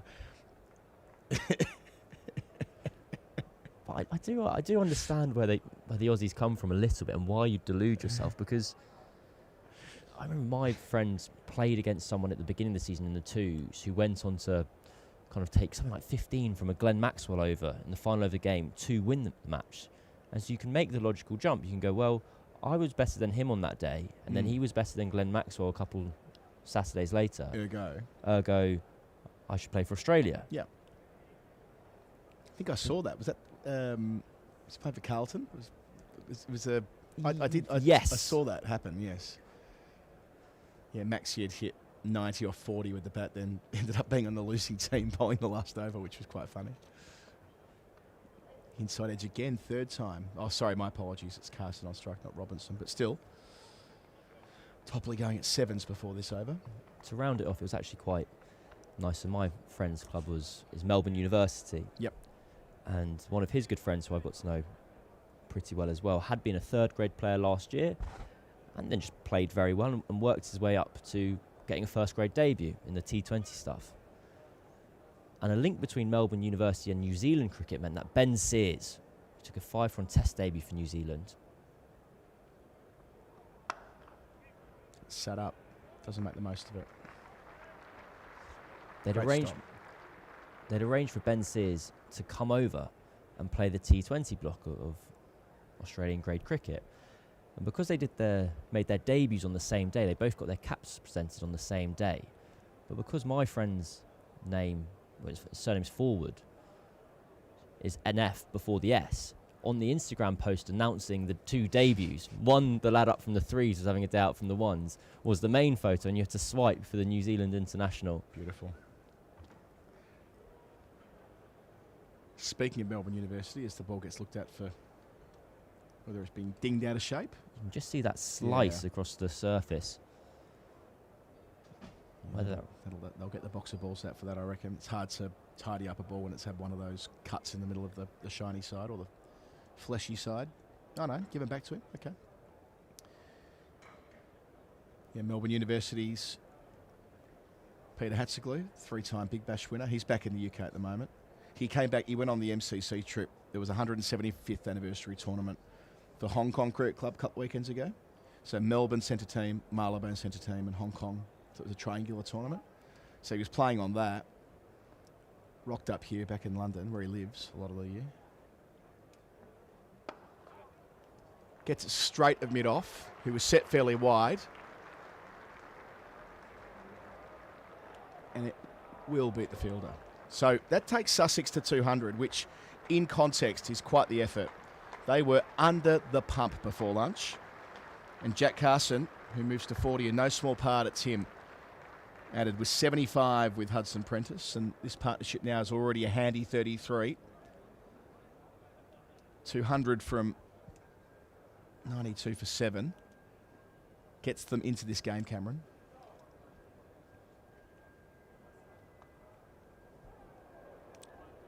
In the air, dive required, running back with the flight, not quite. Everything needs to go right for Burns when having to change direction and shoulder coming over his left shoulder. Wasn't quite to be on the miscue. But yes, Hatziglou gets back from, this summer in Australia, playing Big Bash, whatever it is, other franchise cricket. Turned out for Australia House.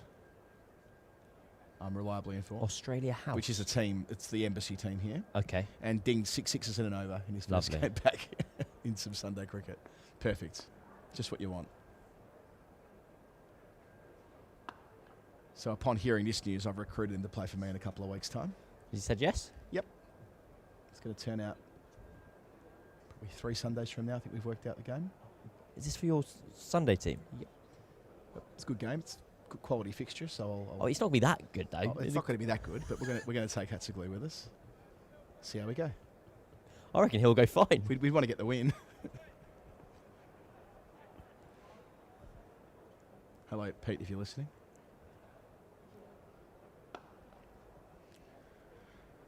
That'll be 7 from the over with Carson retaining the strike, which is important in context because he's going at better than a run of ball, 203 for 8. If they could drag their way to 250 and get themselves a batting point out of all of this, what an effort that would be. I think already this is not an inconsequential score from Sussex. It's given them a kind of puncher's chance in the context of the match. I still think anything below 250, and Surrey will be delighted with that. That would have been the game plan from the offs. Win the toss, green top, bowl Sussex out for less than 250. But with a slightly more brittle batting lineup for Surrey, you've got Adam Thomas in there on debut, Ryan Patel in for his first game of the season. They aren't infallible.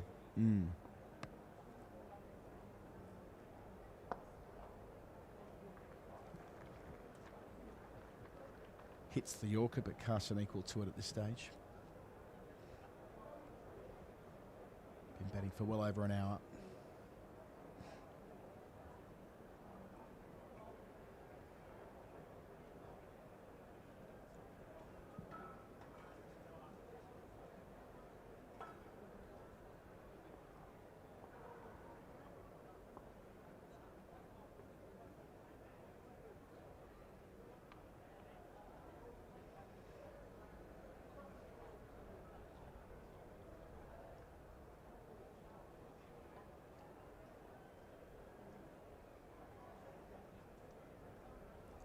Beautiful sound through the FX mic.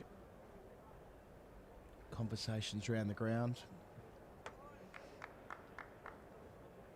You need that critical mass to make that work. What have you spotted there, Cam? Jordan Clark seems to have a message of sorts on his wristband. Never noticed him having it before.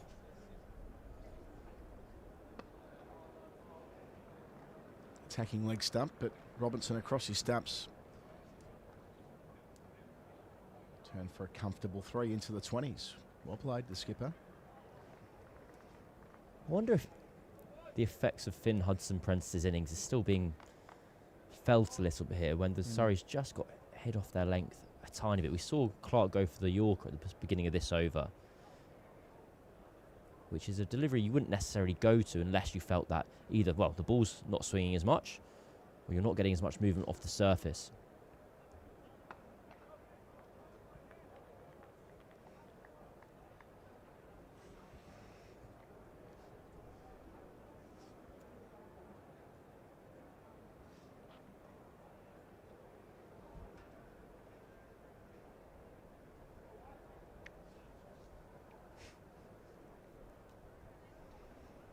tends to be the modern philosophy on pitches that are doing a bit to really try and bat with authority where you can, like that on leg stump. Diving stop required, an excellent one at that. Matt Fisher over to our left, saving at least one. And I get it, because look, the convention for ever so long was that if it was a really difficult pitch, you grind your way into it, you earn your way into the match. Forget about runs, it's all about occupying balls and you try and exhaust the bowlers.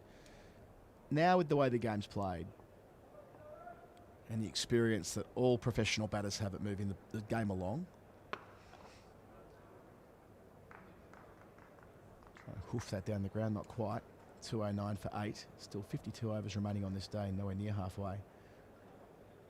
It feels more that modern cricketers will form the view, well, if I can get away, it's worth the risk because then it'll put so much pressure back on the fielding team. Well, you see the batting card there. The evidence is almost presented to you. Those with the highest scores, Clark, Hudson, Prentice, Carson, will also have the highest strike rates on that scorecard as well. Ollie Robinson, if you want to factor him in as well. So when it doesn't work, it looks ridiculous. Let's use the Melbourne Test match last year, for instance. If you try and go for it and you fall doing it, it can make you look foolish and ill-considered and so on. But when a counter-attack can flourish, as it has here, the methodology in it that, well, they've given themselves a chance to put Surrey under a bit of pressure and they're into their second and third and fourth spells, and they would have, not that they ever acknowledge this, but it's impossible to have gotten to a point of where they were 92 for 7 and not thinking about, well, let's roll through them here and have our feet up by lunch. Different now. Beauty of long form cricket, that it does have the chance to turn hour on hour. And Sussex have certainly won the first hour since lunch.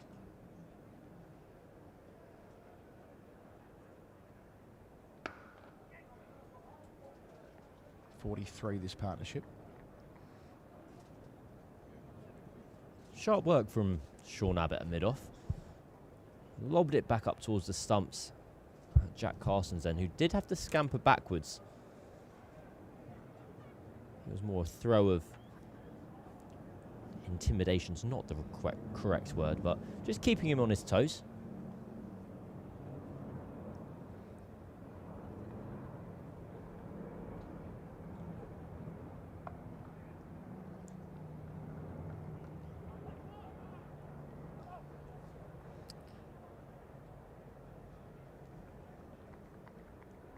Well, I'd love to see a replay of that because my eyes might be all over the place. I thought Ollie Robinson had given up there and Ollie Pope had a shot at the stumps. Yeah, direct hit. My sense was direct hit they were in the game. But even just where Pope's situated, like the steer, yes, it was a bit to his right, but having to have a couple of extra yards when playing this way. We'll see it again, maybe just before the ball's bowled, maybe not.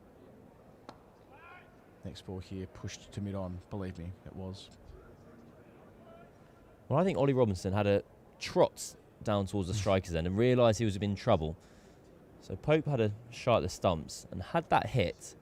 I reckon that could have been a bit embarrassing for Ollie Robinson. Wouldn't look good, yeah.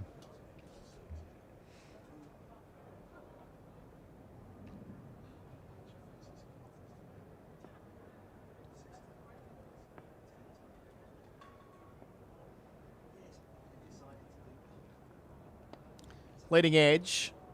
Running back with the flight. Put down. Got to the contest all right. The man on debut, he's fielded so well. Stopped plenty of runs in the deep, Thomas. Would have been a very good catch. They always are when going back with the flight. But did get there. Chance for Robinson. Well, he's got a good pair of hands, Thomas. That's why he was in the slips earlier on debut.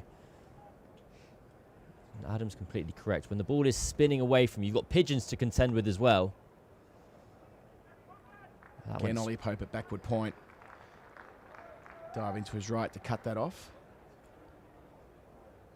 Backward live action here. Next ball was steered into that backward point region. 2-1-2 for 8. Better chance. I think upon viewing the replay, Thomas will be disappointed. Well, It was in his hands when he wasn't falling. We'll let our colleagues look at the replay and form their own view. And that'll be Daniel Norcross, who will be joined by one of the greats, Mark Ramprakash.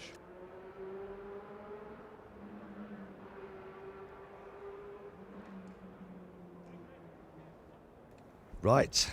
Just the one wicket has fallen since lunch and very nearly a second one. A tough chance. Spilled on the dive on that hard square. So we're going to change a bowler. Powered by SSE Energy Solutions. Climate change won't wait. It's time to hit the ground running with sustainable energy solutions. And hoping to hit the ground running for Surrey is Ryan Patel, the holder of the fastest fifer in first-class history, from the start of the first wicket to his fifth.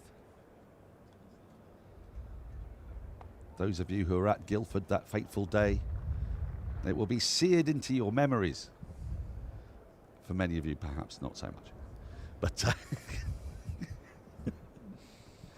he took 6 wickets at about 11 balls or something utterly ludicrous. Johnny Barron was on commentary on the BBC, and he'd lost count. Yeah, I've not really seen much of Ryan Patel bowl. I've seen a lot of him bat, and in various positions he does a great job for Surrey. Yep. He's certainly one of the more unfortunate first-class cricketers out there, but I don't think he sees it that way. He's well, he's at a Premier. Well, dare I say, the best county. Wisely chosen words. Yeah, and me being totally objective, clearly. Yes, of course. Yeah. but no, he's had a fantastic career at a great county. And what I really admire about him is that he makes the best of what he's got. He bats in different positions.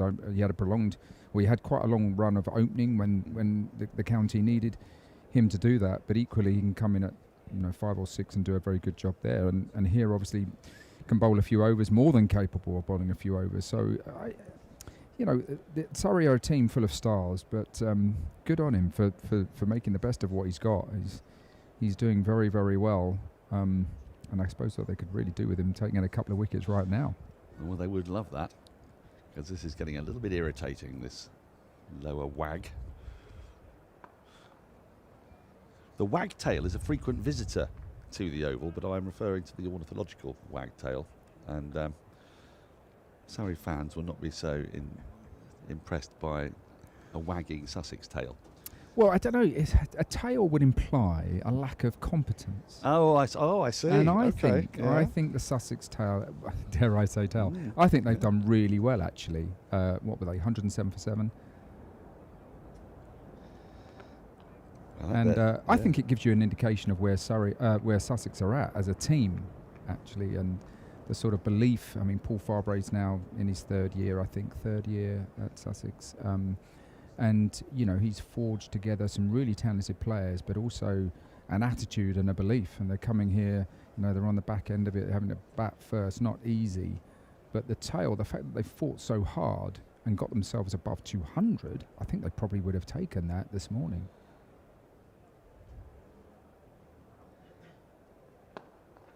And it's not been a rear guard, has it? It's been a take the attack to the opponents, and they rode their luck a little bit. Hudson Prentice hurtling himself at the ball, could have got little edges here and there, but it was enterprising stuff. It put Surrey a bit on the back foot after lunch. They were 92 for 7 at one stage, so that partnership of 70. Now we've had a partnership of 49 and counting. And Ollie Robinson, a very capable number 10. I'm contractually obliged, as he unfurls a lovely on drive, won't get a run for it, to remind you all that he's got a first-class 100. When someone has a first-class 100, that is immediately mentionable.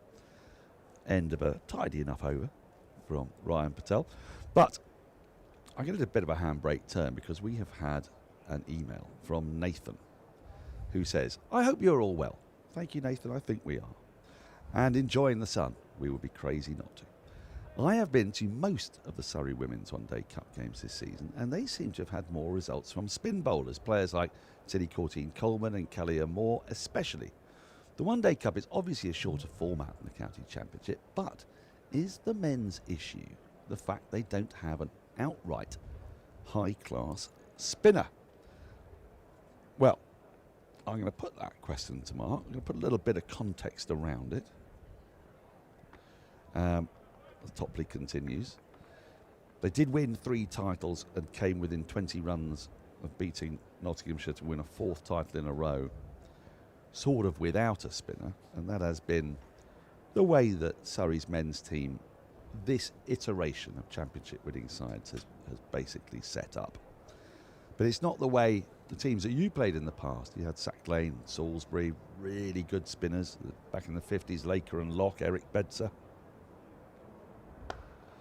Yeah, I wasn't playing in those teams. No, possibly not. Although I know the names well, though, and the point is well taken. They're festooned around. I think it's a really good observation, actually, that how the spinners have been successful in the women's game, and I suppose with Surrey, and I'm sure this has been said, but with a head coach who was a spin bowler, I thought if anywhere young spinners would thrive, it would be here under his stewardship. Of course, I'm talking about Gareth Batty.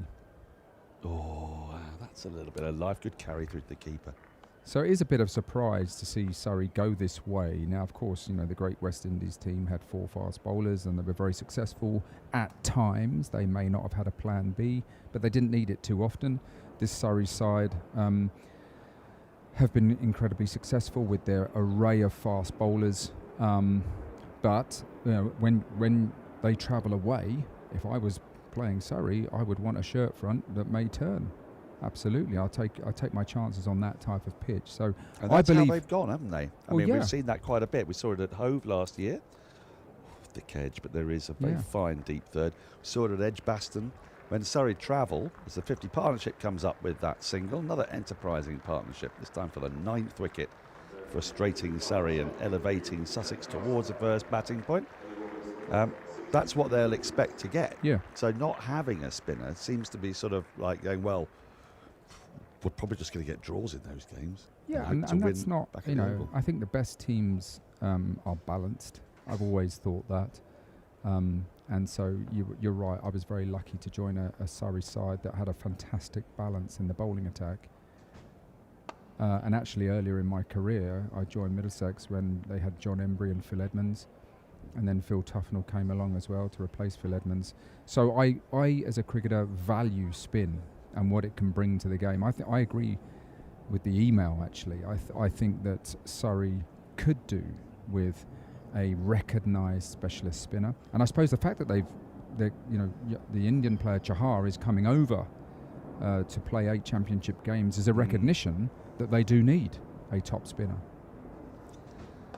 Is there a degree of thinking that across the country, actually, is a 47th over passes, 217 for 8, with these 7 rounds of championship matches, of which each team plays 6 in April and May, that you sort of take your chances without the spinner because, I mean, I'm going to sort of argue against myself here a little bit, but because there's the notion that pitches are a bit greener and they're going to favour faster bowlers, even though the numbers suggest that April is the best time to bat in the country, actually, in terms of runs per wicket. We've seen 57 first-class hundreds in 29 matches, a greater ratio in the first division than the second.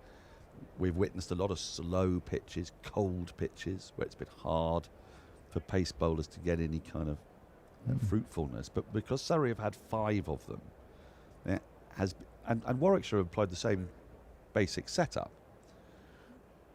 Warwick should go in with 6 pace bowlers, medium pace bowlers, so none of them ever get truly exhausted. You can sort of rotate them. But is there sort of feeling therefore that you're just never going to find a responsive track at this time of year because it never gets dry enough? Is that it's a vicious circle, isn't it? How do we develop young spinners in this country? By playing in April and May. It's not easy. Yeah, and traditionally it's been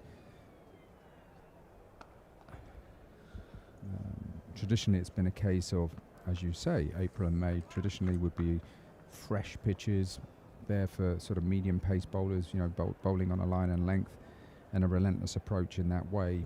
And so it's been hard for young spinners to be trusted and played, and for people to appreciate the value that spin can bring to the game. And of course, the way that the pitches are assessed. So, for example, a pitch like this, green, can seam around prodigiously. We've seen some move a lot more than this one, and yet that's accepted. But if the ball turns on the first day, it's marked down. What's that all about? Well, I just don't know where that comes from. I remember Peter Such, when I worked with him at Loughborough, he was the ECB lead on spin, and he would just pull his hair out really at the way that spin was not helped.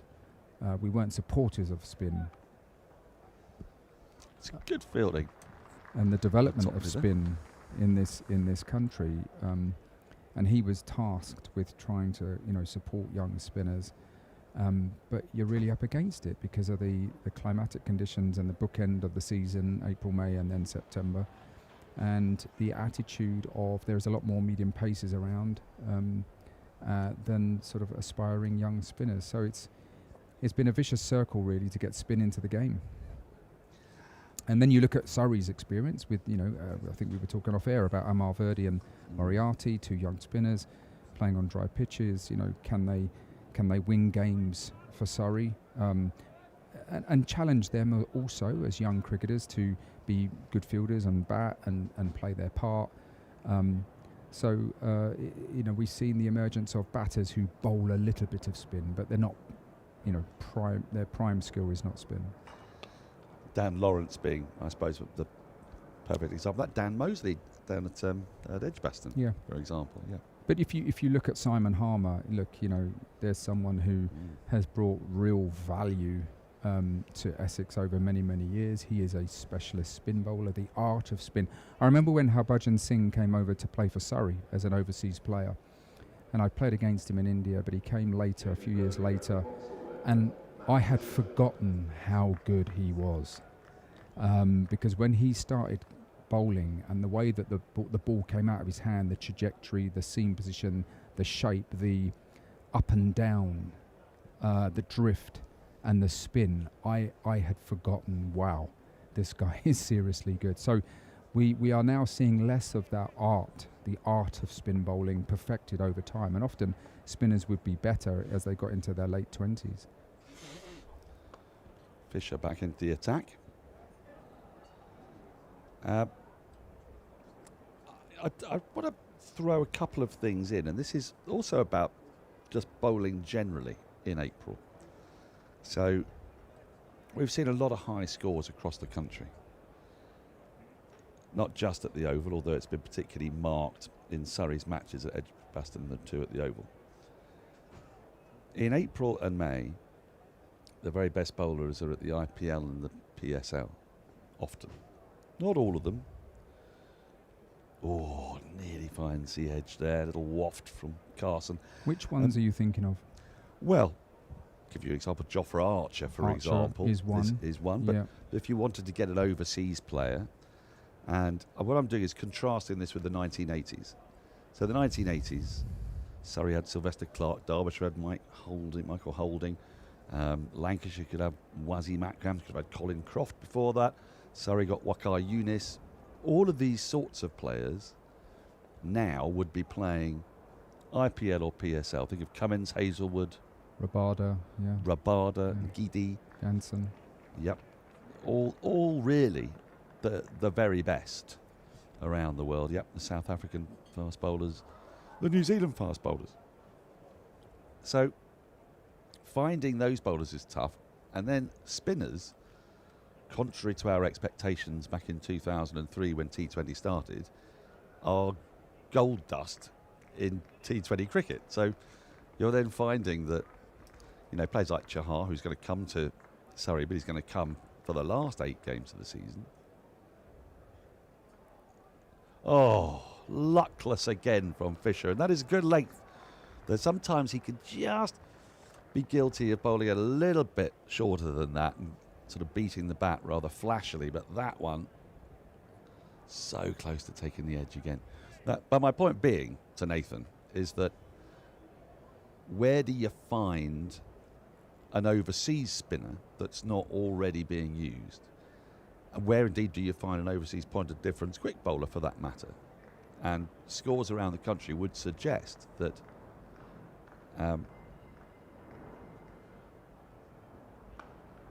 the sort of quality of world-class fast bowling and world-class spin bowling is understandably attracted to leagues where you're going to get £400,000, £500,000, £600,000 for 2 months' work, which is a totally different scenario from the 1980s and to a degree the 90s, when those leagues didn't exist and overseas players, if they wanted to work in their winter, would come here. But then the next part of the chat, which is about the women's team, which is a perfectly good place to start from, Nathan.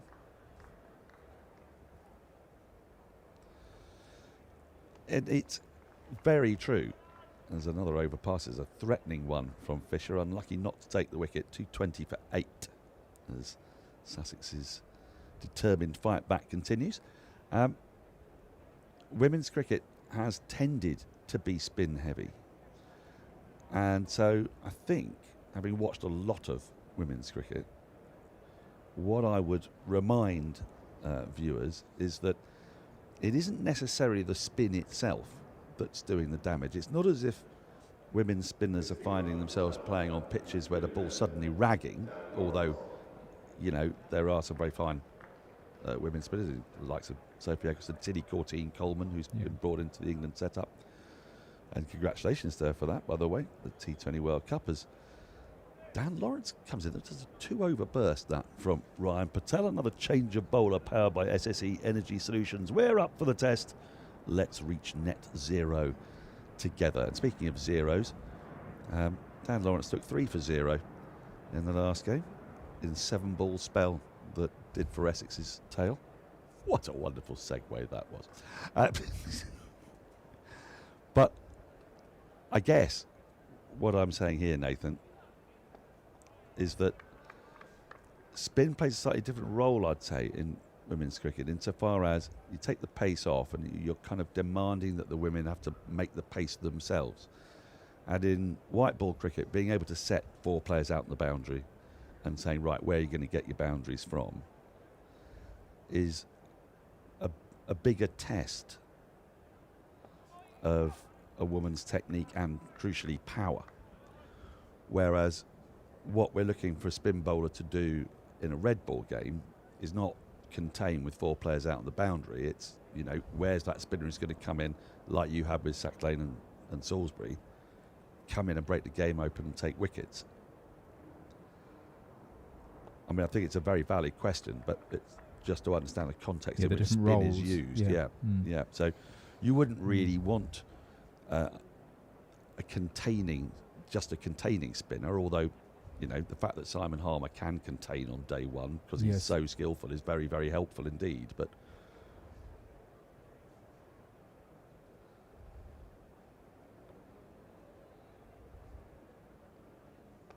I just want to give huge props to Ollie Robinson there, because a pigeon flew straight past and he did not hold up play. And there's a lot of batters who can be a bit precious about things like that, Mark. Oh, I don't know what you mean. We've had a 2-minute break in play sometimes.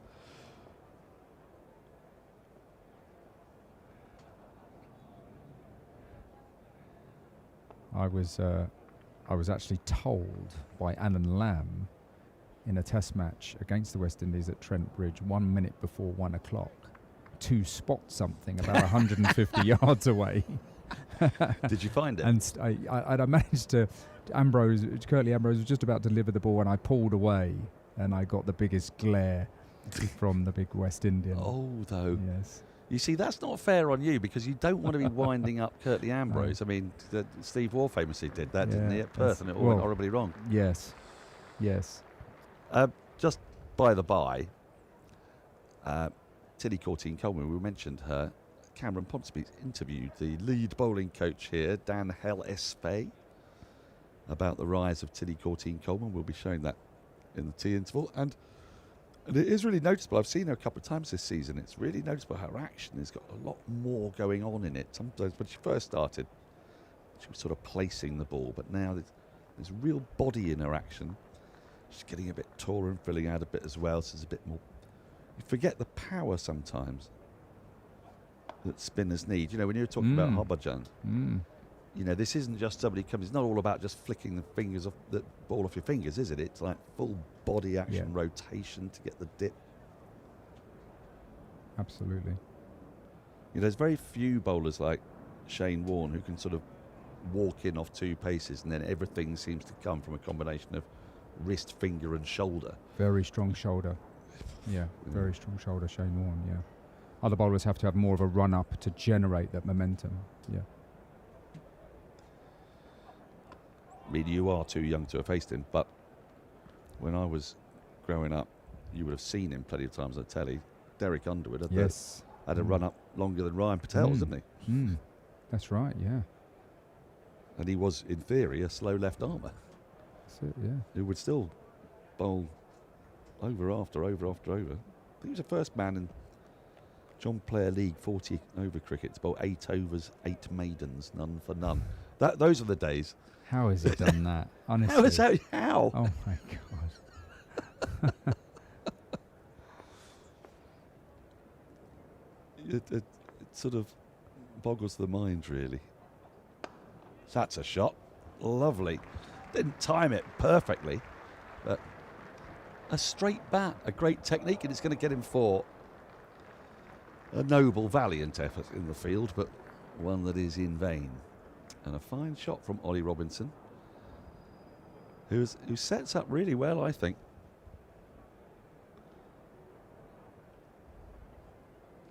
Well, yeah, he looks like a batter, doesn't he? And he does the simple things quite well. I think he's a tall man. He managed to get his head and body into that.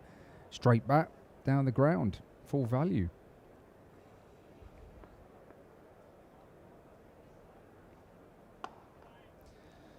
He batted brilliantly in a losing cause, but very nearly saved England in the 2021 Lord's Test against India. Have you just plucked that out of your mind, Palace? You know, where you store all these little nuggets of information. I don't know how you do it. Well, it's coming back to me that I remember the partnership, which must have been for the 9th wicket, I think. Might have been the 8th, but I think the 9th. Between Ollie Robinson and Josh Butler. Oh, nearly again induces the edge. A lot of playing and missing today. And this is partly because I remember a lot of Josh Butler's career, because we've all got, I'm not going to say irrational, but we all sometimes have a player that we really, really wish well of more than we might ordinarily. And Josh Butler is my one. He's my sort of fatal attraction. It's not a guilty pleasure because he's a very good player, but you know what I mean. Sort of. I think. Yeah. Well, I think he was sent from the gods. Had to get some bat on that as he moved across his stumps, but he does do. He gets a single, keeps strike 6 off the over, 226 for 8. And Josh was doing something that people didn't necessarily realise he had in him, which was to defend and defend and defend to save a match. Because obviously the stereotype of Josh is a different kind of player. And Ollie Robinson was batting brilliantly with him. It was his first season for England, wasn't it, 2021? And we didn't quite know what to expect of him with the bat. And he showed fabulous technique, and the partnership was broken by a simply sensational bit of bowling by Jasprit Bumrah. Came round the wicket, and he bowled, it was like a one-day ball really, bowled a slower off-cutter, landed on middle and off, and gripped, got an LBW, and a partnership of about an hour and 3/4 that looked like it was going to steer England to the calm harbour of safety was broken. And I think it was a test match when Virat Kohli said we're going to give them 4 hours of hell. You know, because there'd been a bit of rain around, and it was the last day, and it was right, come on, let's see if we can force a victory here. And they were really on it, India. And they sort of did give England 4 or 5 hours of hell, but they were nearly thwarted by those two. But I remember thinking then, oh, Ollie Robinson can bat.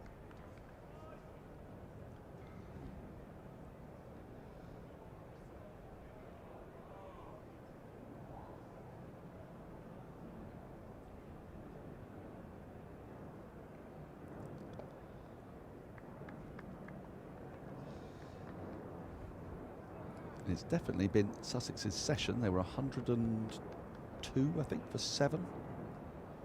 At lunch, maybe 107 for 7.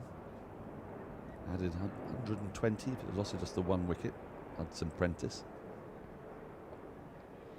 And he's going to squeeze that out the offside for his half-century. Carson, he's batted really, really well.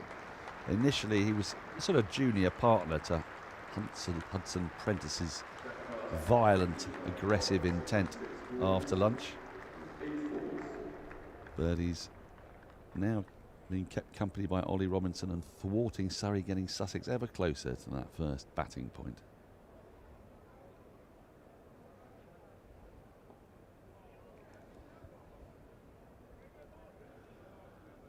This is frustrating for a side in the field, isn't it, when this happens? You think you've ripped the game open before lunch, and you've also been in the field for what feels like 3 decades in the first month of the season. Well, you've broken the back of the opposition, seemingly. I mean, I think it's quite a good move to put Lawrence into the attack, just change up the rhythm of the game. And you're really hoping that the batter will come on and make a mistake, aren't you? And yet, the way they've played this over several forward defensive shots, they've shown that they're not just going to run down the wicket and try and hoik it somewhere. It's been clever batting. This partnership has grown into something more meaningful, because whilst they had counter-attack to start with, they're now playing in a pretty orthodox fashion with the ball, 52 overs old, sun's out, and they're enjoying batting at the Kia Oval. Give me an insight as a player, because as a fan, I just get tetchy. When I played my club cricket, because it wasn't 4-day cricket, you kind of, it could be irritating when there were lower order runs, but you did also know that it was going to end, there was going to be tea. You know, it's a 1-day game. Yeah. But there's something open-ended about being a player out there, and you've just got that massive euphoria of taking those wickets, and then you're being thwarted. Is it a bit of a battle not to get a bit tetchy? Yeah, it is. I mean, we were talking about opening batters, weren't we, earlier? And of course, as an opening batter in this situation, you think, well, it could be over in 2 balls. It might be another 2 hours. You're not sure.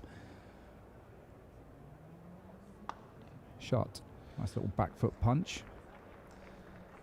And it's just, what's so great about that is, I mean, virtually no follow through. It's as safe as houses, that shot, isn't it? Yeah. And so here, Rory Burns, I think good move tactically down Lawrence.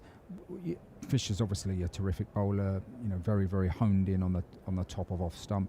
But maybe do something differently. Maybe put a short leg in, make them think about the ball upstairs, more around chest height maybe.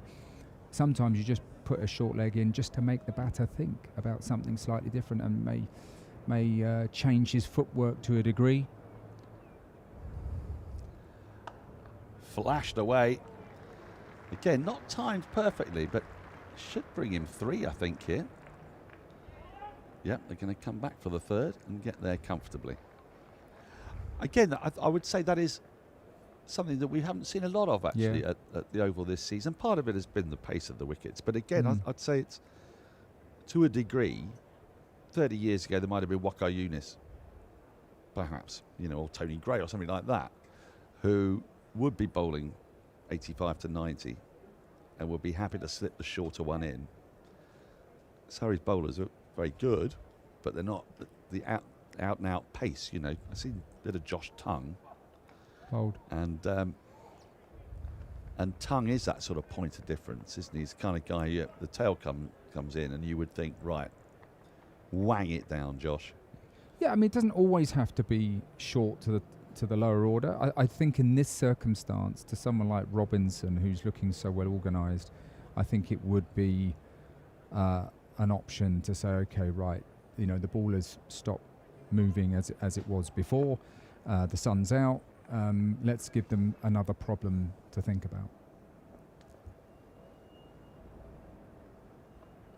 Well, there it is. And there is a long leg and a deep forward square leg. But he's played it really well. Robinson just almost nodding his head, letting it go through. It's a taller man as well. It could cause a few more problems, can't it?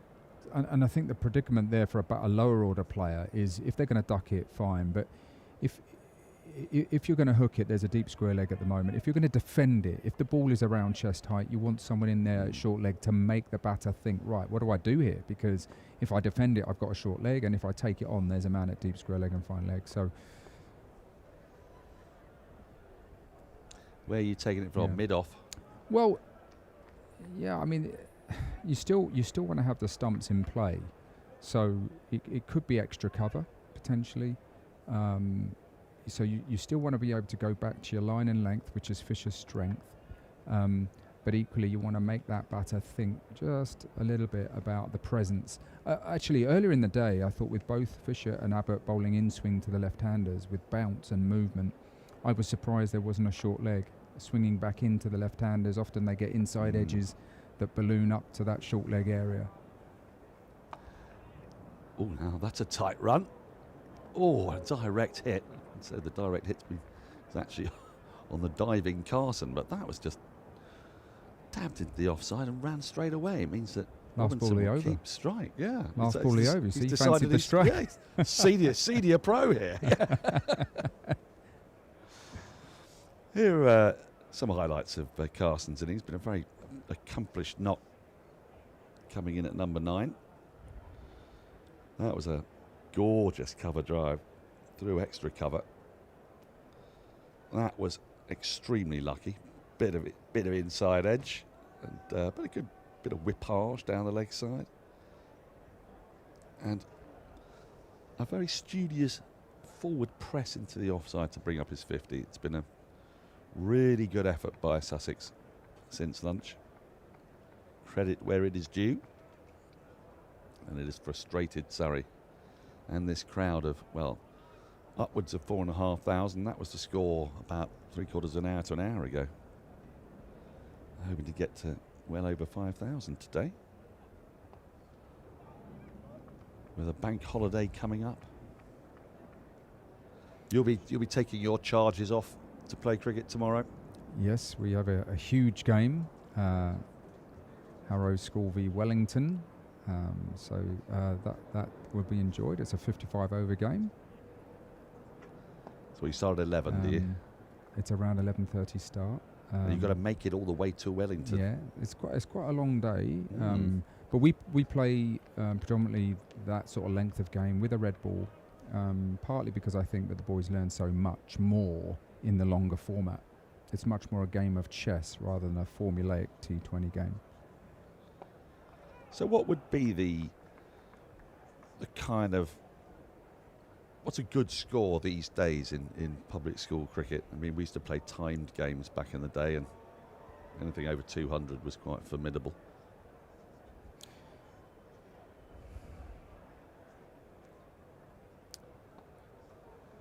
It's nicely worked into the leg side. I would say anything over 225, you're in the game. But there are some very good players playing in that circuit, boys on county pathways, on county academies. So, most schools would have someone of that ilk. And of course, in schoolboy cricket, if they get in, if it's a batsman and they get in, well, they can ruin the game. Last year, Harrow played Kings from Taunton, and Thomas Rue was playing, and we got 215, and they got 216 for 4, and he had 150. So he ruined the game for us.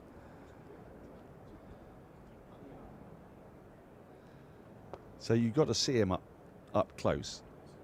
Yeah. Is the hype and the excitement founded? End of the over 238 for 8. Well, certainly on that day, look, he had a good range of shot. He gave the bowler not a lot of margin for error. I think for someone of that age, played well off the back foot, cut, pull, which is something you always look for to see whether they can go on to a higher level. And clearly he's gone on to excel, and is a guy that you would say has got a very high ceiling.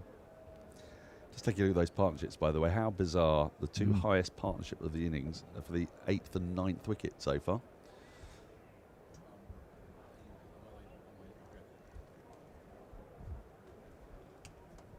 We're going to make a change shortly. Probably end of this over. As Fisher continues.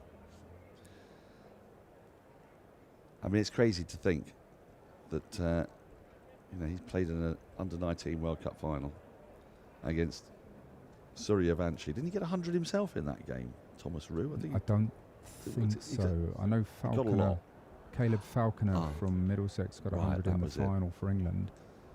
But I did watch the young Indian player.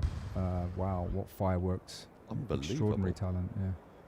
Well, I mean, he's up there, the highest run scorers in the IPL this year, and it's no fluke. I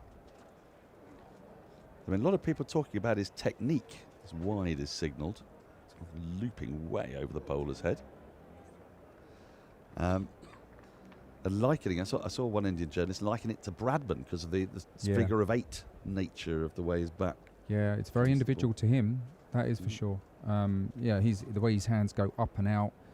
Sort of almost to gully, but yeah, that's a style that's very unique to him, I suppose. It's not something that you particularly coach traditionally, more because against a red moving ball that may get you into difficulty. But certainly in the white ball game, it's working very well. As is Ollie Robinson, who's batting quite superbly out there for Sussex at the moment. He moves to 45. And Sussex now one meaty blow away from a batting point, and at 92 for 7, that seemed highly, highly unlikely. Phil Walker has come in to replace Mark Ramprakash. Yeah, afternoon, Daniel. Been good fun, this. It has been very much good fun, yes. There was a bit more fun before lunch, but it's been fun since lunch, in a different way. And whether this tells us that the pitch is easing up a little bit, or just the softness of the ball, or the penetration of the bowlers, or maybe the application of the batters. The beautiful thing about cricket is that we have got many and varied factors that feed into things. And as a result, we can either embrace all of them together, or we can have a massive argument about which one we think is the most important. Where do you stand? Do you want a massive argument, or do you want a nuanced discussion? Well, we've seen this pitch 1,000 times and it does settle down. That's true. But I prefer to look at it from Sussex's point of view, really. I spoke to Wally Robinson yesterday afternoon and he said, we're coming here to win. We're prepared to lose in order to win. Oh, yeah. Well, they batted like that, haven't they? Yeah, well, exactly that.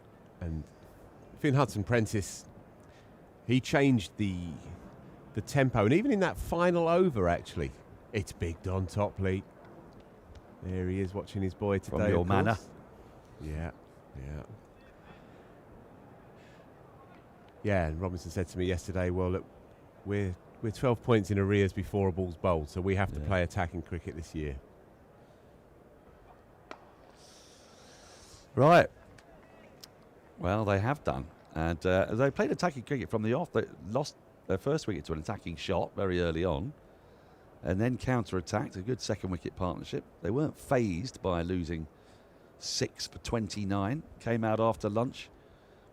Finn Hudson-Prentice didn't so much walk towards the danger as stick the car into 6th gear and hurtle himself towards it with gay abandon. And it was great fun to watch. Yeah, it was that final over, wasn't it, before lunch? A couple of falls through the offside. It just changed the tempo a little bit.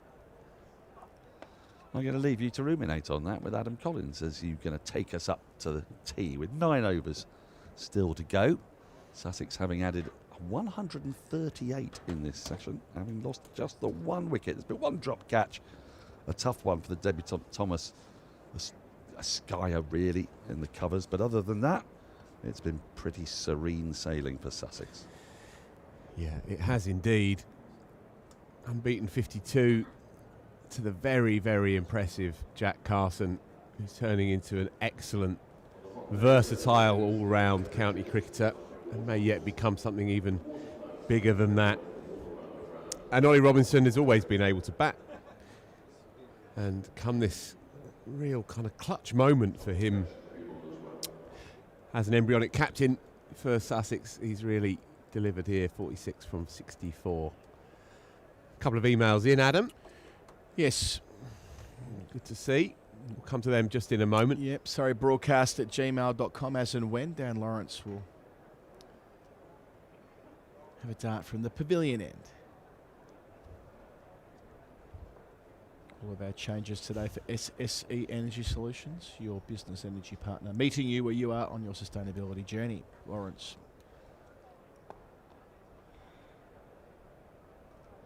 Yeah, I sort of feel like the point you made there about, as a captain, relatively new to the job, that's lead by example stuff, isn't it, from Robinson? Yeah, and he was very clear in what he said to me yesterday. Partnership of 78. Made the vast majority of. Of course, an accomplished batter at first class level, 9 times passing 50, averaging 20, a century in there too. Perhaps a bit more so in years gone by, but still, at the moment, this season, doing a job. Oh, that's skid on. Skidded on rather from Lawrence to Robinson, but he just got the bat down in time. So few cricketers in England divide the punters quite like Oliver Robinson. Yeah. And we have 2 emails here that tell a story in themselves. I bet they do. Go on then. It's first from James. Yep. Who says, excellent coverage as always. Thank you, James. Cheers, James.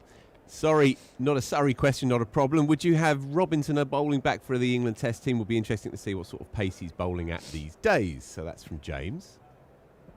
Then we have another one. A quick add to that. Using the feet, getting it straight. Man back in front of the pavilion, only one. When you see the speed gun on our coverage, don't think of it as perfectly like for like with what you might see in other games of cricket on the telly. Yeah, I think that's a fair. See it as a gauge. It is a gauge, yes. It's not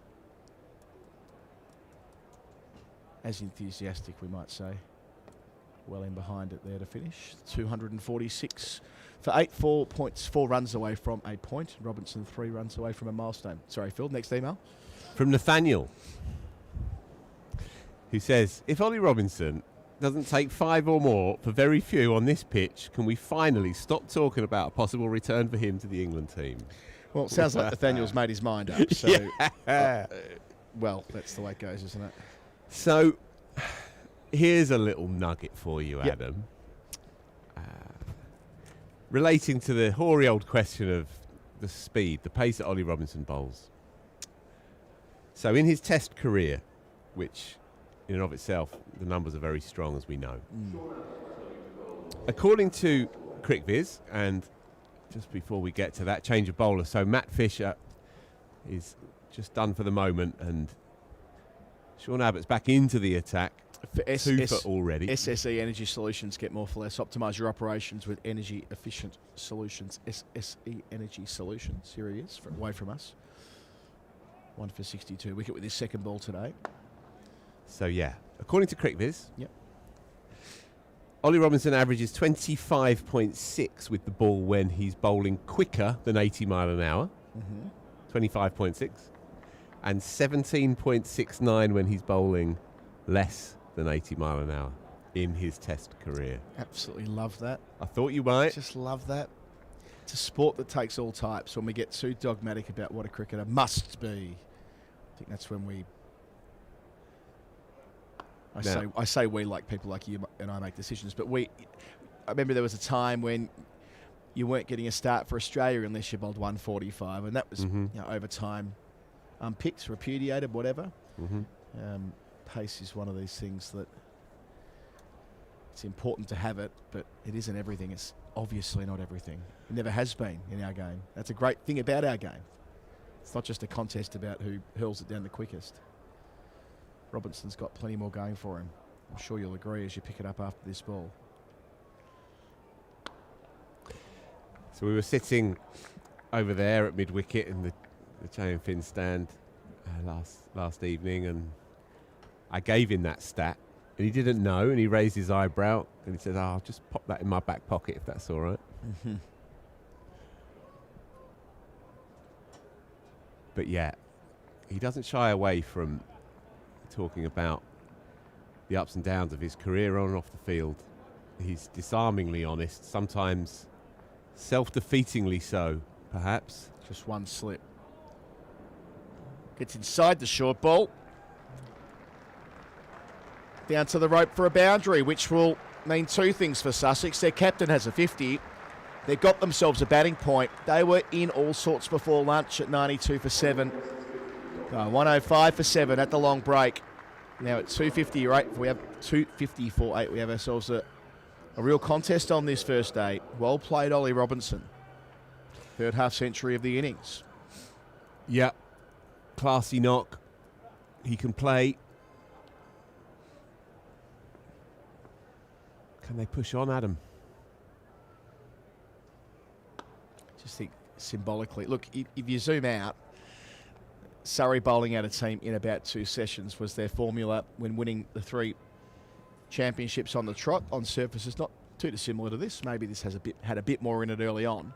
So if Surrey finish it off in the next half an hour or keep it to under 300, they'll be perfectly happy with that, with the wide lens on it. But it's just the idea of having had the chance to roll them for 120 or whatever it would have been had they kept going in that direction before lunch. That can nag away at a team, having done so much of the good work early on. Just the boundary from the over. 250 for 8. Yeah. Isn't it a remarkable game that we're so enthralled to? It looked impossible for a time this morning to lay a bat on it. And now things look to be very comfortable indeed. Easy pace, getting in behind it, got time to play your shots. All comes on nicely. I feel like you were a little bit of the Ollie Robinson whisperer a few seasons ago. Sort of felt like you had a pretty good handle as to how he was seeing the world in your reporting of his career, and he was doing a column with you for a time there as well. Like, how do you interpret him at the moment, knowing that he's back in the conversation? The door is clearly open to him. Certainly as it is compared to maybe a year or so ago when it felt like the door kind of wasn't open to him. How do you read him?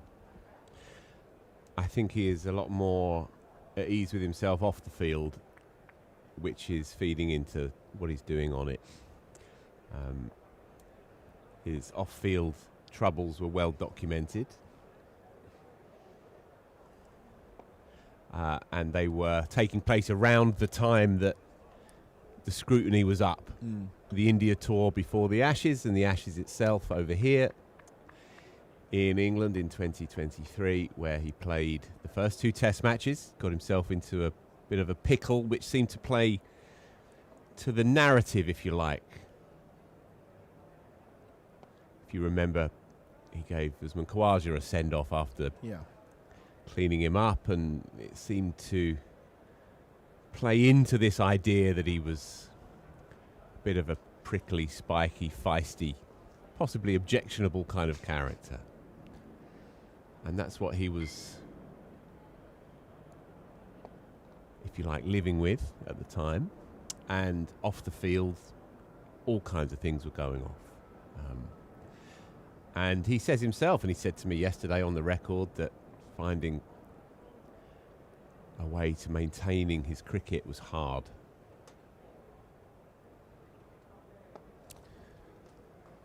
Bit shorter. An acre to work with. No protection in front of square on the offside, and Lawrence bows his head. That thing with a finger spinner. If you haven't got a man at deep cover and you drop short, it's almost a certain boundary. 255 for 8. Look, he knows that he didn't do himself any favours. He knows that. And he knows that there are certain expectations with regards to fitness, discipline, commitment as an international cricketer, and at times he fell a bit short, and he knows that.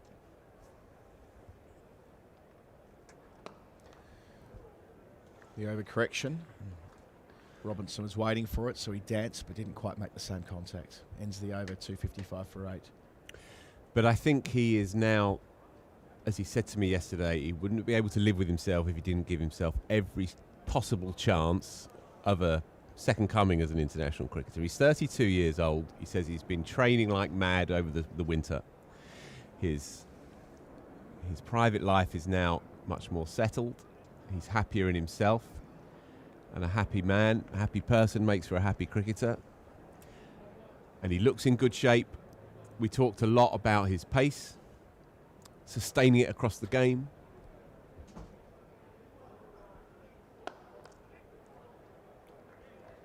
Shot for none. Lovely shot.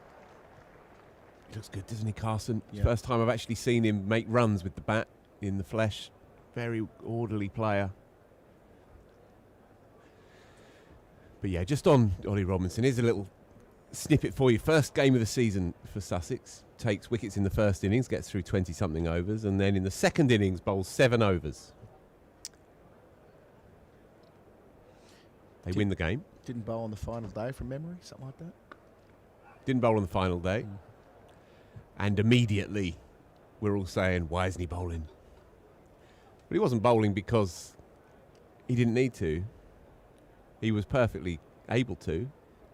But he chose as a captain, just as you sometimes see it with Stokes, with the bowling captain, or you see it with Cummins as a bowling captain. There are times when you give it everything and you shoulder the burden, and there are times when you recognise that it's time to hold back a bit, conserve a bit.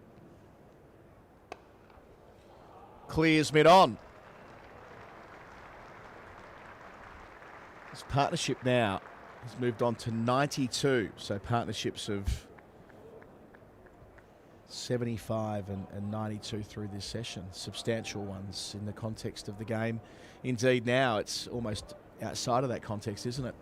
260 odd for 8. 259 for 8, sorry.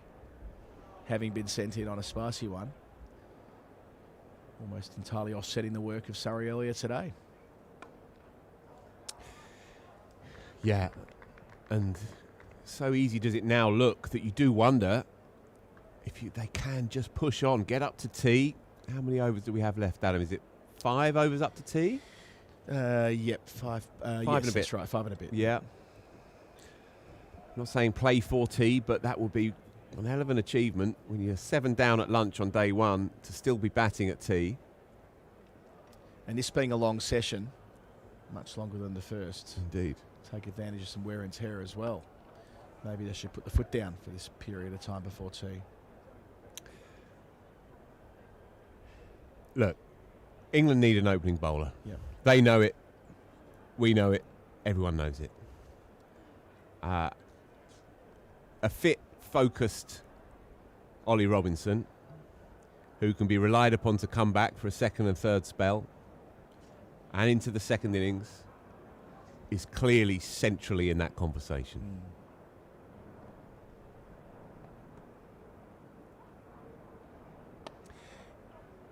Ends the over, 259 for 8. You know, it was odd the way that he vanished from the England squads, because it's a bit of, I reckon if you asked England fan on the street, they would probably say that it happened in the 2023 Ashes, when in fact he went away in 23-24 to India. And I said on the stream last week, some version of, I felt a little bit sorry for him in India when he pushed himself to bowl when he wasn't fit. I felt like that was a response to being criticised for not bowling when breaking down, the sense that he was a bit soft, that he tried to push himself through, did so in a brief spell where he clearly wasn't quick enough because he was injured. But even with that accounted for and the inconsistency with his body a little bit, not making it through a couple of test matches, I was very surprised that he vanished, how quickly he vanished. Especially given that it was the first summer they were doing without Anderson, accepting that Anderson's last test was Atkinson's first, and of course Atkinson started so magnificently in 2024. Yeah. But really what happened that was a bit unexpected, is there's a chance maybe for a throw here, no, not quite, was that when they regrouped and resettled in post-Anderson life, remembering Broad was gone by then as well, Wokes was fit and they wanted Cars. Those two things were happening side by side. And that takes us through to last summer. And by the end of last summer, we had Jamie Overton playing here in the final test match, didn't we? Which feels... Yeah. I mean, I know Overton since retired, paused his first-class career, but that's a bit of a distance from a guy who, in Robinson, has been ranked as high as number 4 in the world according to the ICC with the ball.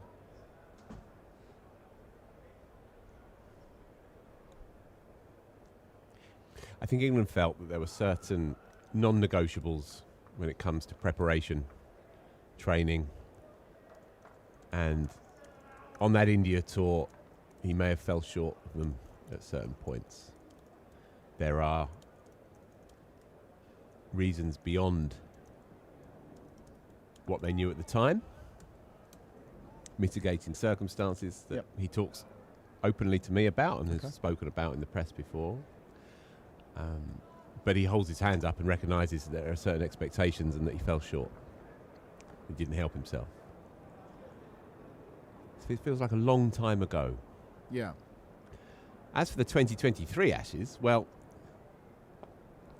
I think he was a personal view is I think he was harshly dealt with back then. He bowled a 13-over spell at Lords that you and I were both working on at the time, and he bowled a lot of bouncers to a leg theory field, and he busted a gut across 13 straight overs. And you know how much harder it is to be banging it in when you're medium fast than it is to be hitting that normal length. Now, nobody could have questioned his commitment to that cause at that moment. And that spell ultimately did for him for the rest of that series. Was he injured after Lords? I lost that bit of that thread. He didn't play at Leeds. Was he not picked at Leeds? Was he injured? I'm pretty sure he wasn't available after Lords. I'm pretty sure. Okay, and then, of course, Wood and Wokes came back into the side. Changed everything. Changed everything. But the way he bowled at Lords, that was an exceptional spell of short pitch bowling. Indeed. He bowled all the way through a session on the Saturday afternoon, which opened the game up for England. There's something weird about, and Jared Kimber's written about this, there's something odd about being half a yard slower when bowling that short pitch 5-man back thing that somehow works. Yeah, completely agree. Previous ball wide from Abbott, who tried to go upstairs. Yeah, the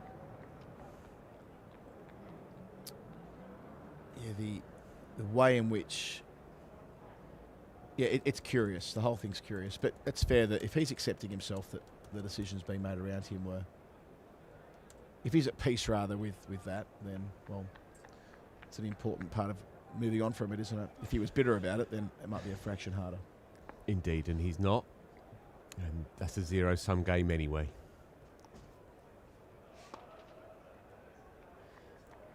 Let's just finish on this by saying that his story as an England Test cricketer is not finished. Yeah. It will be very interesting, that first Test squad. Yeah. Because we know that, yes, they want an opening bowler, but they may well, and they probably should, pick a squad of them. 6 Test matches this summer. And we know who definitely will be in the squad in terms of the quicks. You've got Robinson, you've got Cook, you've got Sonny B. Well, don't need to say his name twice. You know that with me. Sonny Baker, who whether he gets in the squad, that's a different question. Like he's around. Sure. But whether he's in a Test squad's a bit different to being around. Yep. And obviously Atkinson. Now that they're managing him so carefully, they're not doing that for fun. Not playing this week.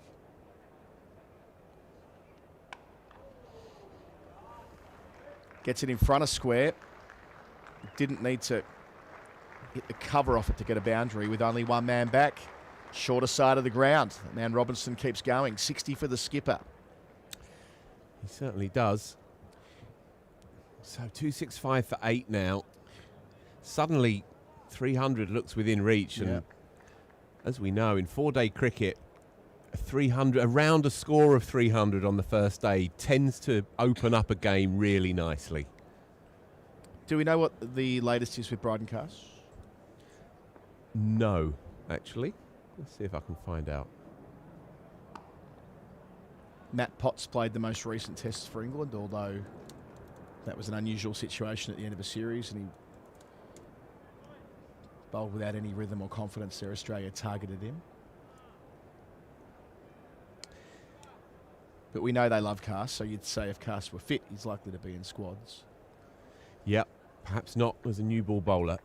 I think that is the area that they've acknowledged, especially in English conditions as well, that they need a specialist new ball bowler. Second time in the over. He's gone short and been put away. So Abbott's now conceded 79 runs in 14 overs.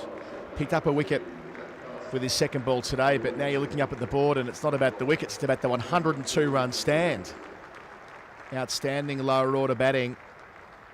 3 half-centuries in the session. Hudson Prentice got the party started with 53 from 58. And from there, once that partnership was broken, they've been right in his slipstream. Robinson, 64 of the 102, and Carson doing what he needs to do on 57. Yeah, the complexion of this day's shifted completely.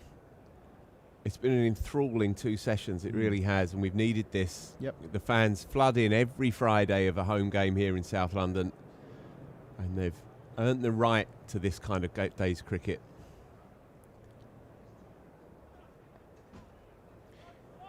Of course, the other I didn't mention, last over for all confusion, has to be sent back. Simply must be sent back at that point. There was no, because Robinson weren't coming. Well, Robinson wasn't coming at him. That's what it No. was. That was an easy 2, but Yeah. the skipper, he was having a rum old time of it, loving it out there. He's saying, nope, No, my turn. no thank you. 5 balls to face from Dan Lawrence. Yeah. Doesn't mind that at all. That name's Josh Tongue, by the way. Tongue's, Of course, in that squad. He bowled very, very nicely last week by all reports, and Yeah, couldn't have bowled any better at Melbourne. he's a special talent. Yeah. As I've been saying for years, Adam. Talking about the 2023 Ashes, Tongue's performance at Lords got lost again in the debris of that series, and injuries have bedeviled him, as we know, but that was the emergence, I thought, that Test match that week of a serious talent, and we've seen it in the last 6 months at Test level, no doubt about it. Couldn't believe he didn't play at Perth. Couldn't believe he didn't play at Brisbane. Anyway. I feel like I want to finish this properly. Like we've gone around a little bit here, accepting that Wood's not fit. Don't really know where Carson's at, but let's assume he's fit for the sake of the hypothetical. And I kind of want to depth chart it. A pecking order or whatever. Yeah, so just to fill in, of course, on Cars, he busted his hand and was forced to miss the IPL. Hasn't played any competitive cricket, therefore, since the end of the winter. So if you've got the group I've got written down, Atkinson, Tongue, Cars, Cook, Robinson, Potts, 6 bowlers there. Don't think I'm missing any of the obvious. I may well be. I'm sure I'll get lambasted if I have. But they're the 6 that jump out to me as could be part of any squad if they picked sort of five fast bowlers plus presumably 1 spinner who they'll probably overlook anyway.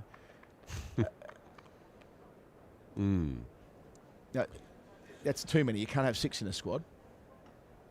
Thought Cook bowled well with that luck last week. Robinson to come in this game, of course, but 65 so far. 3 singles from the over, 272 for 8. Atkinson being carefully managed, likewise. Tongue, they'll be in the squad for sure. And maybe it's Potts that gets squeezed from that cohort in the short term. I think if it's 5 from those 6, then it's between Potts and Cook for the final slot. I think Ollie Robinson will play Test cricket this summer. Yeah. And as you say, Tongue and Atkinson are locks.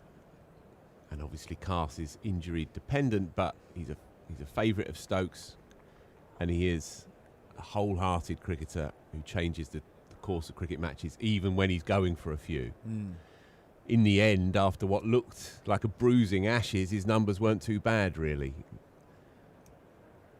As a first change, second change enforcer, there's value there for sure.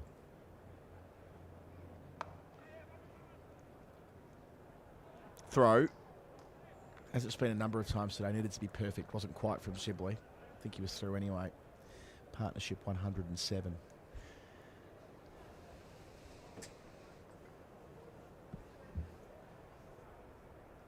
Looking forward to seeing Henry Crocombe. Yes. He's not yet in that conversation, but he's a bowler that a lot of people are talking about. I asked again Robinson about him yesterday, and he says he's bowled fast this year. He says he's not nice to face in the nets.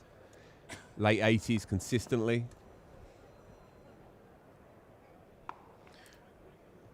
Yeah, that's certainly the chat, isn't it? We've seen a bit of him on the streams, as you do when you're watching highlights and all the rest of it. Gets it through.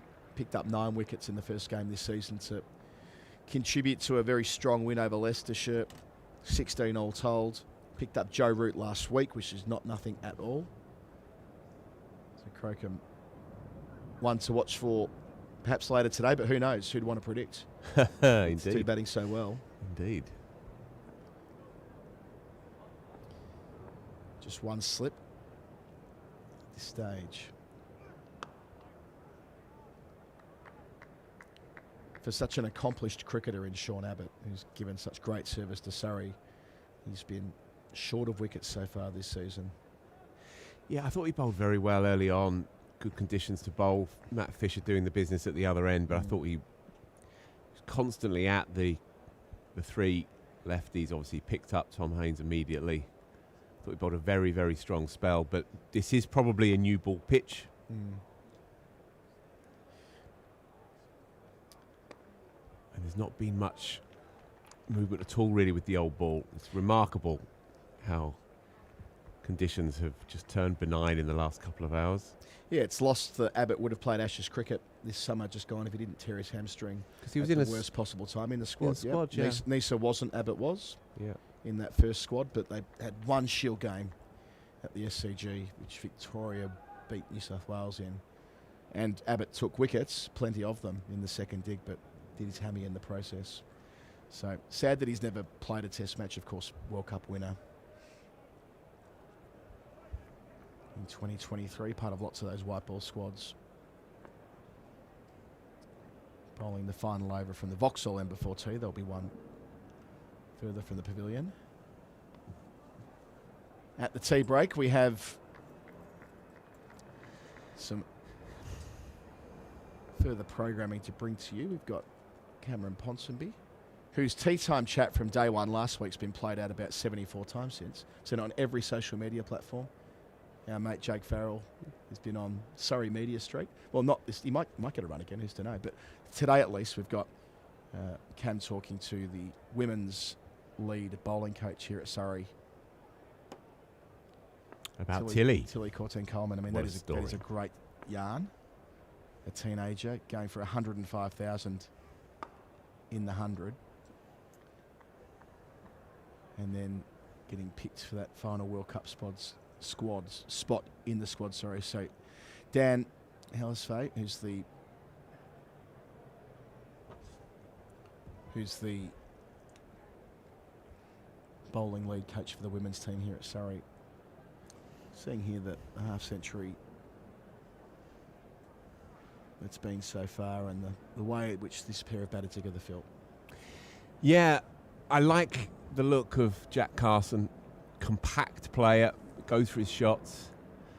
And Ollie Robinson bats a little bit how he goes about his business on the field, whatever he does. There's an air of insouciance about him. I like it. He can play. And look, it's always tempting, isn't it, to overplay a moment, but this felt like a big game, didn't it? At the start of the morning, massive game for Surrey, huge game for Sussex as well. Already got a couple of wins under their belt, wiped out that 12-point deficit. It felt like a huge game when we turned up this morning. Yeah, it felt like, I said this to Yaz earlier, that Surrey needed a big session to get themselves kind of belatedly into the season almost. They've had it with the bat, plenty of runs, but something with the ball that was reminiscent of what we've seen in recent seasons, and they had that. But, you know, Sussex were entitled to fight back strongly, and so they have. Just want to briefly add, Gareth Copley was chatting at lunchtime about his new book. And he's signing copies in the Oval shop at tea. So if you are in the ground listening to us, or you're planning on coming down later, get down to the Surrey shop, the club shop. And let's break a record after tea. I'm not sure what the current attendance is, but it was 4,500 an hour ago, so it'll be above 5,000 now. Let's keep pushing. It's free after tea. Download the app. There is a process via the app which will make it straightforward to get through the gates. The app being the Surrey app, I should say. And then you will be in the ground and you can be part of the highest attended day of county championship cricket at the Oval in the 21st century. Who wouldn't want to have that claim to fame? be here. Hard fought county cricket. Over 5,000 in right now, I'm told. A couple of balls until tea, then you get in for free.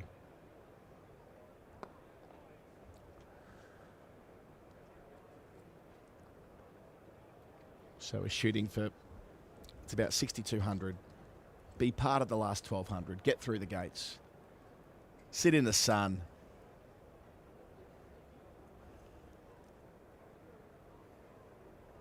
Last ball before tea.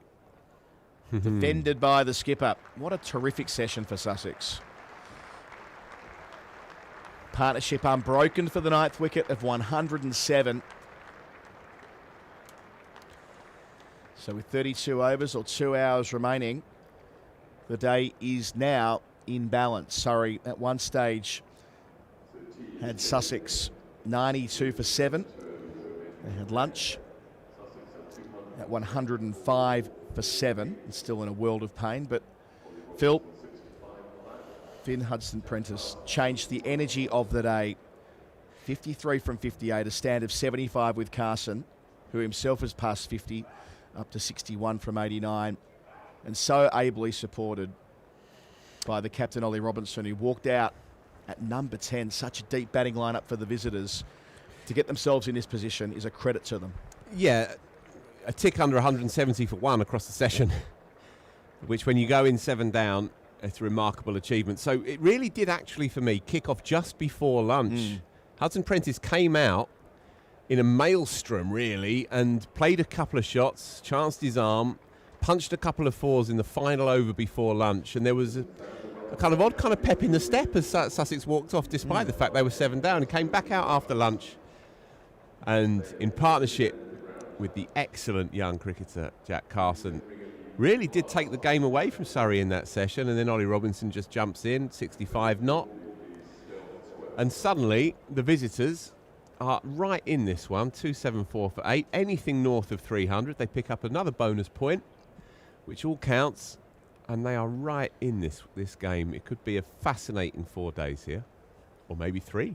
Who's to know? They've gone at 4.6 runs and over through the session. Yep.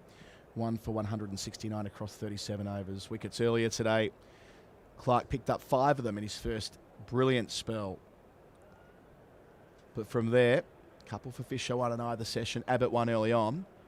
There's been very much smooth sailing. We'll take a break as the fans start making their way out onto the ground here at the Keir Oval. And through the tea break, as we pick it up now, you'll be able to hear Cameron Ponsonby in conversation with Surrey's women's bowling coach about the remarkable squad announcement that's been made for England's team this week. A Surrey teenager in the final 15. Back in 15 minutes. Here at the Oval with Sussex in a much better position now, 274 for 8.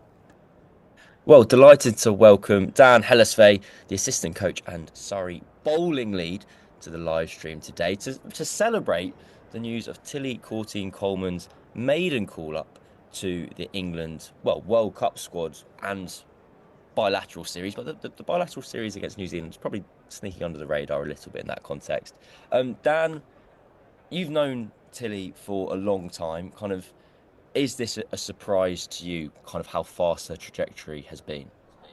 Well, she's certainly given herself every chance along the way. She's worked really hard, and whilst she is very young and it's very exciting that she's got in as early as she has, it's probably something she's worked towards and isn't a shock to her herself as well, in her work ethic and how she's gone about everything since I've known her, starting out in the South East Stars Academy when the regional days were going on. So, yeah. Because I saw the kind of phrase overnight success, kind of years in the making, rings a bell a little bit here, because this is her kind of 3rd year in playing like senior domestic cricket. She broke onto the scene in the 100 where Charlotte Edwards signed her for the Southern Brave. She took 4 and 4 for South East Stars. She just keeps on kind of making history. How has she improved over the last couple of years to make this step up? Or has it just been, or has she always been this good? And actually maybe we're 2 years late to picking her. No, she's certainly grown as the years have gone by. As you say, she very much made broke onto the scene in T20 cricket for us. The first year she was involved was fantastic with the ball in the T20 tournament, where we just fell short to the Southern Vipers in the semi. And then she's kind of grown from there through the 100 and trying to understand her game a little bit more and creating some more variability and skill in her game. So when she first broke in, she was very accurate. She was quite high in her pace, so she could control the game really nicely. And as batting's evolved, she's evolved with that as well. So her pace ranges are a lot greater now, so she's been able to deceive people lots of different ways there. So she's doing a lot of good things that have grown kind of as her game's grown alongside the game. I'm really pleased you mentioned the pace there, because we've been in the commentary box this year and we've gone, I feel like she's got kind of more control, she's getting more dip on the ball. And first of all, is that correct? How has she developed her game, or are we chatting nonsense up from on high? No, absolutely. So she has worked very hard at trying to get to some different pace ranges that will give her the best chance of spinning the ball. As I say, naturally when she came in, she bowled quite quickly, so she didn't give the ball a huge amount of chance to spin unless the pitch offered a bit. But now she's got a really nice range where she can challenge the outside edge of a right-handed batter, challenge the inside edge of a left-hander, and give herself a chance through those pace ranges to find out what's most effective on that surface. So, yeah, she's worked really hard at that. I'd probably say over the last 18 months, really, like the back end of last winter was where we started to explore this, and the pennies really dropped going into this winter, and it's kind of become second nature now, and she's a lot more comfortable with it. What does that look like for you as a coach? Because maybe to an outsider, sometimes most coaching is done with the players who are kind of potentially in the middle, who are kind of you have the most chance to mould them and they have the kind of most chance to progress. Whereas, again, as an outsider, kind of Tilly Coleman's always kind of almost seemed destined to end up wearing an England shirt. Does it require much input from you as a coach to help her along the way, or is this kind of a progression that she's been making naturally? Oh, there's little bits here and there, but I suppose that's elements of what she doesn't know, she doesn't know. So, we just give her a little bit of a direction with some things, and she's kind of run with it from there, really. She's very much driven her game through what she knows and how she wants to go forwards all the way throughout my time of knowing her, but then just giving her a little bit here and there that's helped her and kind of showing her what good looks like in other left-arm spinners across the women's game, the men's game, those sorts of things that she's been able to pick up and kind of add to her game as she's gone as well. And then I think kind of the joke that I keep hearing about this year's World Cup is how many left-arm spinners does it take to win a World Cup? Is the answer going to be 3 with Eccleston, Lindsay Smith and Tilly? I'm guessing you think it's 3 because then Tilly gets in, or maybe she's going to overtake the other 2. I don't really know. There'll be a chance. Yeah, absolutely. There's certainly a chance of it. I mean, she's worked so hard to get into there, and credit to her, and hopefully she can get the opportunity to get out and play and represent England and put her best foot forward. She's not the only kind of call-up, maiden international call-up to be received by a Surrey player in this week even. Kira Chatley, new 50-over skipper, she's been called up for the New Zealand ODI series. I feel like, although, forgive me, I can't remember how old Kira is off the top of my head, but older than Tilly, but it seems to have almost had a similar career trajectory in the last year or so, where Kira had such a breakout year last season. She's now got the armband. She's now got the international call-up. She's pretty much sounds like she's second choice wicketkeeper for England now. That must have been a remarkable thing to witness kind of up close, to see how she's kind of kicked on. Yeah, absolutely. Again, another one who's worked very hard behind the scenes for the periods of time that I've known her. Worked really closely with Johan Myberg, our head coach, with her batting, around her keeping, and Jake Dunford, our keeping coach, around that skill element as well. And she's really driven her game forward. It was nice to see her get that chance in the 100 last year to show what she's really been capable of. Obviously, the previous year she had that chance and then ended up having to pull out with injury, so then didn't get that shot window to put herself into, unfortunately. So this one's probably a year potentially behind where it could have been through different injuries and here and there, but she's managed herself really well to get to this stage and thoroughly deserves this opportunity as well. How does, as someone who's worked with the regional side, now Surrey, kind of how the international game, the domestic game in the women's side and the men's side, to be fair, it always seems to be working each other out a touch, as it were. How does kind of for Kira and for Tilly, how's it been for them over the last year or two, having the likes of Wyatt Hodge coming back into the setup, or Paige Schofield, another player who's kind of on the periphery of the group, having that kind of overlap between the international setup and you guys at what was Stars and now Surrey, how does that benefit kind of Tilly, Courtney and Coleman? Because surely if she's training with the best kind of whenever they're in town, that can only be a good thing. Yeah, absolutely. It's been massive benefit to all of our girls, really, not just Tilly and Kira. You know, the conversations you can have with the different perspectives are really beneficial to everybody. It creates lots of different perspectives. There's obviously lots of different ways of playing the game, so any understanding they can pick up from other people here there is really helpful. And that's obviously, we get that with the England girls coming back, but we've had a different range of overseas players across the years, and then being in the Oval around with the men's guys as well. You know, again, lots of different perspectives that we can draw on, and you know, it's great for the girls to be around such a wide range of information and perspectives in lots of different people. From a kind of human element to it, I know obviously you're always going to wish the best, the most success for all these guys. Like, you obviously want Kira Chatley to go on and have a great career for England. You obviously want Tilly Courtney to go on and have a great career for England. But you have been working so closely with them over the last few years, and now it's like the kids are leaving the nest, as it were. Like, is there a little bit of a sadness where you're like, oh no, like that bit's done now. They're off. They're away. Yeah, that's just evolution. I'm sure my parents were happy to see me go out the door when I was 18. So, yeah, ultimately all of these programmes are here with the view of supporting England as much as we can. So to see these girls develop in the way that they do and work towards those aspirations is fantastic to see. And what it does, it creates another opportunity for someone else within our squad. We've got lots of really good squad depth and players that have been a part of this squad that haven't represented the Three Feathers yet, so they'll get chances to step forward, put a case forward and lay a marker down for Surrey when these girls are away as well. So it's exciting for the game because it's having to grow and fill into some of these spaces to create the best cricket possible as well. A couple of questions on the kind of season so far. At time of recording, played 5, won 3, lost 2, had the first 3 wins in a row and then a couple of defeats more recently.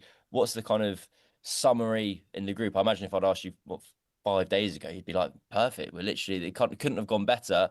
The game against Hampshire was an awesome game, again, as a spectator, as opposed to potentially being in it. What's the mood in the camp, as they say? Oh, look, the mood's still very strong. I mean, if you look back to this time last year, I think we were none from 5. So I think what the girls have done throughout the winter to start as well as we have done has been really good. Somerset and Hampshire are fantastic sides. When you've got full availability, it's going to be very competitive. And, we've taken some really good learnings out of those. So I suppose we've grown across those 2 games and the learnings that we have taken forward as well. So, yes, obviously we'd love to be 5 from 5, but it's given us a nice check in where we're at and where we need to continue to drive forwards as well. So, yeah, the mood's still relatively good in camp. And I guess it's a challenge that the whole competition is going to face, but Surrey more than others, given the number of international players, incredibly exciting summer ahead, home World Cup, etc. It's going squad depth is going to be tested. How are the next kind of weeks looking in that regard? Yeah, really exciting in that regard. We're very lucky that we're able to put on a lot of second team cricket for the girls as well. So those that are likely to step in have been playing, have been giving themselves the best opportunity to be ready to come and step into the jersey as and when required. So yeah, really exciting to test that, because ultimately that's what the game's all about. Whichever 11 we pick, we're backing them to go out and give us the best opportunity to go and win the game, and they wouldn't be part of the squad unless they had these capabilities. So yeah, it's really exciting time ahead. I saw Rihanna McDonald-Gay got a big 100 for the twos the other day, so excited to see her back. And Dan, I've got one last question for you. We might have even had a brief conversation last year where I asked you about this because I've become obsessed with it. Are you involved in this mysterious boundary dimension sizing up for all the games? Because I remember learning about it last year. Kirsty White, who is on commentary with us, told me about it, that the coaching group, Jörn Myberg and everyone gets inside a room, they do all the analysis and you build out custom boundaries for all your opponents. Can you confirm, is this true or false, or is it a secret and you can't speak to it? We can't give away all the trade secrets now, Cameron. Oh, no, there is an element to that for sure. Johan Myberg very much leads the way on that, and we'll obviously chip in from like a skills perspective around how we can support as well. But yeah, we don't just put out the same one week in, week out. We certainly look to have some slight tweaks to our advantage to help our girls out tactically as well. Brilliant. I was trying to work out when Laura Harris joins for the Blast, does that mean the boundaries are going to be massive or tiny? I can't. Which one is it? Yeah, I don't know. There will be that conundrum, that's for sure. I certainly know that our bowlers will want it to be as big as possible. That's always an ongoing debate. We turn up every morning and go, oh, look at the boundary again. So, yeah, we'll wait and see, though. That'd be good fun. Amazing. Dan, thank you very much for joining us, and best of luck for the Blaze on Monday. Thank you very much. Thank you for your time.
Well, welcome back, folks.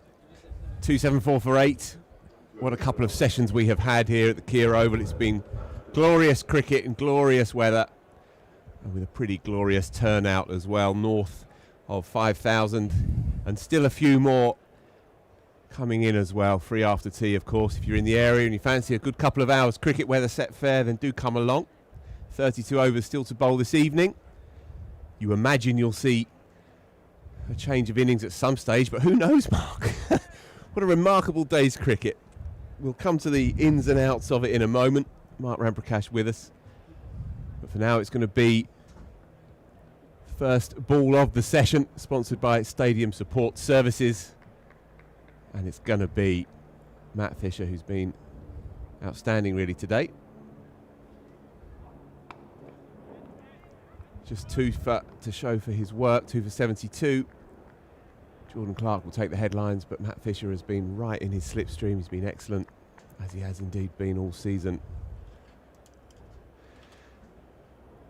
Ollie Robinson, 65, not out, and Jack Carson, 61, not out. Mark Ramprakash is with us. Try and make sense of these first 2 sessions for us. Well, it's been great viewing, high-class cricket. It has indeed. I've actually, Phil, I think you were saying earlier that Ollie Robertson was talking about it's do or die, and it gave them. He seemed to have real clarity as captain as to how he wanted his team to go out about this season, and I think this innings and this partnership really epitomises Sussex' approach to this season. That hey, look, come what may, we may be in trouble or we may be dominating the game. Either way, we're going to try and get on the front foot. And they've done that against a high-class Surrey attack. Losing the toss, let's remember, when the ball was doing plenty. No second slip, field spread 4 more. Always easy to say after the event, but one does wonder immediately after tea if Rory Burns might not have fancied 1 or 2 more in the grabbers. Still, 4 more. Moving on, 278 for 8. I think the batters kind of earned that really because of the partnership that's gone before. They've managed to spread the field. I mean, as we speak, Matt Fisher, high-class bowler, is bowling with a deep square leg and a deep cover. That's quite rare. Looks a very well-ordered player, does Jack Carson. Emerged, of course, as an off-spinner who gives it a real rip. Quite raw initially as an off-break bowler, and he's really blossomed in the last couple of years to become one of the best bowling all-rounders in the league.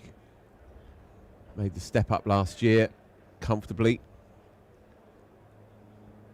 And they're like gold dust. Cricketers like him who can do both disciplines. I like his technique. Plays pretty much under his eyes, quite compact. And indeed, in the context of Sussex's season, Finn Hudson-Prentice, Jack Carson and Ollie Robinson putting on 50s each. It's huge, really, for Sussex's chances of getting something from this game and kicking on again. They're right in the mix this year. I think it would have been easy for the lower order to capitulate, really, against high-class bowling. But they've shown a lot of mettle, a lot of guts. Captain still there. And he's sort of backed up really in a performance as to what he was talking about with you. Yeah, he has indeed. I'm looking forward to seeing him with the new ball, assuming that we see him later on this evening. If not, obviously tomorrow morning at some stage. So, it's going to be Jordan Clark from the pavilion end, his favoured end, where he did all the damage earlier in the piece. Picked up 5 for 16 in a 7-over spell before lunch. Just irrepressible, really.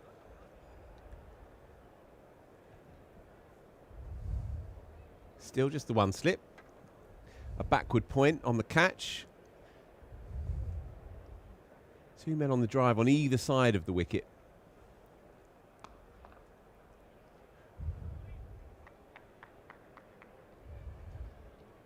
Robinson has time just to cuff it away through the offside. I think given the way Jordan Clark has performed today, I am surprised only to see the one slip. I'm not sure that a short mid-wicket is particularly doing much there. It may stop a single or two, but you'd have thought with the way he has swung the ball away from the right-hander and with the pace and bounce in this pitch, that there would be another man in the cordon.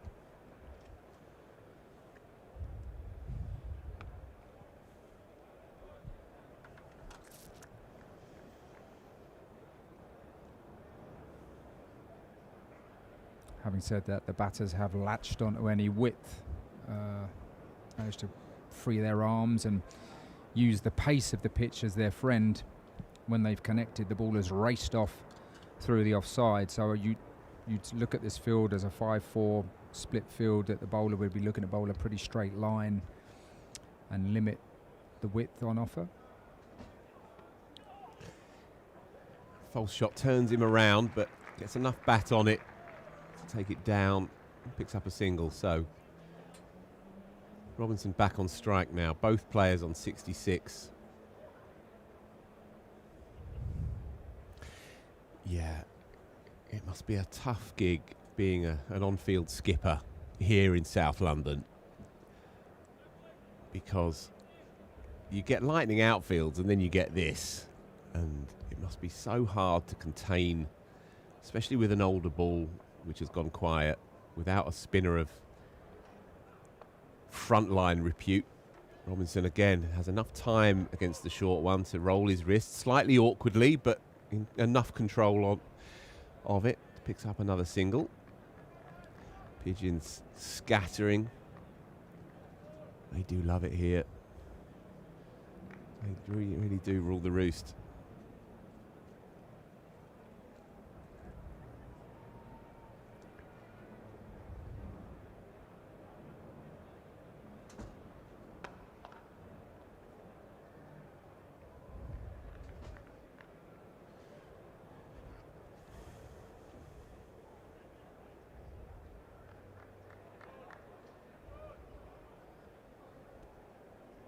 So you've been working with some young players this summer, Mark? Well, I'm not currently involved in the professional game, which is a shame, because that's what I love, I must say. Yeah, I work at Harrow School, and there are some good players there. There are some players on county pathways, which is great fun.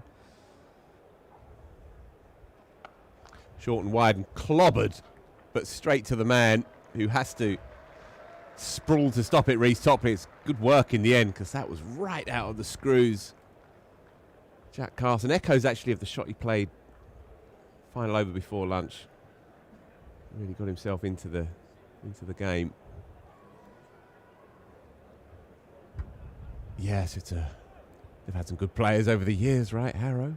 Thinking about it. Yeah, they have. Sam Northeast was a Harrow boy. He was, I believe, yeah. Sam Northeast broke some records. I remember. He certainly did. Yeah, he certainly did. Yeah, so that kept me busy, May and June. And then really I've sort of come out of the professional game, and so do a little bit of private work here and there. Oh, wow, that was close. I think that did just jump over off stump.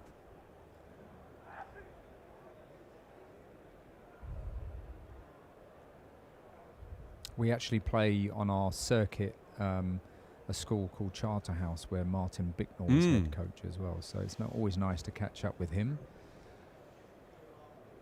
see what he's up to. I was thinking about him earlier, because if he You'd have liked it out there. If he had bowled on pitches like this, I don't know how many wickets he would have taken in his career. Again, tidily played. Sometimes with a young player, especially a player in the mid to lower order, you're waiting for them to do something silly, right? He's played within himself, hasn't he, all afternoon, Jack Carson here. Looks like a proper player. Knows his game and has a good head for it.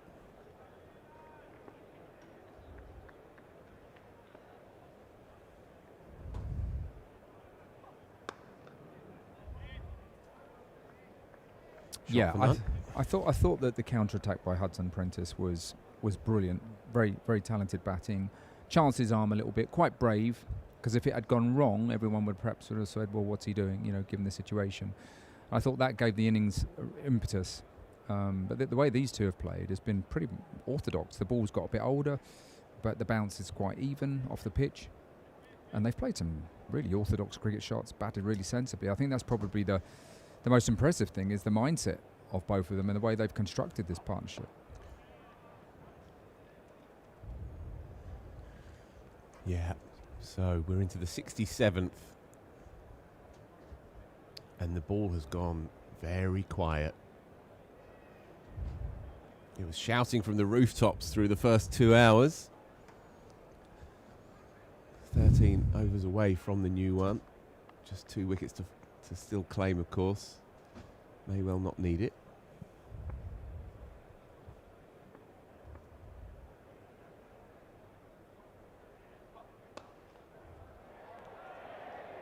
Just shy on the bounce. Looked for a moment like he'd simply popped it up to Ollie Pope at mid-wicket. But such is Matt Fisher's fate, really. Destined just to land on the half volley. So Ollie Robinson ambles on.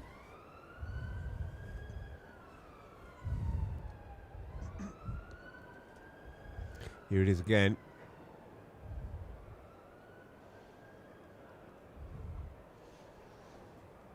Yeah, just on the half volley, and so Matt Fisher turns and pounds the tarmac yet again into his 20th now.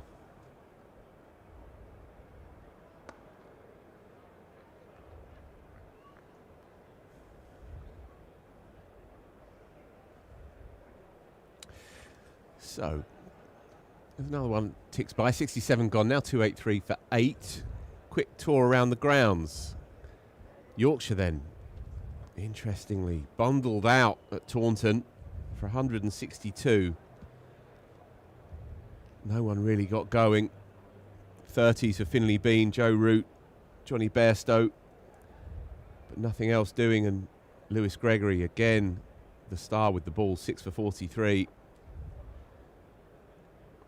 And then 63 for 3.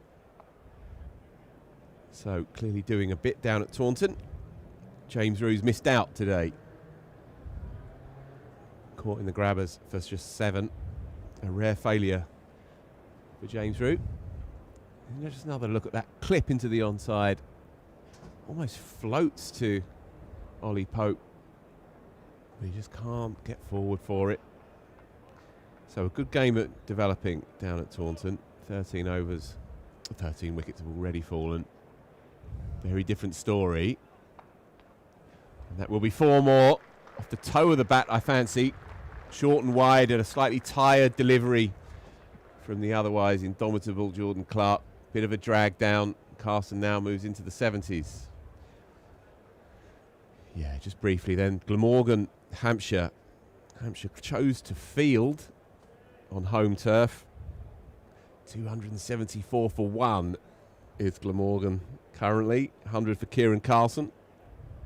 A few runs earlier in the piece for Asa Tribe. And Zainul Hassan as well, 93 not out. So Glamorgan going great guns, having been stuck in. That's Division 1 for you.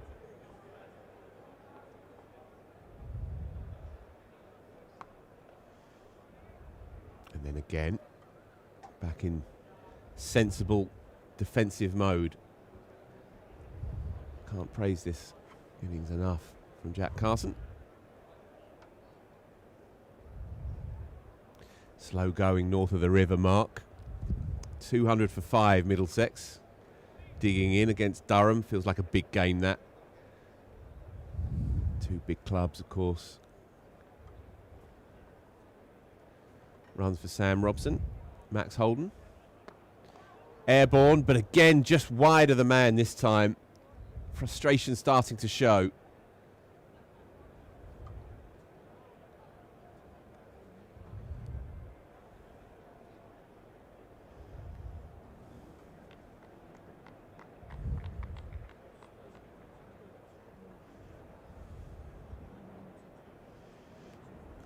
with a few moments where he's lost a bit of shape. Yeah, may have just sort of come across that slightly. Jordan does have the habit of getting a bit of late movement, doesn't he? And that is what they're bowling for, isn't it? They're looking to bowl straight, restrict the width. Previous over, we saw an example of a very hard square cut to a ball of width. So Surrey decided that they want to really bowl a tight off-stump line. But the temperament that Sussex have shown, you know, they look like they're quite enjoying this battle and are prepared to play the long game.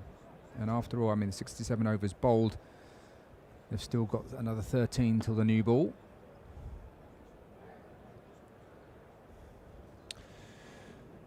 So we are not far away from changing disciplines and formats. T20 cricket at the Kia Oval is imminent. Friday the 22nd of May it all kicks off. The main point is that the London Derby, June the 3rd, listen to this folks, is already 90% sold out. So if you want to come down to the south of London and see that classic rivalry, then you've got to get cracking soon. Get your tickets now, just 10% of tickets remaining still. All the fun of the fair. Women's T20 as well, of course. And again, showing with this older ball just how docile this track is now. Not much in it for the half tracker, and Robinson is able just to, if you like, pat down on it, pick up an easy enough single. It's not a bad ploy, but Robinson equal to it.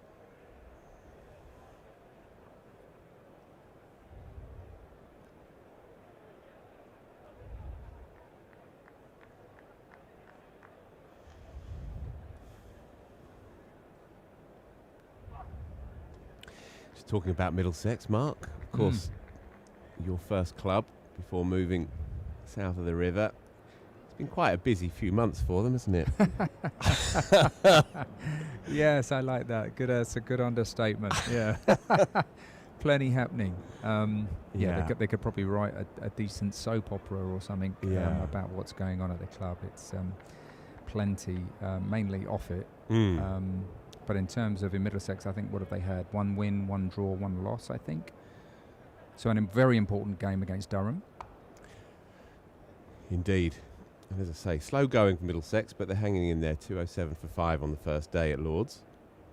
Yeah, they did have a decent partnership between Robson and Holden that got them into a very good position, but they've lost 2 or 3 quite quickly. So a little bit in the balance there. You'd feel that with the sun out, this would be a really good time to bat. But I think Rain making the breakthrough. Talented cricketer, talented bowler. 3 for 30 for Ben Rain. Yeah. And just finishing off, Worcestershire 285 for 9. Another easy single into the offside. He's earned the right to pick those up with the 2 boundary riders now. We have Worcestershire against Northants at Wantage Road, 285 for 9. Gareth Roderick, 152 not out. Well batted, sir. Coming in at number 3 early in the piece and has batted through the day. Next highest score in the innings, 32, and he's 152 not out. They're the days you dream of as a batter.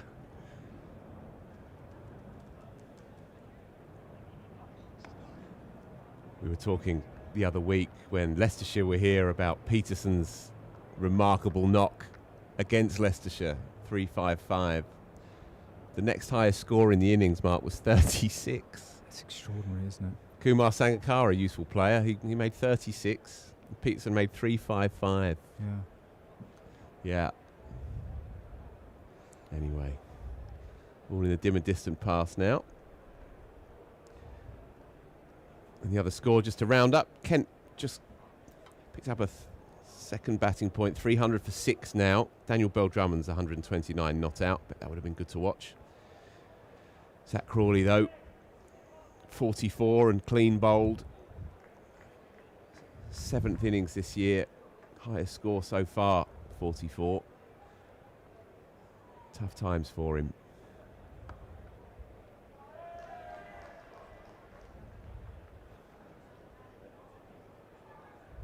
So anything that Rory Burns can do here, Mark?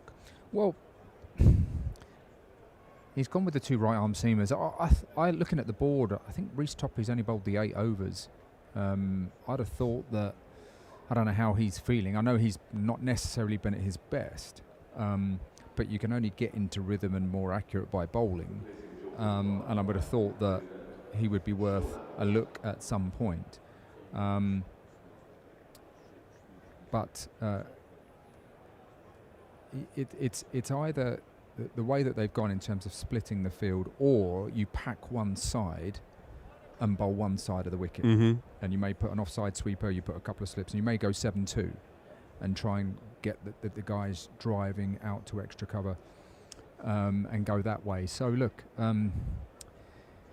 there's no easy answer because of how well these guys have played, but the field now... There you go. So, bang on cue. The short stuff is going to be deployed, but Ollie Robinson is mindful of it. Switched on, opens his body, and clubs it down the ground where there is no fieldsman. But Rory Burns, looking at that, will go, okay, well, we've got the response we wanted. He's backing away. He's had a swat at it. That could go anywhere. And there are fielders stationed out at mid-wicket, deep mid-wicket, square leg, deep square leg. So if he's going to have a go, let's see what happens.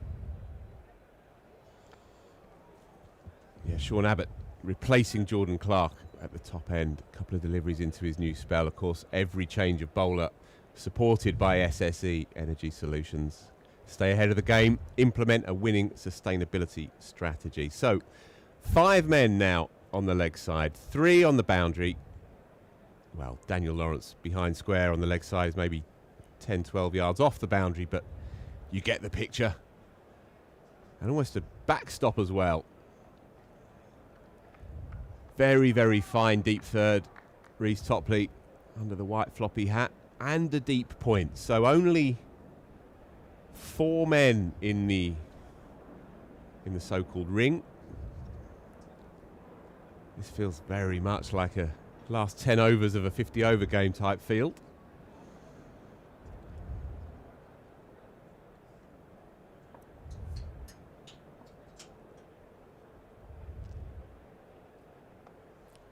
Oh, just wide of the man at gully. Sprawling dive. It's Adam Thomas in there, the debutant. Backward point or a wide gully. It's good effort, really good effort.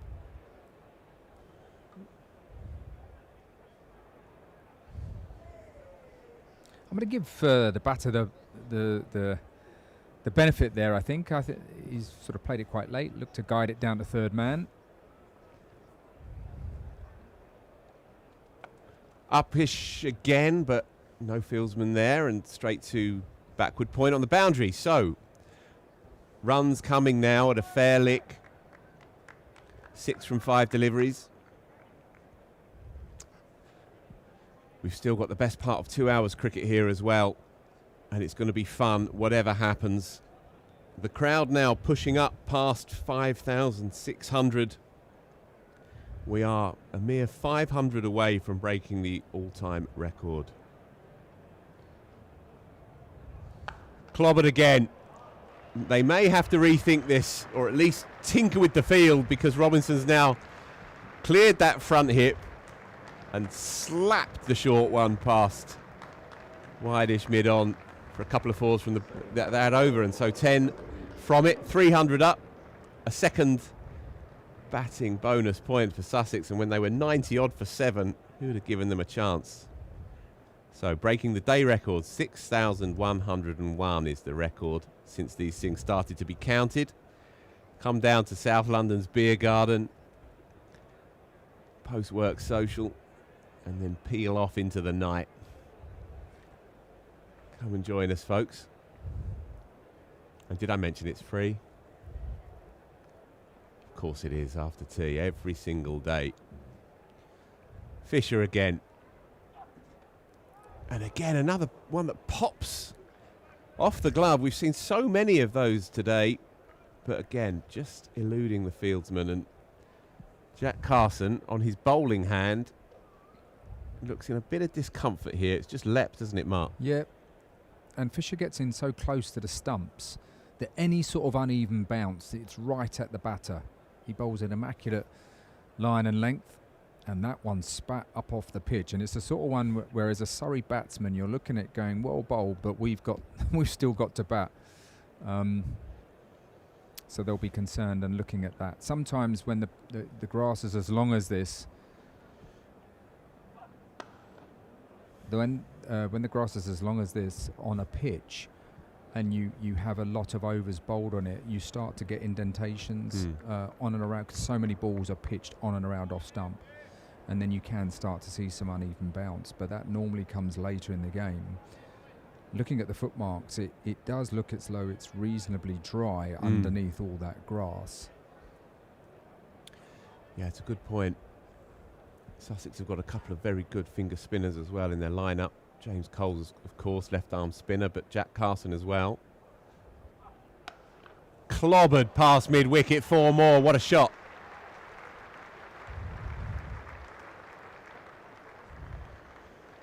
Yeah, real sign of intent. There is just no pace anymore in this track with this old ball. And almost like he was waiting for it, Mark. Yeah, it's a really competently played pull shot. Had plenty of time, quick hands through the ball, well in front of square. And a good reply from having been hit on the hand. And then back in behind it. It's been a feature. He's played defensively, very studious. And then when he's gone after the hit me ball, he's given it everything. It's not a bad model for a number 8. Number 9, in fact. Correction.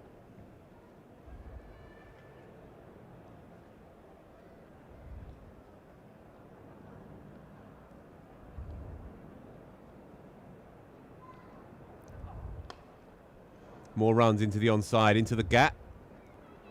And they will come back for a couple.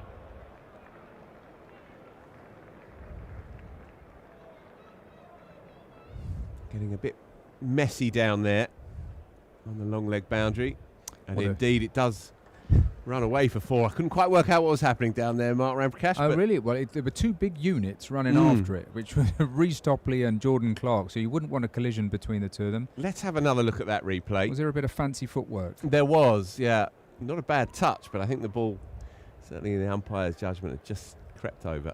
Yeah, not Martin Odegaard, that was for sure. No. Leg side-ish. Stifled appeal. So, another fruitful over. Optimistic. Yeah, it's as I say, Fisher's angle is so close to the stumps. You feel like bowls and LBWs are always in play. Bowl such a tight line. That one just nipping back too much would have been missing leg, but you can understand at this stage why he would have asked the question. So you said earlier you got to know Matt Fisher a bit? Yeah, I did. He was very popular, a member of the England under-19 side to India. It was captained by Max Holden. We had Harry Brook, Will Jacks, Ollie Pope on the trip, some very talented cricketers. And Fisher was the standout pace bowler on that trip. Obviously, you know, not as sort of easy for pace bowlers in India. But he, as a 19-year-old, struck me as a very mature for his age. Very nice bowler, but also batted quite well. And amongst the group, you know, he's the sort of guy that when he spoke, you know, the rest of the group listened. Called up to the Ashes squad, of course, last winter.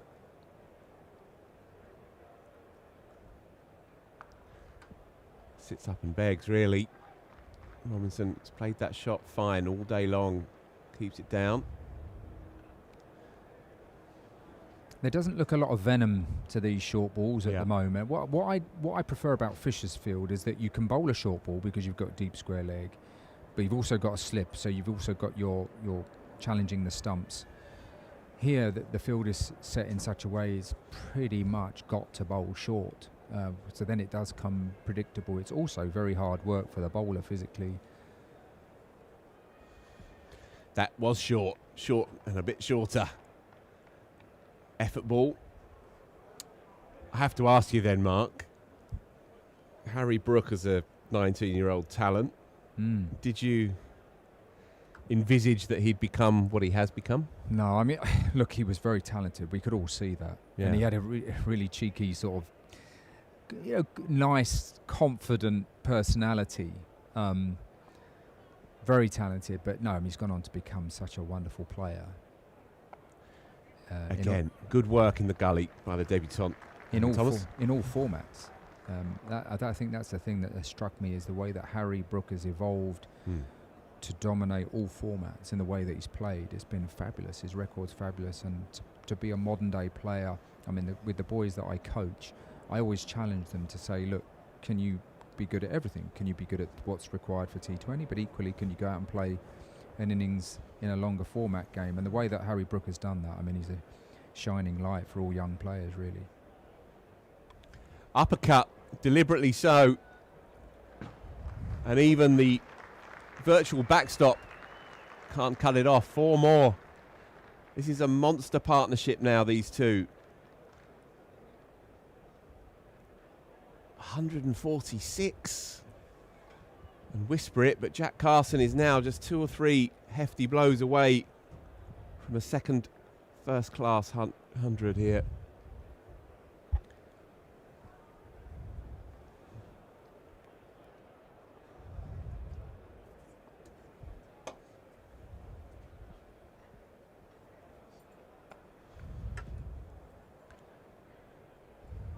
The other one I should mention, Phil, on that trip is Ollie Pope, of course. Yes, right. Yeah. Surrey player, of course. Has gone on to become, a terrific player. But on that trip, he was a wicketkeeper batter, didn't get any runs, and quite a shy, introverted guy on that trip. Struggled with the conditions.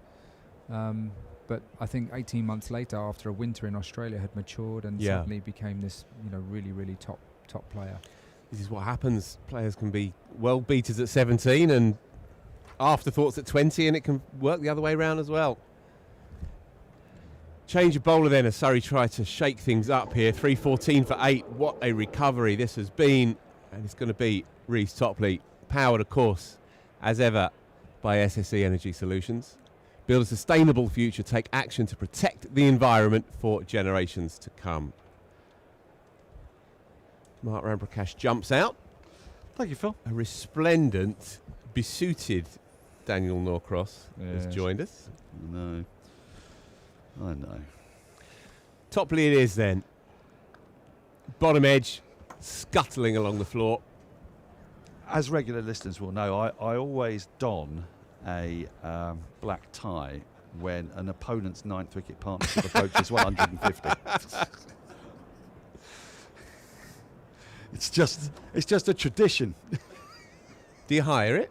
Or does it? No. This is your own? No, I guess you get quite a lot of these gigs these days, don't you? About 15 years ago, it just became more cost effective to buy a cheap version of this.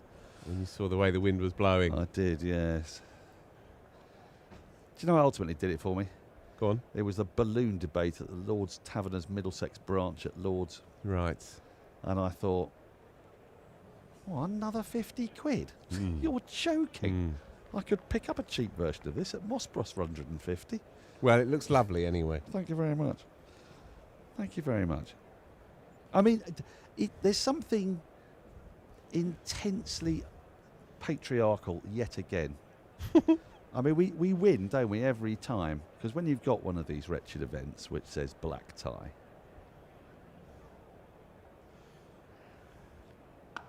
we all know that as men, we can just do the simplest thing, which I am doing, incidentally, which is a white shirt and a black tie suit.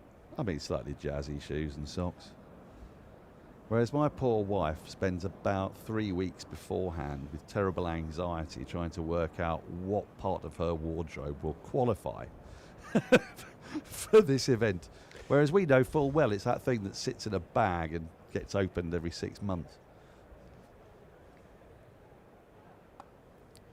Are you going to persist with the blue shoes? I am, yeah. Okay. Yeah. Well, because they're comfortable. I'm 57. 150 partnership, meanwhile. Hence the gob. 150 from 219. What a stand. One for the ages, this. Really is. What a day's cricket we've seen. 317 for 8 now. New ball available in 7.2 overs. We weren't thinking about that at 92 for 7.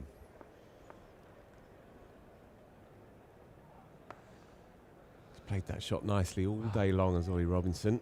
Well, that's what I was going to say. What has been a real feature of the way Robinson in particular has batted is no flourish, under the eyes, no follow through. Place bat on ball, find gap, take run. It's been very simple, uncomplicated approach, which I've admired. Grudgingly. Well, I've admired it. Isn't that enough for you? Yeah, that's plenty. I don't need to. I mean, admiration's quite big. Yeah. Anyway, I'm done for a moment.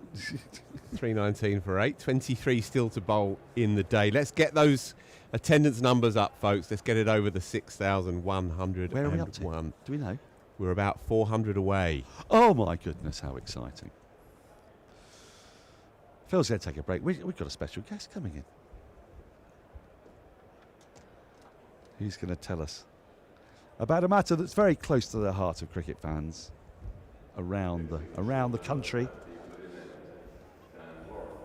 As Dan Lawrence comes back into the attack, a change of bowler powered by SSE Energy Solutions.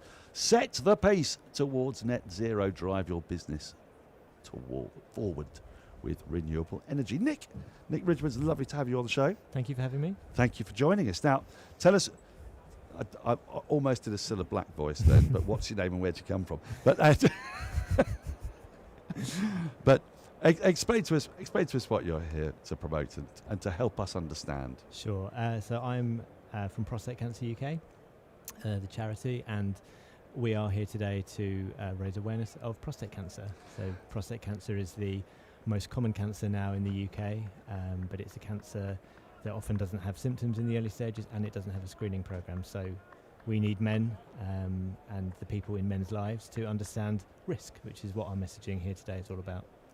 And just so people understand, I don't know if we can get the Combox camera on, because you're wearing the badge, which is a familiar sight. See it a lot on Sky Sports presenters, for example. Yeah, Sky Sports presenters, football managers, a good few of them like to wear the badge. And of course Bob Willis. Absolutely. And similar.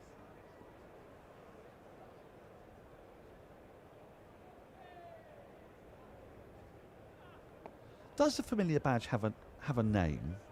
It's called the Man of Men.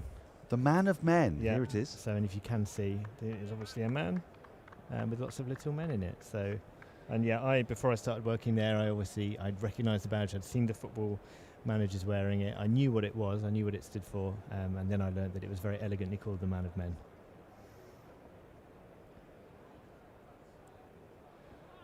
I think of Jeff Stelling every time I see it. Yeah, he's been a huge supporter of ours down the years, yeah. So, explain to us, I mean, it's one of these issues, is that men's health issues, not all of us, but many men, are particularly bad at confronting.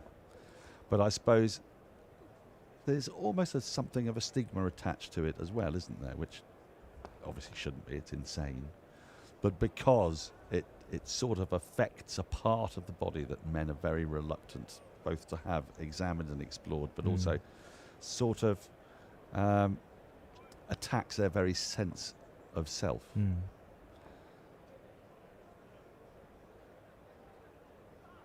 That can make men reluctant to check it out. Absolutely. I mean, historically, yeah, we found that there is historically maybe a reluctance for men to address health issues, to be proactive about it. You know, they'll put off things, they'll wait for signs and symptoms. I do think that situation is improving. I think what we tend to see from research that we do and from our specialist nurses, for example, who speak to men and their loved ones phoning up on the helpline. Actually, I think men are getting better at confronting these things head on, which is great news. But as you say, also there's kind of, again, really now historical connotations with the way that we test for prostate cancer. Certainly going back 10, 15 or more years, it would have involved what is scientifically called a digital rectal examination. And that would have been somewhat invasive, I'm imagining. Yes, so more. Another lovely on drive. Not perfectly timed here, so they may well look to come back for 3. They will on the arm and get home in the end with a bit of a scamper on.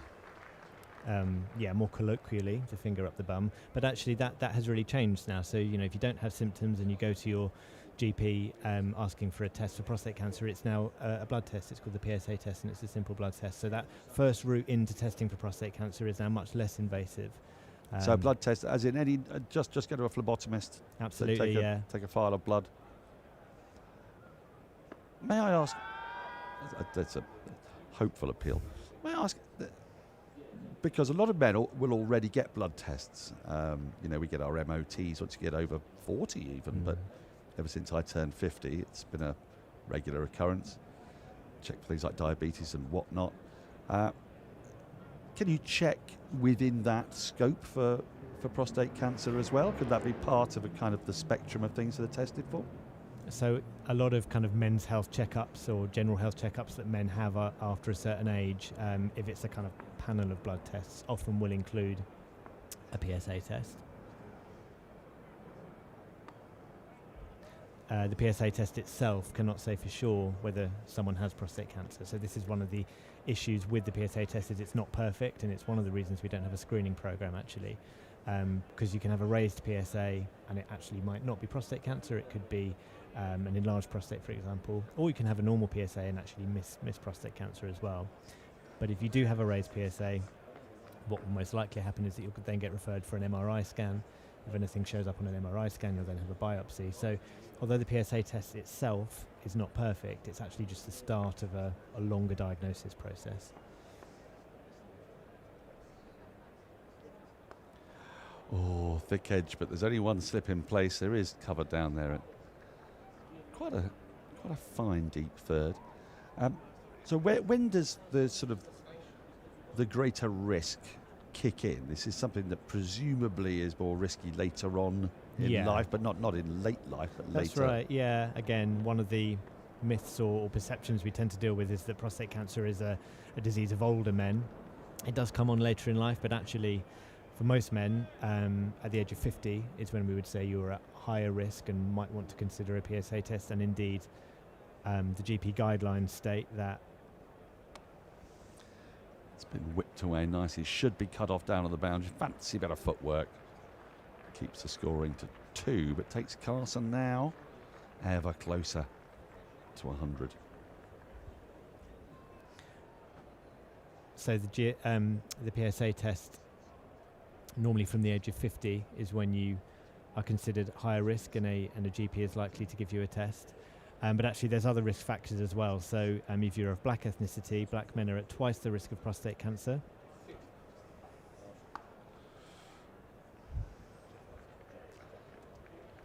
So 1 in 4 black men will get prostate cancer in their lifetimes, and actually for black men it's at the age of 45 that they start to be at a higher risk. Family history is also important. So if you've had a father, brother, uncle who's had prostate cancer, that's another thing that doctors will take into consideration in understanding your risk.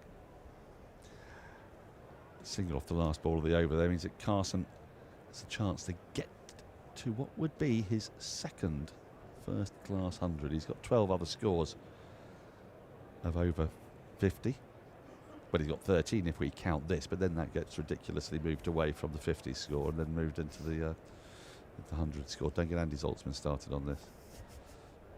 He's very angry about this.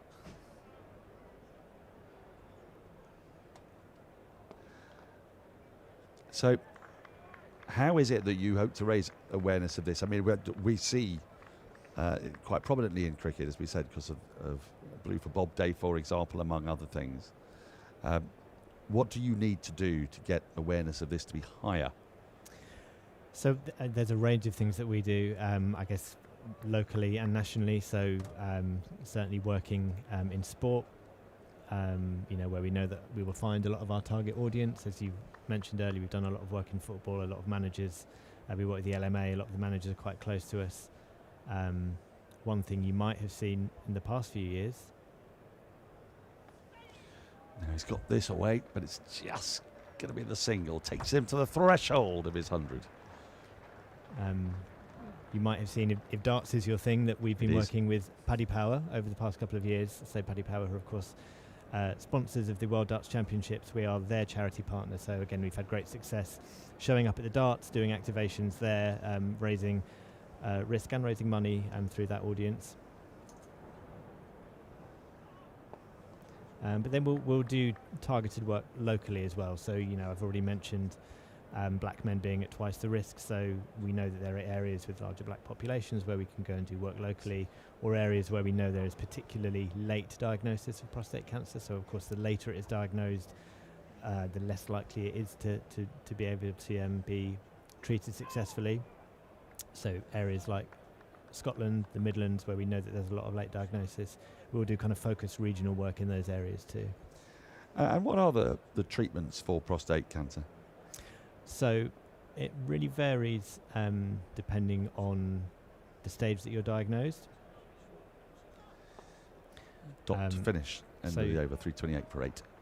Speaking very broadly, and I'm not a doctor, so I have to be careful, but speaking very broadly, if you are diagnosed with prostate cancer in its earlier stages, so localized or what we call locally advanced, then you will probably have treatment that attempts to cure your prostate cancer and to stop it spreading altogether. So that would typically be radiotherapy or surgery. And if you have radiotherapy, you might have some hormone therapy treatments with that as well. If you get diagnosed with prostate cancer that has spread beyond the prostate, particularly if it's spread further outside your body, then those curative treatments wouldn't be attempted, and it would all be about kind of slowing the spread of prostate cancer. And he's tucked that into the onside, and that'll be his 100. 100 for Jack Carson, his second in first class cricket. It's been a terrific knock. He came in with his side in all sorts of problems. 92 for 7. And since then, 135 balls, 14 fours, a standing ovation. He's got his side out of a horrible, horrible position, and to a position not of dominance, but, well, they're more than in this game now, thanks to that terrific effort. Firstly, in partnership with Hudson Prentice, and now with Ollie Robinson, who has provided stout and terrific support. But it's been a great innings in its own right. Really, really good stuff from the off-spinner. And you can see how delighted he was. And of course he would be. It's only his second 100. His first came against Worcestershire at Hove back last May. And it really has been frustrating for Surrey and magnificent for Sussex. They've shown this Sussex team why many people rate them as genuine title contenders, despite starting the season with a 12-point penalty. They have fought tooth and nail against Surrey today. This tail has more than wagged. It's basically had a full-on rave from 92 for 7. 237 runs have been added for the loss of just one wicket. And in large part, that is thanks to Jack Carson. So, before we let you go, we discussed there a little bit about the treatments. Are success rates against prostate cancer and is earlier detection happening? So are we finding that although you said it was a very common cancer amongst men, are we finding that there are fewer fatalities? I mean, being also, I guess, a disease which does become more risky the older you get with an ageing population.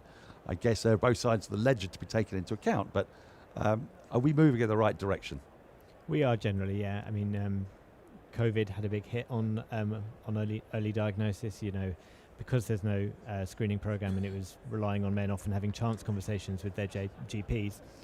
COVID meant that the rates of late diagnosis unfortunately went up a fair bit, but we did a lot of hard work, and the NHS did obviously lots of fantastic work as well to bring those earlier diagnosis rates back where they needed to be. And like I say, the sooner you find it, the much easier it is to treat. And in the context of cancers generally, the success rates of either treating it or even when men are diagnosed with advanced prostate cancer, the treatments for that, the hormone therapy, is very good as well, and can slow that cancer spread down for many years. So the picture is getting better, and we're working really hard to raise awareness, but also to fund research that continues to help that picture get even better, and of course to give men information and support who are going through that cancer journey as well.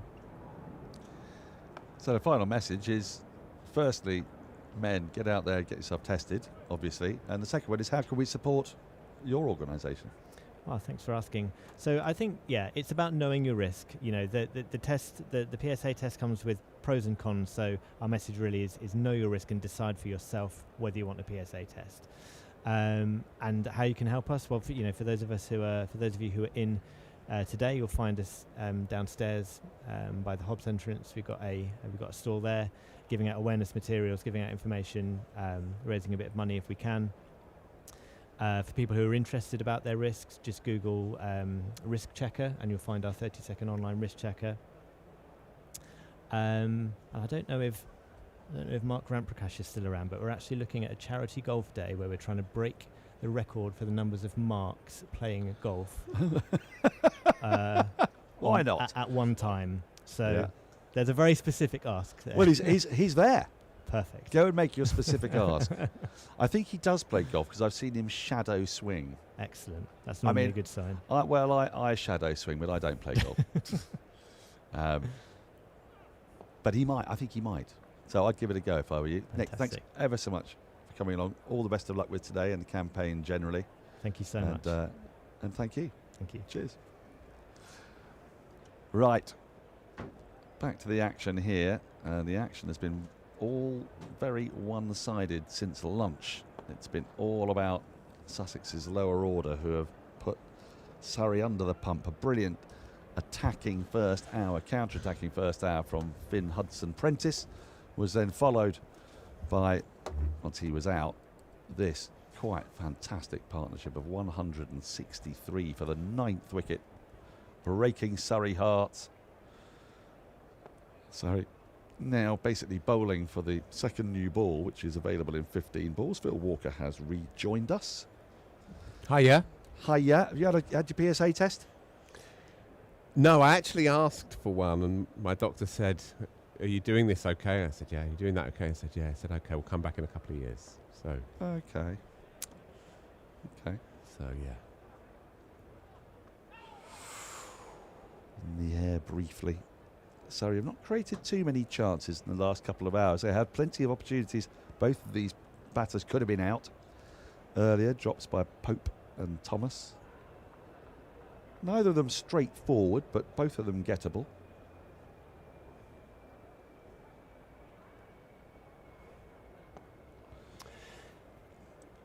That 137 deliveries he's faced now, Jack Carson.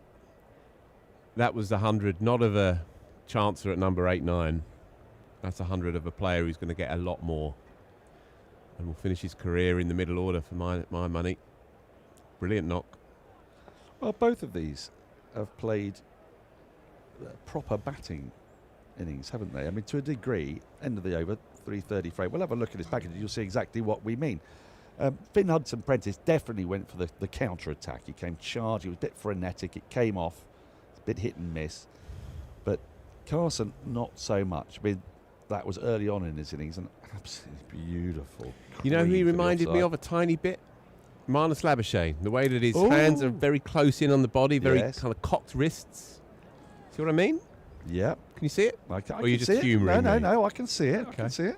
I mean, he mercifully doesn't have some of the other characteristics of Marnus Labuschagne, which is the frenetic pointing and jerking and jumping around and being, I imagine, an extremely irritating presence to share a cricket field with. Much as I am very fond, actually, of Marnus Labuschagne. But yeah, me too, indeed. But I imagine he gets under the skin of opponents in a way that, actually unwittingly, in the case of Marnus, I think he's just being himself. Whereas Jack Carson hasn't quite shown that. But I take what you mean with his hands.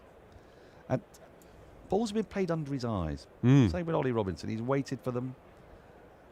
And where Finhudson Prentice took the approach that there was a ball with his name on it, which was understandable because of the clatter of wickets before lunch, and the ball was moving around a fair bit. And so he went for the kind of, right, I'm going to try and get some runs before I get out approach. The ball's got a bit softer, the pitch has got a little bit less less capricious, and they used to have recognised that. Firstly, this is Google. Yeah. Secondly, in the absence of the great maestro Andrew Sampson, we let the odd stats slide, don't we? We do, yeah. These two, according to Google, are now 22 runs up from the highest ever 9th wicket partnership for Sussex in first-class cricket, which was 141 against Essex. Well, I never. 141 against Essex. What year? Some time ago.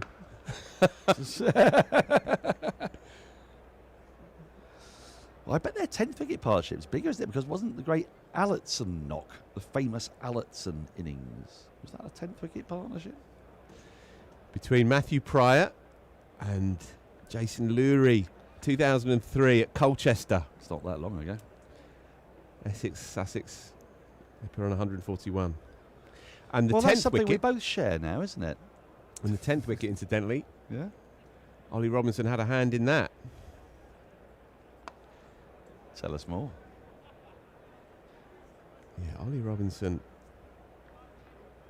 Let me just bring this up. Ollie Robinson and Matt Hobden back in 2015 against Durham put on 100 and... Oh, I've lost it. Here we go. 164 for the 10th wicket. Well, and Ollie Robinson made 110. That's his first last 100. Yeah, that was now 11 years back. But he's only 18 runs short of another one. Do you want to... And I think that's going to be off the pads. We'll wait and see. Umpire signal. Yes, it is leg byes, but it's 4 more to the total.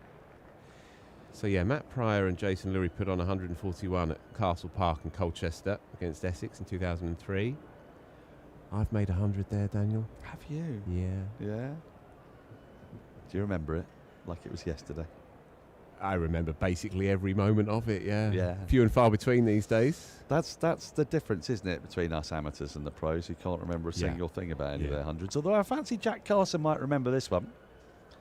Apart from anything else, he's done it in front of a bumper crowd. 5,890, the highest day crowd of the year. And it's bank holiday weekend. Guys, come on. Let's see if we can beat the record that was set last week of 15,400 for a whole match. It's a pretty good start if we wanted to make that. And it's been a beautiful day to watch cricket. Just take a look at those partnerships. 63 for the second wicket. Then there's one of 13. 5 partnerships in single figures. And then this bottom heavy card. 75 for the 8th wicket and 168 for the 9th. It's beautiful. Quite something. There is something beautiful about it, actually. When you see something so strange, the numbers. You may not be a number kind of person, but even if you're not, even the most innumerate human being must surely look at that and feel a quiver of excitement and go, I was there the day the numbers looked weird.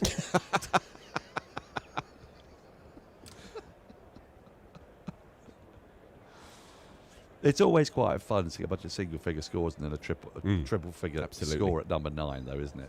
As well, not just the partnerships. We'll get the scorecard up shortly. Have a look at that. Right, this is the 80th over.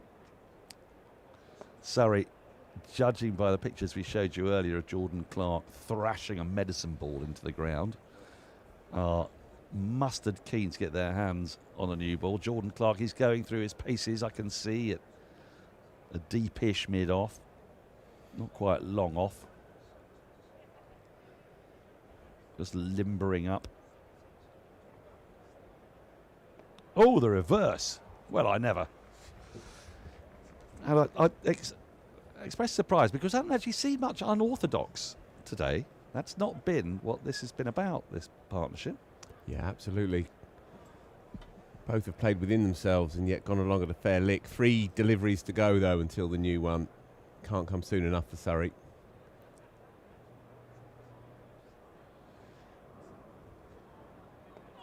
This is where you're never quite sure whether the batter's going to go, right, there's a newie coming around the corner. I've got 2 more balls to spin. Should I try and whack him for 6? Or should I make sure I'm there for the new ball? If you get out at this point, number 11's cursing you.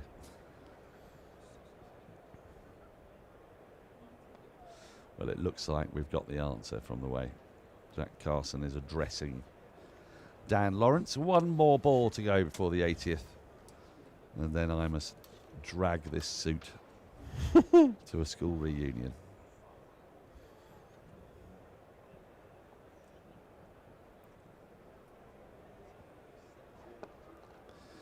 A single off the last ball of the over. 3 from that over. That might be the last we see of Dan Lawrence for a little while. 3:38 for 8. Sussex. Cam Ponsonby is going to come and sit down very shortly. He's smiling at this garb. All right, come on, get it out, get it out. Say what you want to say. Or you can just keep on smiling at me. And then the altogether more sympathetic Fizzog of Yaz Rana is going to replace me. It's nice to see Daniel in his natural habitat.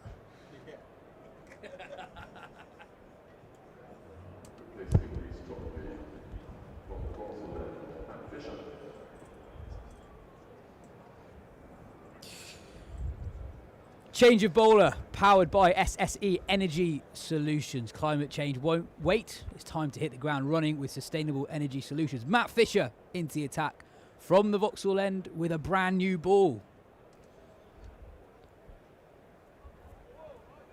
More conventional field now with the new ball. 2 slips in the gully.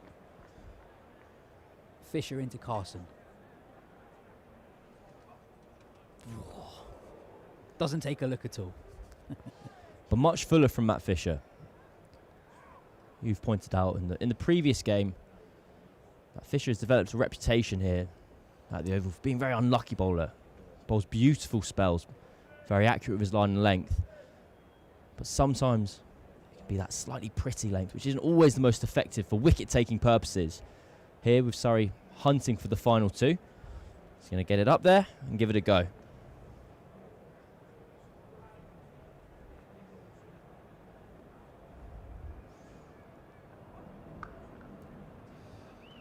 Should be at least 2. But an early indication from Carson of how they are likely to approach this phase of the innings. Sorry, with the second new ball. You'd say that even though they've scored quickly over the last couple of hours, Cam, Sussex have by and large played pretty conventional cricket. They've batted. That's where we have you on. But I think it's the best assessment of how they've gone about the game. They've tackled the plans presented in front of them with a conventional response. Well, that's a Jaffa. Fisher goes up and given. Carson goes for 105. Fisher does strike with a second new ball. The umpire took a few seconds to ponder the decision, but he eventually raises his finger. Oh, goodness me. A 173 run stand comes to an end. Jack Carson, his second first-class century complete. What important innings, both in the context of his career and in Sussex's week. A record crowd at the Oval stands to applaud him as he leaves. And he leaves the field with Sussex in a much, much happier position than when he arrived. Yeah, you can say that again. Coming in at 92 for 7. Nice moment. The Surrey members in the pavilion getting on their feet to applaud. A special knock from Jack Carson. We've got the scorecard up in front of us on the big screen in the ground, and it really does make for remarkable reading. 350 plus scores there from the Sussex numbers 8, 9 and 10. Carson 105 from number 9. And Fisher getting some movement with that new ball. And something that we've seen throughout the day, really good carry Well, I tell you what, that's gone like a leg break. And so while Surrey will be very relieved to see the back of Jack Carson, there is still life in this wicket, especially with a new ball. We've seen how much this has changed the context of play. Just 3 balls it took of the new ball before Jack Carson went. And Fisher, having just said that back of a length hadn't been paying him the dividends he potentially wanted, there it worked. Henry Croken on strike.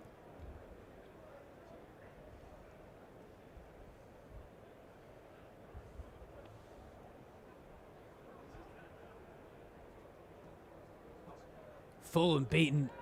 Fisher looking to go full again, and there's that movement that Cam was talking about. We were quietly on record watch before that wicket fell. The highest ever 9th wicket stand for Sussex is 178 between Harry Parkes and AF Wensley against Derbyshire in Horsham 96 years ago. Robinson and Carson fell 5 runs short of equaling that record.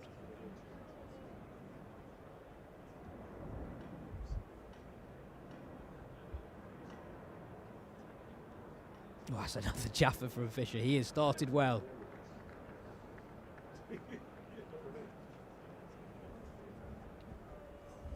Well, worrying news for Surrey, however, is that Ollie Robinson, as Phil just mentioned, currently holds the record for the record 10th wicket partnership, 164 with Max Hobston. So Robinson's still got records to set and improve on. That'd be amazing. Imagine if they got to 500 from here.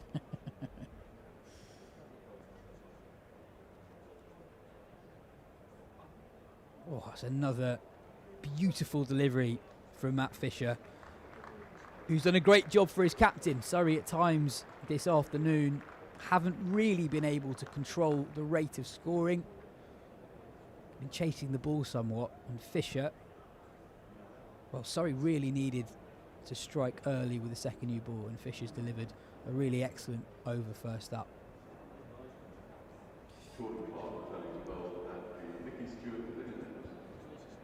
Jordan Clark will share the new ball with Matt Fisher. Change of bowler powered by SSE Energy Solutions. We're up for the test. Let's reach net zero together. Clark, well, certainly the player of the first half of the day. Stunning spell before the lunch break. 7 overs, 2 maidens, 5 for 16, running through the Sussex middle order.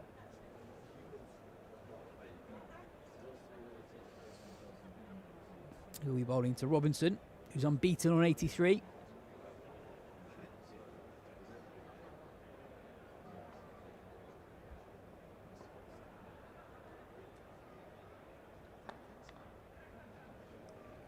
Dabbed into the leg side, and Robinson immediately calls for 2. Field spread out. Interesting to see, Cam, how Robinson plays it, how willing he is to let Crocombe have the strike. I wouldn't be surprised, and Surrey are of the mindset as well, that he's not going to want Crocombe to face at all. There's 2 slips in position and everyone else out on the boundary.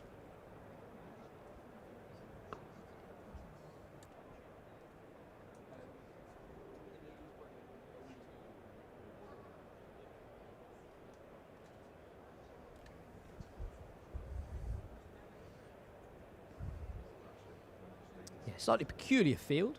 Got 2 slips alongside Jamie Smith, and everyone else is on the boundary.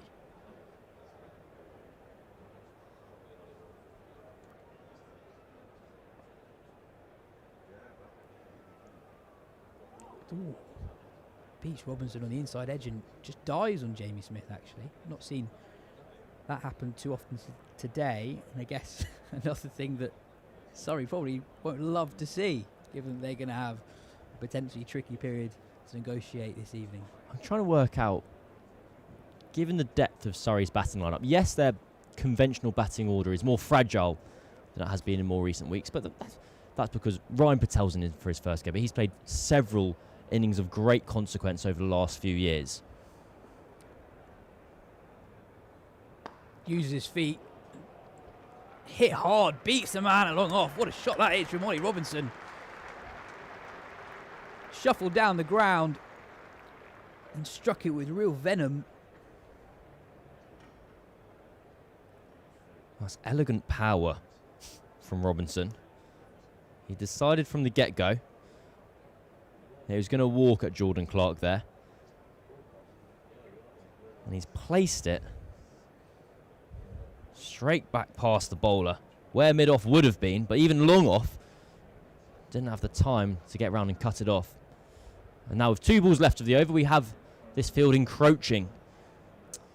Yeah, it was quite a late call, actually. Jordan Clark had just started his run-up, but Surrey realising there are just 2 deliveries left in this over, so they don't want to give Robinson an easy single so he can pinch the strike. Oh my goodness me. Well, that struck Robinson on the hand. Immediately throws away his bat. A couple of shakes of the head too. He's wandered over to square leg. Looks to be in some discomfort, Cam. Well, the new ball has been reacting far more dramatically off this surface than the old ball. And in the context of Surrey and their batting lineup I was referring to for next innings, they can have take some comfort in knowing that even if you lose a few early wickets, they have the depth with Jordan Clark at 8, Sean Abbott at 9, to do something similar to Sussex. However, this is the danger on the other side. Robinson looks in severe discomfort there. This is non-bowling hand, which is important. Oh, that ball has leapt off the surface. It's not the first time today that we've seen that either.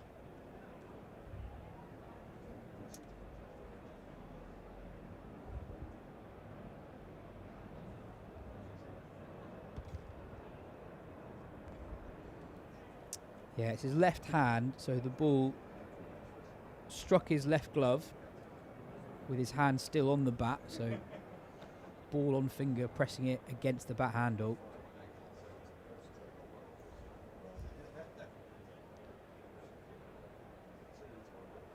What a job he's done for his team today. In serious strife when he walked out to the middle. Sussex 167 for 8. 36.1 overs into the day. It's that left index finger and he's holding it awkwardly.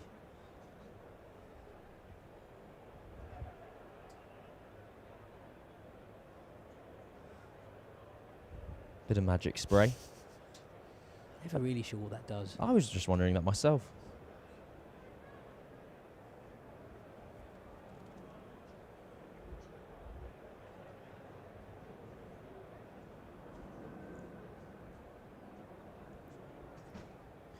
That's uncomfortable.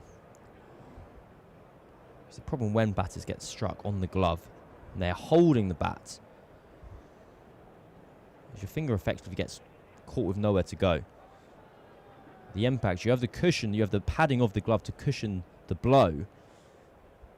It basically whacks that finger into the wooden handle.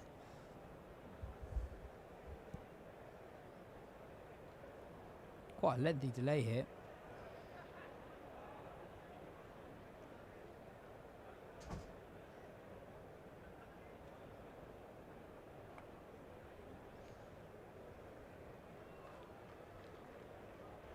Still a lot of cricket left today. 14.1 overs remaining in the day. Looks like Robinson will continue. I wonder if he'll look to try and nab a single here.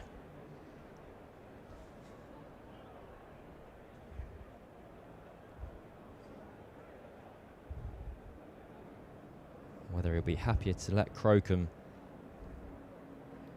Oh, look at the discomfort on his face there as he's trying to get that glove over his hand. He'll be able to hold the bat properly.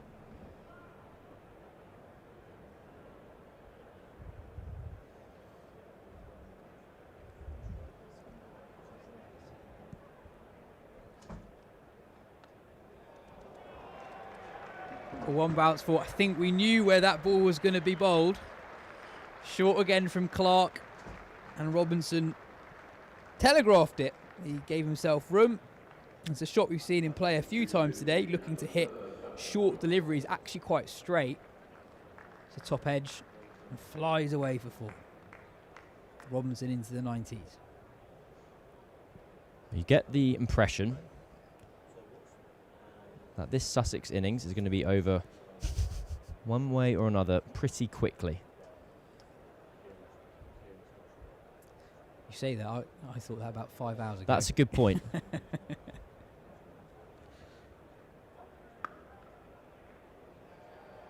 Dropped into the offside, and Robinson gets back on strike. Decisive early call from the non-striker's end. Matt Fisher's got his hands on his hips. I think he's quite disappointed that Crocombe was able to get that single so easily. That boundary, by the way, gave Sussex their 3rd batting bonus point. Remarkable that they've managed to get there, having been 92 for 7 earlier in the day. We failed to mention that in Surrey taking their 9th wicket, it was the first time they've claimed full bowling bonus points this season as well.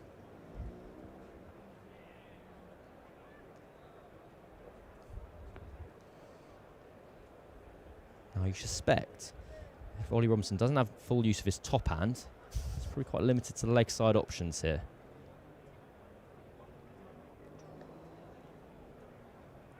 Again, Robinson giving himself room early. Yeah, we've almost got a hybrid field here where you've got 3 men out on the leg side boundary, deep fine leg, deep square leg, long on. There's a mid-wicket in Ollie Pope. 1 slip, deep third, deep point, a sort of floating mid-off, halfway between a mid-off and a long-off, and a short cover.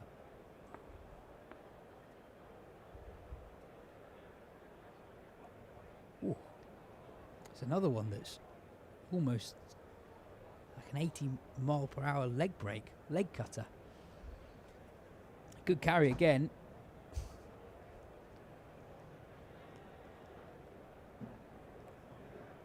Ollie Robinson could be about to have an all-timer of a game here. It's 93 not out currently. He's got the heroic injury of a captain saving his team.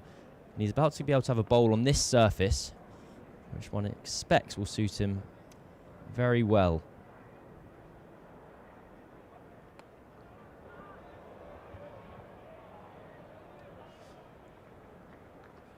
Robinson gets down to the other end with 2 deliveries remaining in the over.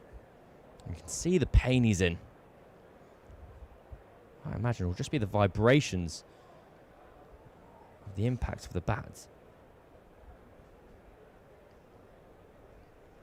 I wonder, A, if Sussex weren't 9 down, would he be retiring hurt in this instance? And B, if he wasn't on 94?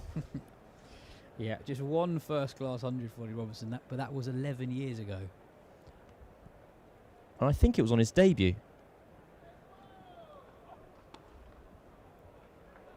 Tell you what, I'll do the magic work. I'll be very, very pleased with myself if I've remembered this. You're right. In his first innings as a first-class cricketer, 110 from number 9. It was that day we were talking about, actually, the record 10th wicket partnership, where Robinson put on well over 150 with the number 11, Matthew Hobden. That was for Robinson 115 first-class games ago.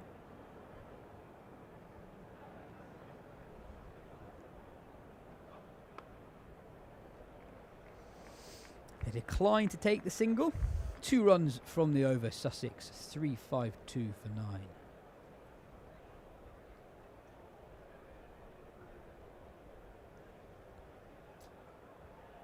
I feel like we're in a bit of a mini race here.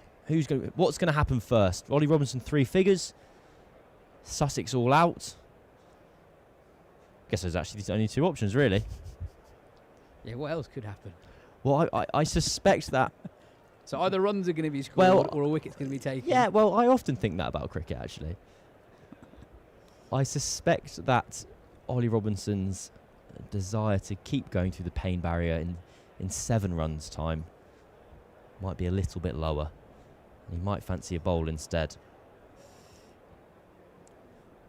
Right, we have 7 men out on the boundary, including Reece Topley, effectively fly slip / backstop. Back of a length beats Robinson on the inside edge. Best part of 13 overs to go in the day. We're threatening to break the all-time, well, not the all-time actually, the 21st century Surrey attendance record for a county championship day. Remember, it's free after tea, so if you're walking distance from the ground and you've got the stream on, why not come on in? The sun's out. It's a magnificent afternoon. Hottest day of the year so far.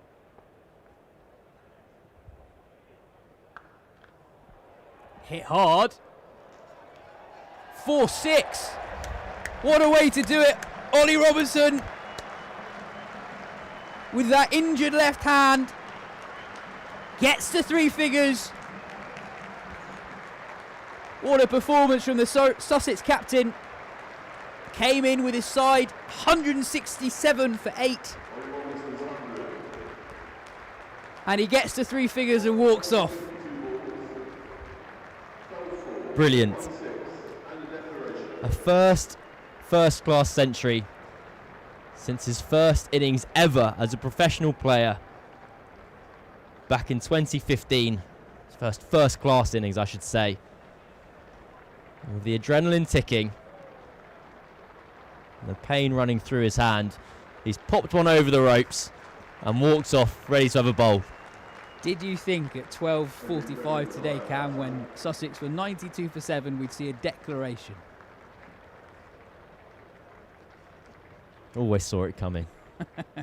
Just thought we were going to flatten out a little bit. And you can see his team applauding him up the steps. It's been a remarkable day's play here at the Oval. And Sussex, both on paper and potentially in the intangibles as well, ahead here. The momentum's surged in their direction. Even little things like that. At the end of the innings, coming with a 6.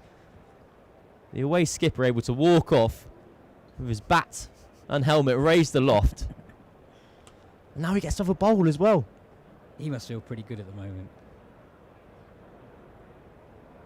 So let's have a reminder of what we've seen so far today. As Cam says, a truly remarkable day of cricket. Surrey struck early. Sean Abbott getting Tom Haynes in the second over of the day. They were none for one. They got up to 63 for 1 before the fun started from a Surrey point of view. Jordan Clark running through that Sussex middle order. 63 for 1 became 92 for 7, and then the lower order resistance began. First, with a counter punching knock from Fid Hudson-Prentice. He scored 53 or 58. And then Jack Carson, 100 from number 9. And Ollie Robinson, the skipper, 100 from number 10. And the strangeness of the day illustrated best in this graphic, really. 3 partnerships above 20, yet Sussex have managed to score 358. And 2 of those significant partnerships coming right down the bottom. The 75 that Hudson-Prentice and Carson put on for the 7th wicket, and the near Sussex all-time record 173 that Carson and Robinson compiled together. Let's have a look at the 100 that Ollie Robinson put together. His first, as Cam says, since his first class debut 11 years ago. And as Cam said earlier, he just played good cricket. Uncomplicated batting. The only time we really had to go away from conventional batting was through that shot there. There was a period of time where Surrey went to the short ball, and Ollie Robinson was so early on it against Sean Abbott, pulling him down the ground straight. And even after that blow to the finger, that was the moment. Picking up Jordan Clark's short ball and sticking it over the ropes.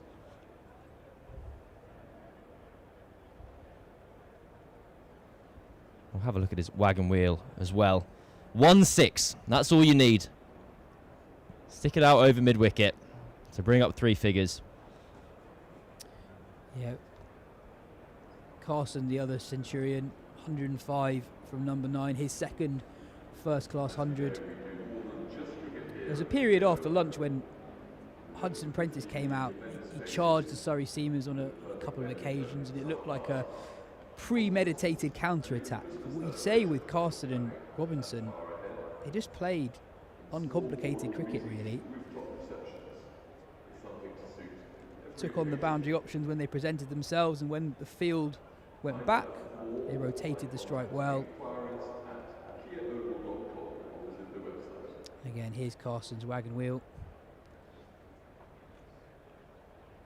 Lots of joy all around the ground.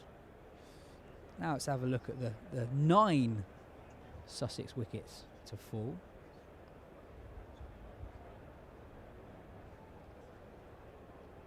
Feels a long time ago now when Sean Abbott nicked off Tom Haynes in the second over of the morning. That was followed by a Tom Clark counter punch alongside Dan Hughes, but it was Jordan Clark who ran through the Sussex middle order. Tom Clark that is, chipping his namesake to mid-on for a well-made 44. And James Coles, he was bowled early, looking to flip the ball through mid-wicket. That was Clark's third of the morning. John Simpson, he was the fourth, nicking off second ball to the Surrey all-rounder. Then Charlie Tear, he was another to fall for a duck on his return to the side, his first-class appearance in 3 years. Clark's fifth was Jack Leaning for 3.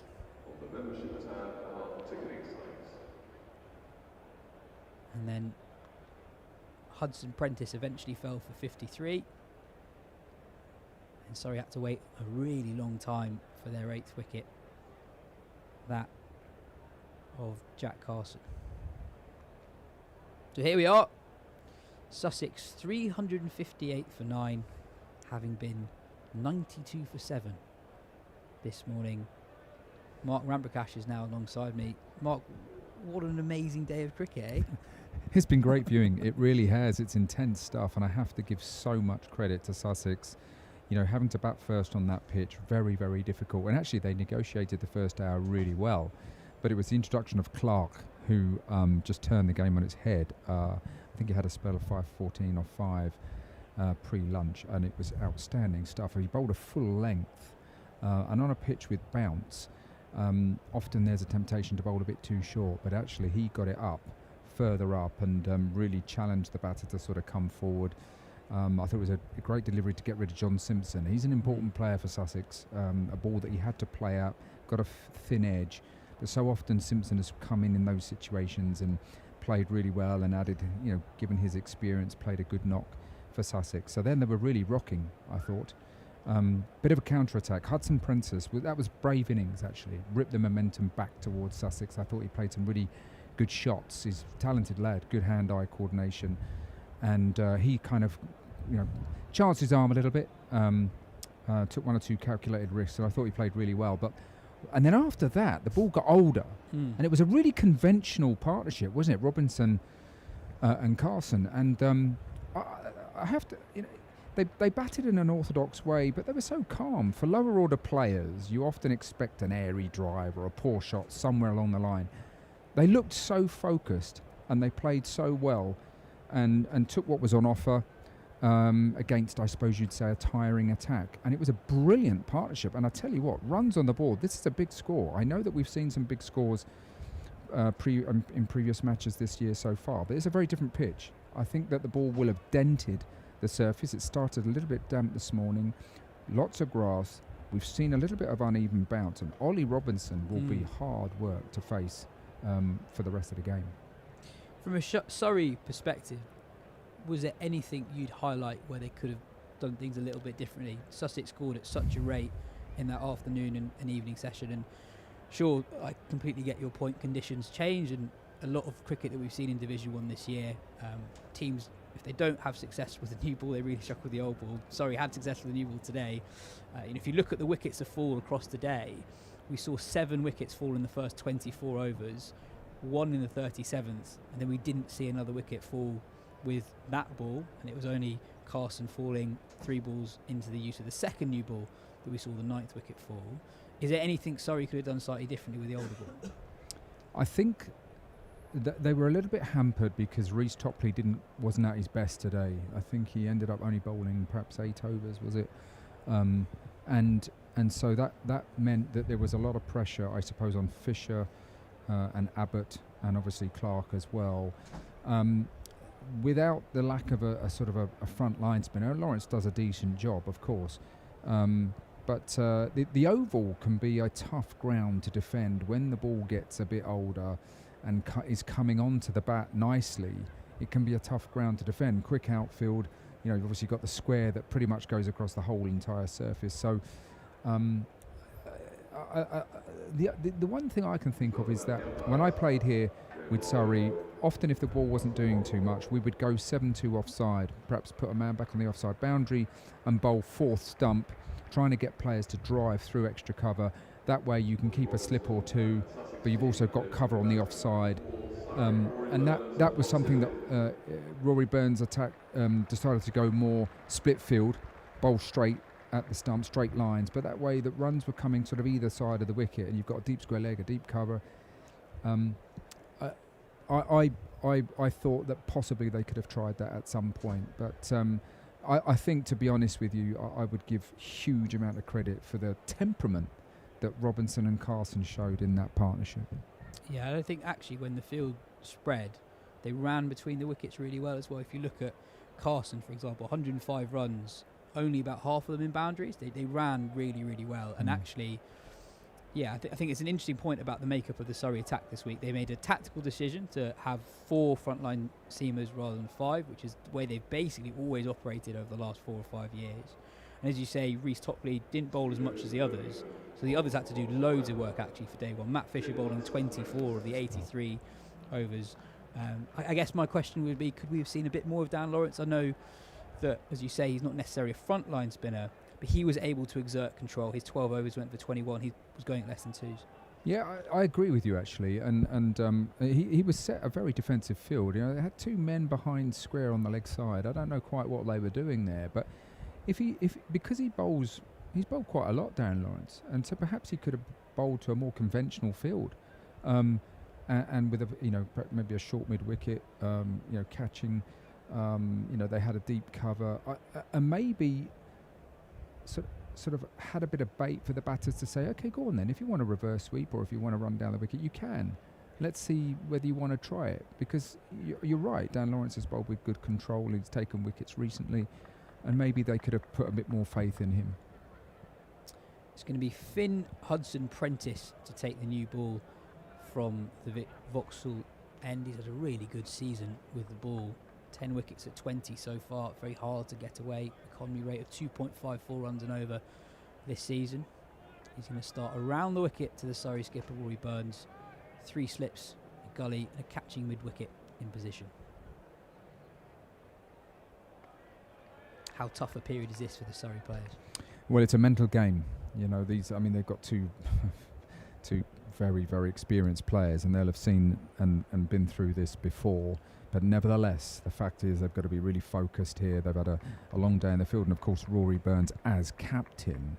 It's a real skill to let go what's happened and perhaps some frustrations, and now to focus on his own individual game. What's really important here is the next ball. He's got to get his angles right with Prentice round the wicket, know what to play, what to leave.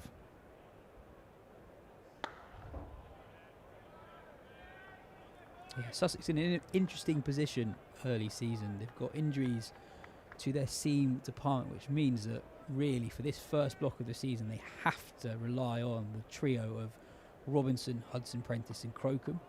Really looking forward to watching Crocombe bowl, leading wicket taker in Division 1 at the moment, 16 wickets at 17. By all accounts, one of the quicker bowlers in the domestic scene at the moment.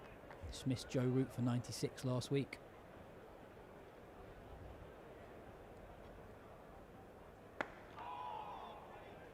And of course, Ollie Robinson too. It's been a couple of years since he last played for England, and with chat around there being vacancies potentially in the England team at the moment, Well, who knows? We could see him in an England shirt sometime again soon.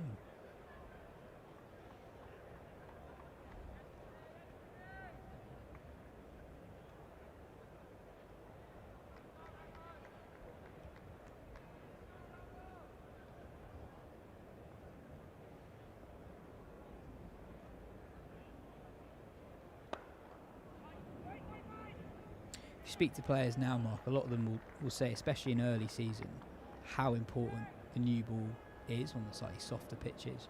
Was that the same case in your playing days? At this time of year, there's almost a disproportionate importance to the new ball from a bowling side perspective. Yeah, I think early season, absolutely. If it was cloudy and damp, I mean, today's been a brilliantly bright sunshine day, so always enjoyed when it was batting in the sunshine. Leading edge. Burns off the mark, but not entirely convincingly. No, it looked like he was aiming that shot through mid-on or through mid-wicket, just opened up a little bit too early. I think that when I played at the new ball, whatever time of year, it was really important to try and get through that period. We had a view that, I think it was Ward and Butcher most of the time, but, you know, if they could go out and play conventionally, back their defence, and even if we were going at a fairly slow run rate, if we could get through 20 overs, we knew that the battalion of, you know, Thorpe, Stewart, Alistair Brown, Adam Hollyoake, you know, they were going to make hay somewhere along the line. But we wanted to get the shine off and get it more in the batter's favour. Sibley leaves his first delivery alone. Surrey one without lost after 1 over. Yeah, it's something that actually, if you go back to Surrey's 3 titles in a row, we were talking earlier about almost the template day here, where they would win the toss, bowl first, bowl the opposition out sometime in the evening session, and then Burns and Sibley would then more often than not get to the close. And even though Surrey wouldn't score at a particularly brisk rate, maybe going 2 runs and over in that period, it meant that the powerhouse middle order with your Pokes, your Smiths, etc., they could come in against the older ball the next day, and then they would make hay. And sometimes even in the end of season numbers, the importance of that Burns-Sibley opening partnership wasn't necessarily reflected in that. But they're doing such a good job for the guys beneath them in the order. Yeah, absolutely. Too often, openers who go in and do that work aren't perhaps appreciated. And if they don't cash in, you know, perhaps if they're out for 30 or 35, it's not immediately noticeable on the score sheet, but actually the time that they've batted is so important to the team, and certainly the middle order will really appreciate it, especially in a dodgy little session like this. I mean, trust me, I was looking around for a night watchman around this stage. I certainly didn't fancy going in with just a few overs to go, and we can see the shadows coming across the ground now. And as I say, I mean, fitness is so important, physical fitness and mental adaptability, being able to zero in on what's really important right now. Robinson, of course, here, he's waiting here to bowl at the pavilion end to Rory Burns. He's got 4 slips waiting. And a short leg, Robinson to Burns. Not too long ago, England teammate. On the question around the job of an opening batter, there's been somewhat of a philosophy change in English cricket around what an opener is. There's talk about who might open for England this summer, and part of that conversation is potentially promoting up someone in James Rew who's never done the job before. What have you made of that, really? I guess, like the whole conversation around opening the batting, particular for England over the last few years. Yeah, it's been a really good discussion, actually, and there's lots of different viewpoints. I don't think there's a definite answer. Oh, it's an easy single. Defensively pushed onto the offside.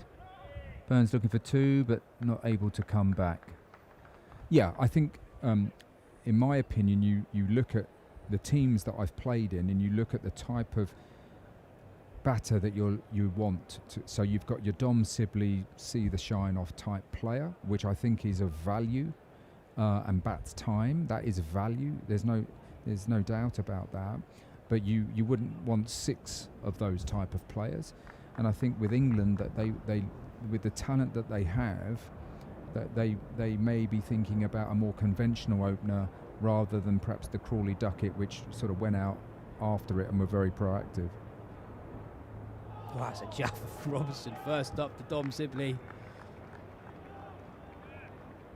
So I can't tell you who they're going to pick. I've got no idea, but I just wonder whether the series in Australia, whether they will then have a rethink and whoever they select, whether it's an opener like someone like Emilio Gay, who has done quite a lot of opening in his career, although currently I think he's at 3 with Durham, or whether it's a middle order to go in.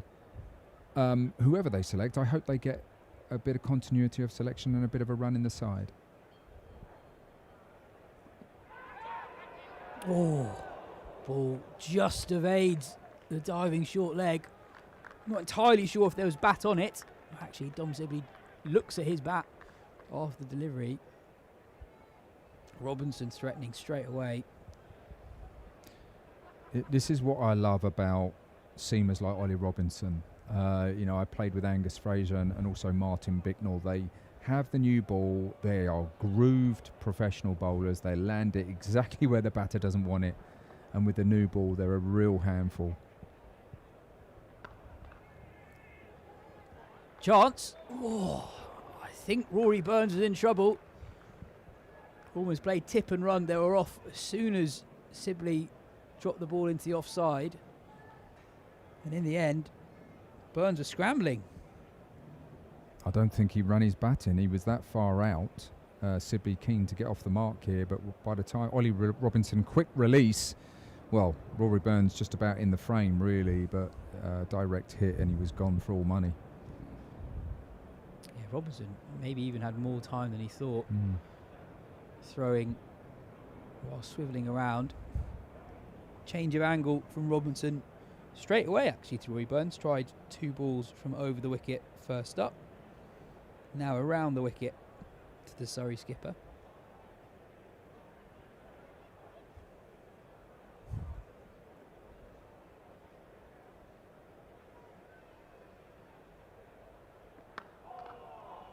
Defended by Burns. Surrey 3 without loss after 2 overs.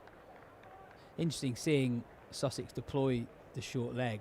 I think sometimes when you see a short leg, you assume that the bowler's going to bang it in short, but actually that near chance for Sibley is exactly why they have a short leg in, with Robinson challenging the front pad, generally drawing batters forward. The inside edge off the pad is a real option. Completely agree. And actually this morning on a fresh pitch, you had Fisher and Abbott swinging it into the left-handers, and I didn't see a short leg. And I know that from experience I wasn't overly keen on having a short leg near me, just in case I did get an inside edge. And so there was prodigious movement into the left-handers, and with the bounce, I would have thought a short leg would have been in play. And particularly, I think it was Clark who was getting well forward, trying to negate the movement. But actually, that's exactly when you can get a ball off a length, nip back, get the inside edge up onto the thigh pad and rebound to short leg. It seems to be a position that's perhaps gone out of fashion. I mean, Rory Burns and Surrey, I'm sure they'll have the statistics that, if they don't get many, if they don't feel many catches go there. But I thought one would have been in play this morning. Appeal for LBW. Not given.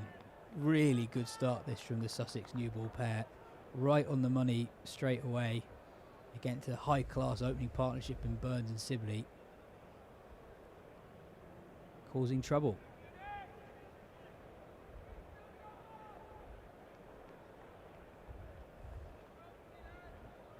Yeah, this angle shows just how far forward Sibley is batting. Both feet outside his crease.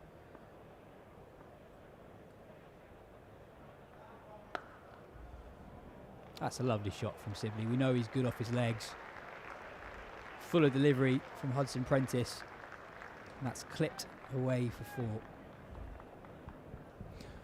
Well, I remember seeing a young Dom Sibley at 17, and this is the shot that was his trademark shot, really. He was so good, so well balanced, let the ball come to him, timed it away onto the leg side, And this is just bread and butter to him. Minimal effort, fantastic timing, and he'll be very happy if Sussex continue to bowl there.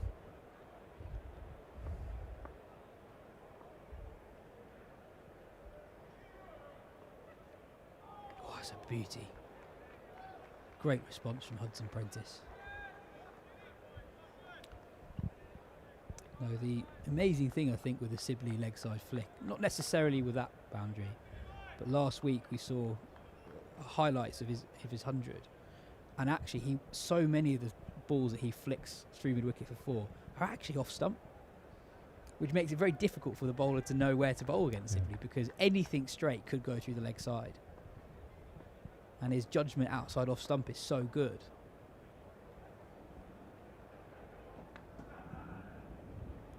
It's very difficult sometimes for opposition attacks to work out exactly where to bowl at him. I think, cause we've watched a lot of Dom Sibley bat over the last few years.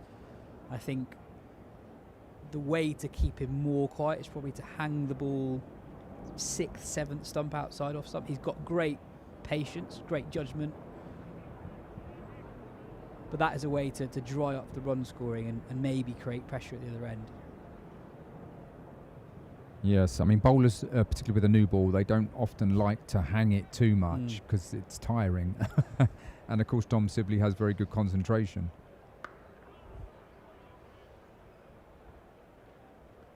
Yeah, we were discussing it last week. The shot that you don't necessarily see from Sibley as much as from other players is the cut shot. He's not much of a cutter. Yeah. I don't know if there's a technical reason for that, but if you look at Sibley highlights, that's probably the shot that's missing.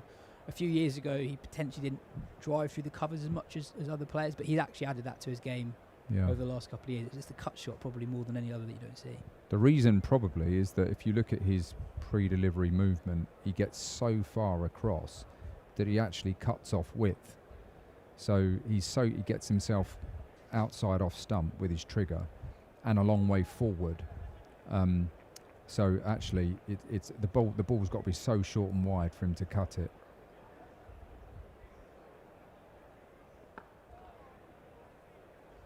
That's well played, and a good example. He gets himself across into line, probably his front pad just outside off stump.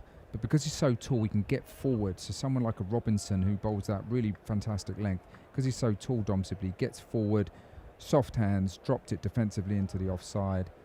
And if he knows, often when players bat on off stump, someone like Zach Crawley, they take their hands into the channel and end up playing defensively at balls that aren't hitting the stumps. Dom Sibley doesn't tend to do that. He tends to get himself across to off stump, but then leave the ball very well.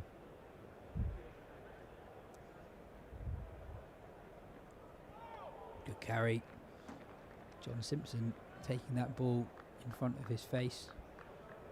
Notable difference today compared to the first 2 home fixtures here at the Kia Oval. Really good pace and carry today. I guess the flip side is maybe someone like an Ollie Pope, who's a very good cutter of the ball. He almost cuts deliveries a 4th stump. So in terms of line, there'll be a ball that Ollie Pope is cutting and Dom Sibley's flicking through mid-wicket. Length slightly different, but... Yeah.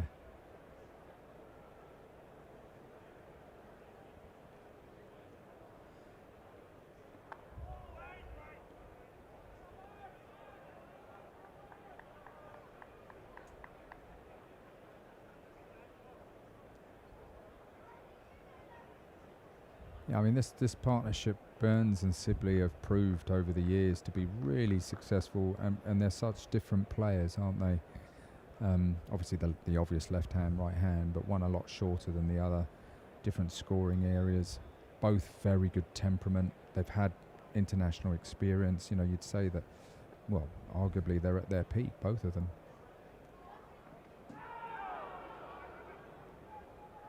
Yeah, we were talking about the cut shot a few minutes ago.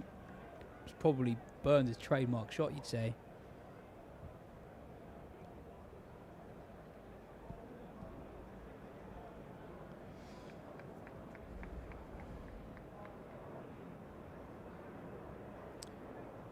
Burns attending to the pitch between deliveries, doing a bit of gardening.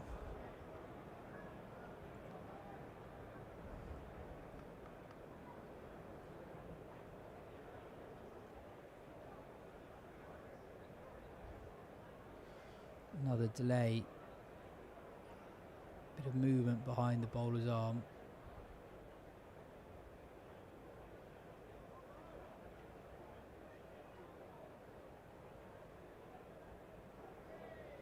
Because we're slightly further across where we normally are, the sight screen actually isn't behind the bowler's arm this week from the pavilion end.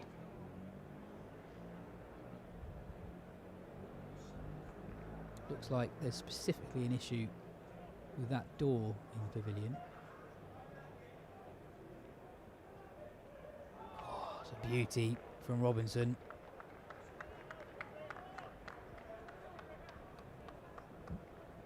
So this is where, I suppose from a Surrey point of view, the experience of these two players is an asset. To know that someone like an Ollie Robinson will bowl a ball that nips back and hits you on the thigh pad, and then will bowl a ball that nips away.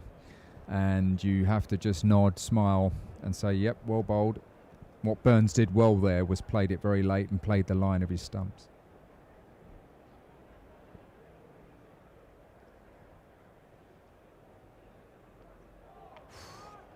Another very good delivery from Robinson. Another wicketless over though. Surrey won't mind that at all. Just 6 to go to the close. If you're just joining us, amazing day of cricket. One that has undulated throughout. Sussex at one point 92 for 7 in the morning session. Jordan Clark bowling a magnificent spell of 7 overs, 2 maidens, 5 for 16. Then an extraordinary lower order resistance first. Finn Hudson-Prentice, 53 from number 8. And hundreds from both the Sussex numbers, 9 and 10. Jack Carson and Ollie Robinson. Robinson reaching 3 figures shortly after suffering a pretty ugly blow to his left finger from a delivery that jammed his finger onto the bat handle. Real discomfort. He reached 3 figures with a mighty blow over the leg side for 6. Raised his bat, took his helmet off and walked off as captain. Declared the innings there and then. 3-5-8 for 9.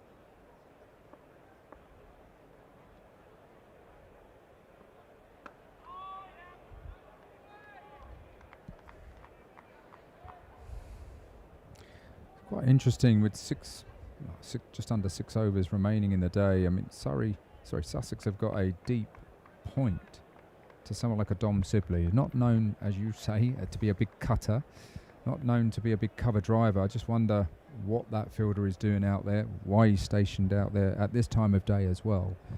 Could he be better utilised somewhere else? Big appeal. Not given.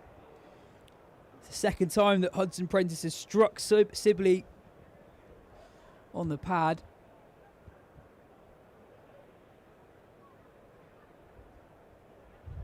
Sibley, as we noted in the previous Hudson-Prentice over, is standing quite distant outside of his crease, so always be a question on height.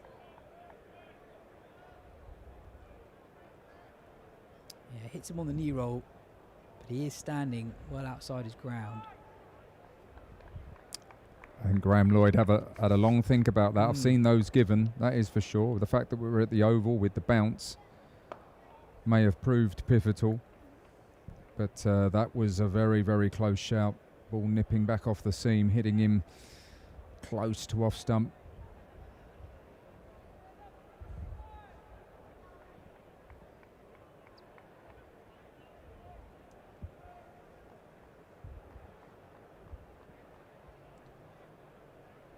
Let's have another look.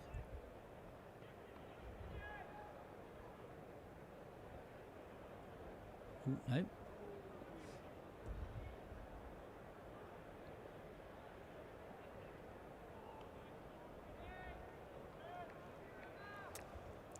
Dan Norcross and I went for a drink with one of the umpires from last week's game here, and they were telling us just how closely monitored they are nowadays. That there's ball tracking technology that is used to judge umpires' performance across a 4-day game. that they are shown directly after it. They have a debrief with the match referee. And let's just say that the umpires did a much better job than some of us in the commentary box thought they did over the 4 days.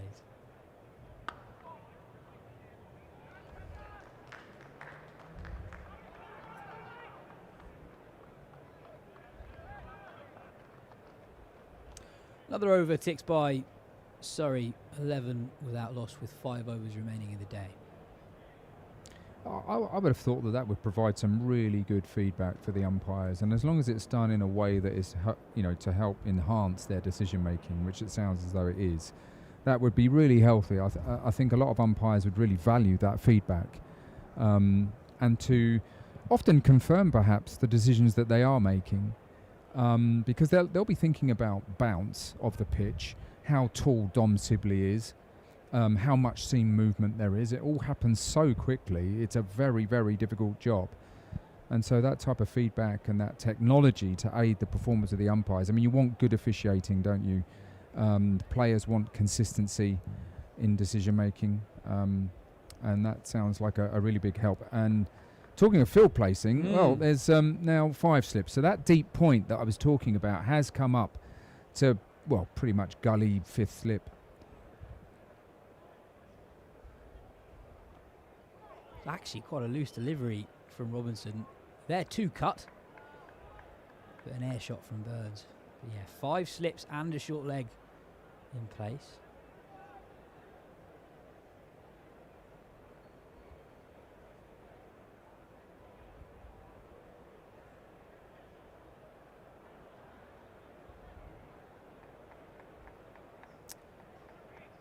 Robinson, the Sussex skipper, very much on the attack as we approach stumps on day 1.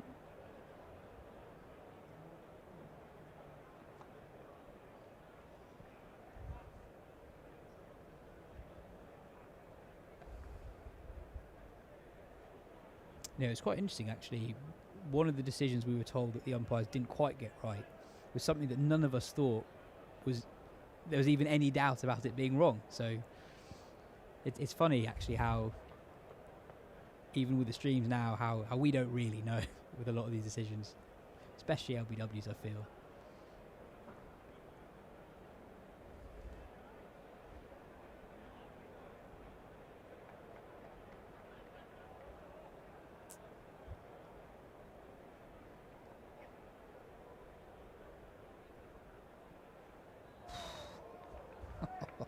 Play that.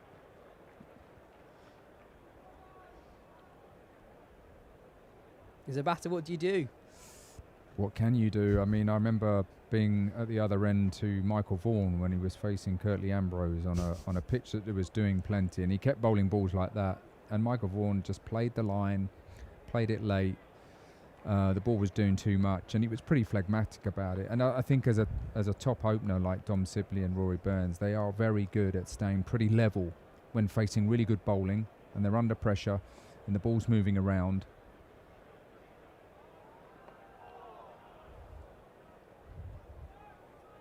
How does a young batter develop that skill almost to be able to park that previous delivery and acknowledge that as a batter you don't have a lot of agency there? When a ball's that good, there's not a lot you can do.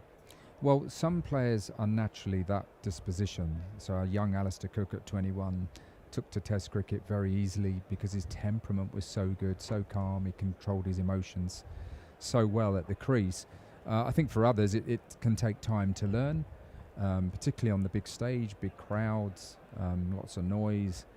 You know, there's lots that can go through your mind. So I think other players perhaps it can be a skill that can be learnt to be able to control your emotions when you come under that scrutiny and that pressure.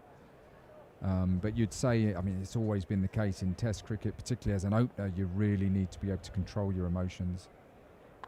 Oh, short leg in action. Hit quite firmly and down by Burns, so don't think that was a chance, but you can see why Sussex have one there. Yeah. Just think that Ollie Robinson in this over has been a fraction short. Rory Burns clipping it off his hip there. May have gone straight into the hands, but There's no way that the fielder would have known too much about it. But most of Ollie Robinson's balls so far are going over the top of the stumps, and so the Surrey openers would be quite happy about that.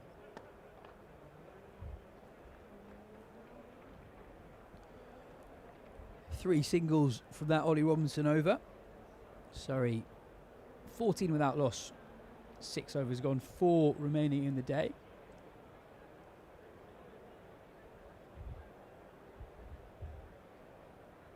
Looks like it will probably be the new ball pairing of Hudson Prentice and Robinson through to the close.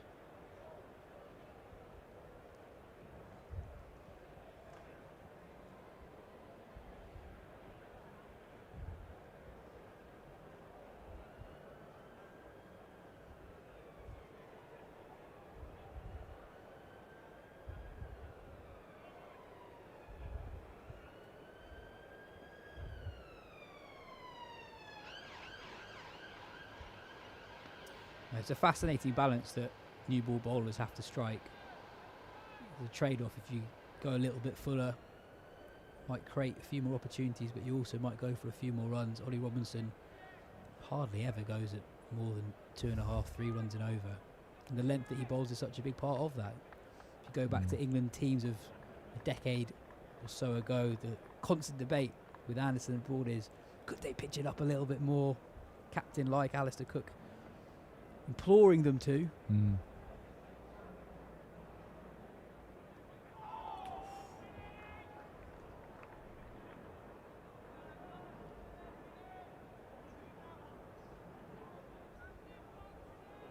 Yes, I mean, some bowlers have a natural length, don't they? I mean, I remember there was a statistic about Glenn McGrath one year that, you know, a very small percentage of deliveries that he bowled actually were hitting the stumps, and yet he was still very, very successful. I think that's why it's nice to have a combination of different types of bowlers in your attack, isn't it? Different trajectories.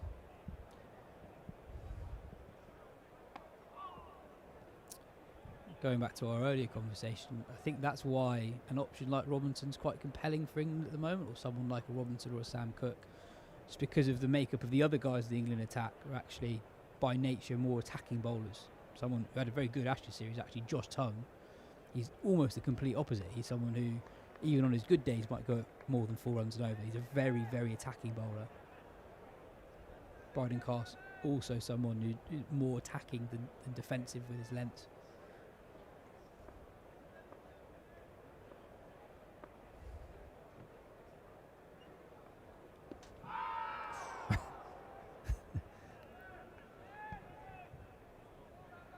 Yeah, it's an interesting conversation, that one. I looked at England's bowling effort in the Ashes, and this thing about hunting for wickets doesn't give you a license to just bowl the ball all over the place. And I did wonder whether it was a lack of, or poor strategy in this hunting for wickets, that they bowled the ball all over the place, or whether it was just poor execution. They're very skilled bowlers, Gus Atkinson and Bryden Cars, but they did seem to lack the control. A rare full shot from Sibley, drawn forward by Hudson Prentice, just dangling the ball outside off stump, full of length. Sibley looking to drive.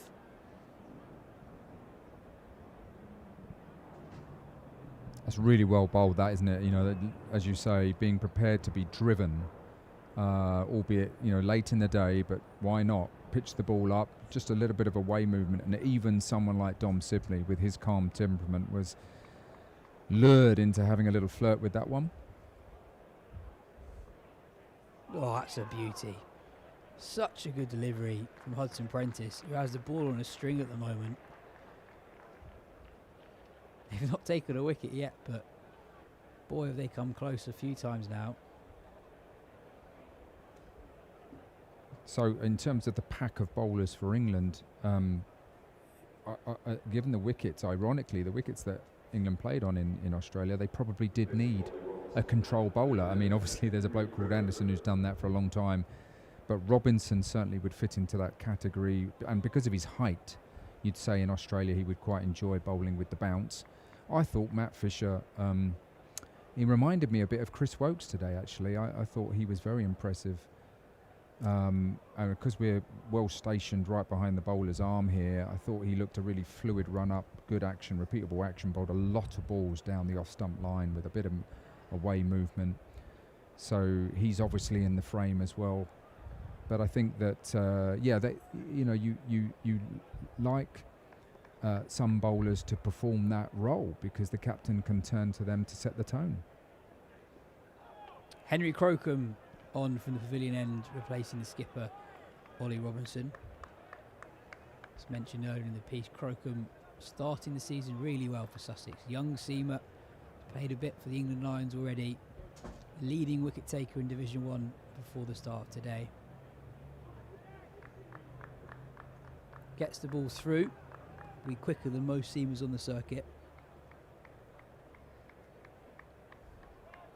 Operating with a similar field though, 3 slips, a gully and a short leg too.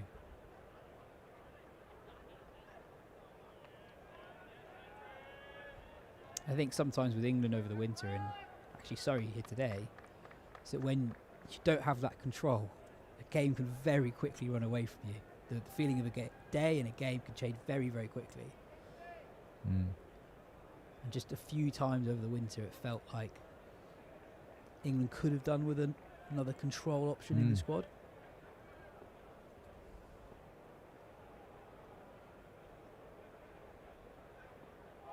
Bold. Yeah, I think that's part of the bullish philosophy that McCullum and Key have spoken about. You know, go hard with the bat, hunt for wickets with the ball. You know, control may be seen as a slightly negative thing, but actually Test cricket, you know, over a large number of years, good teams by and large do control the run rate, and the bowlers are patient and accurate, and that's something that Broad and Anderson have had, and they were hugely successful.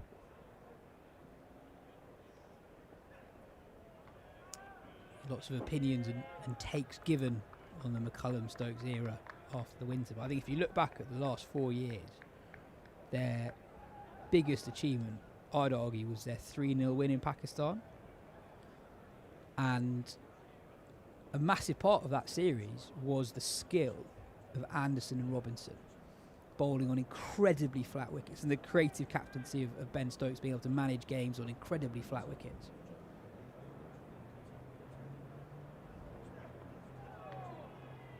And that was a series clean sweep where sure spin played its part too, but the seamers played really pivotal roles. Both of them were averaging in and around 20.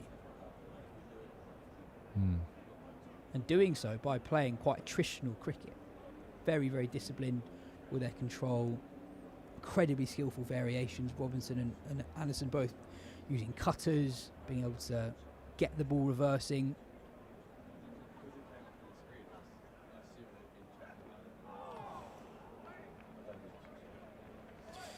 Good start from Crocombe. He kicks off with a maiden. Just 2 overs remaining in the day.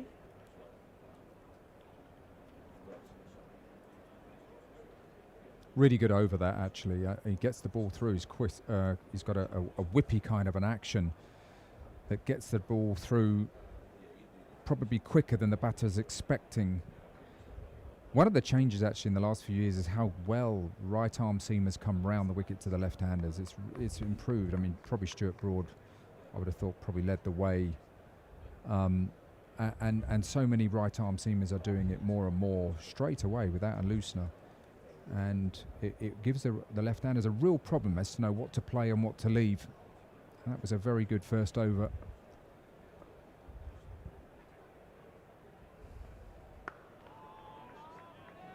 Yeah, it's a point that Charles Dagnall was making a lot last week during the Surrey-Essex game, how you don't actually see that many right-arm seamers bowl over the wicket to left-hander.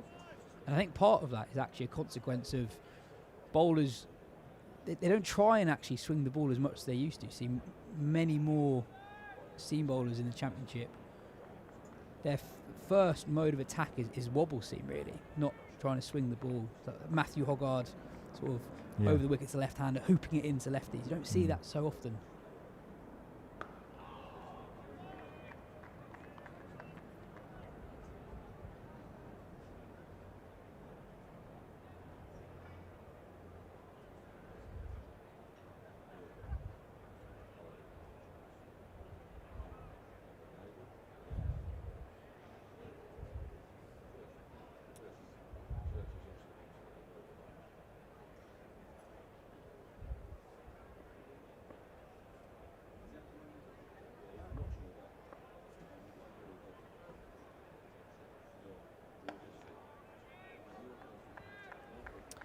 So if you're Burns and Sibley at the moment, are you just desperate to be off strike as much as possible in this period of the day? Well, I noticed Sibley turned down a potential 2 and stayed off strike for Robinson's over. Yeah, I mean, look, you've got to break it down, haven't you? You know, number of deliveries left in the day, and in this situation, Sibley, I think, which is probably the normal way of operating, is just thinking, right, I'll play what I have to and then leave the rest. So far, it's been a pretty accurate over, making him play. Managed to push that one just wide of mid-on for a single, and he'll be relieved to get off strike, absolutely. It's very tricky, isn't it? We haven't mentioned the shadows that are halfway across the pitch there. So the bowler coming out of the shadow, Rory Burns in the sunshine. And, well, will the ball pitch in the shadow or in the sunshine? It's tricky. And so as a batter, it's just another little 1%er that you could do without. And at this time of the day, you're hoping that the bowler will bowl you something that you can leave. You're right, that is bang on a length at the moment.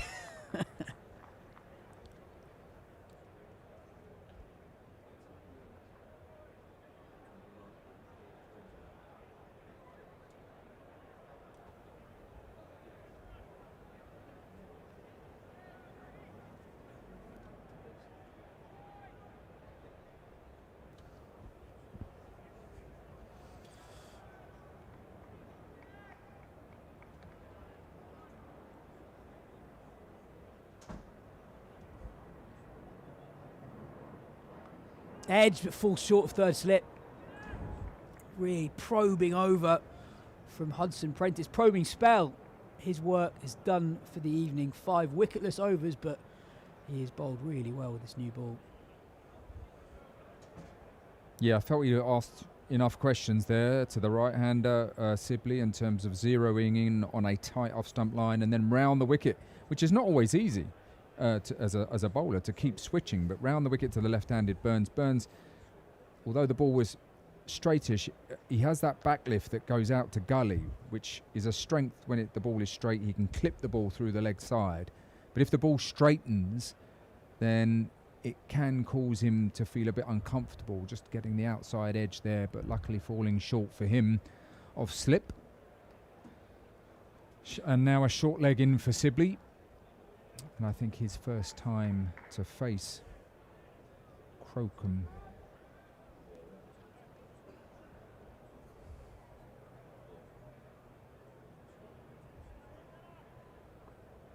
Crocombe to bowl the final over of the day.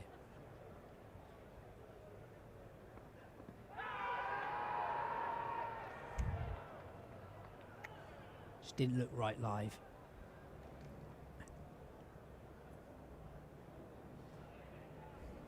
A reminder that we'll be back on air 10 to 11 tomorrow. We've also got today's Over and Out podcast, where Mark will be joining myself for a quick debrief of the day. Extraordinary day.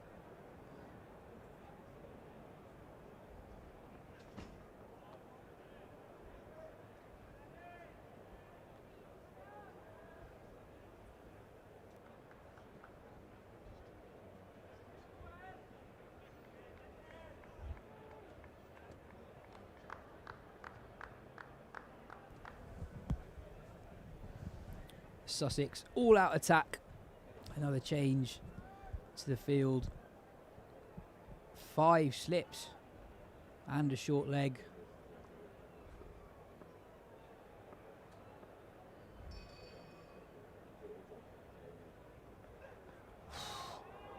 It's a Jaffa from Crocombe.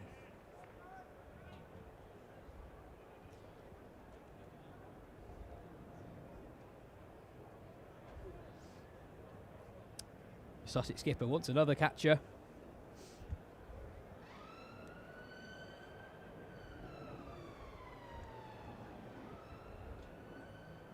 Or just a reshuffle of the personnel, actually. Robinson's moved himself out of the cordon.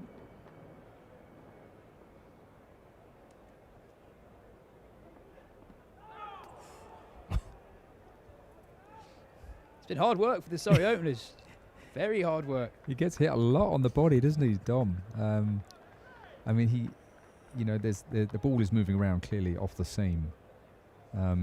It's past both sides of the bat, the outside edge and the inside edge.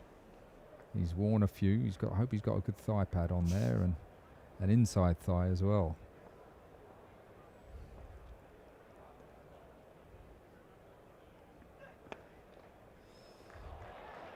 That's where Sibley loves it. Full and straight, and just works in the leg side. And most importantly, you think for Dom Sibley, it's a 3. So it means that his work is done for the evening. 1 ball left on day 1. Crocombe will bowl it to the Surrey skipper, Rory Burns. Looks like it'll be the same field. That 5-man cordon and a short leg. Crocombe from around the wicket. Can he make something happen with his final delivery of the day?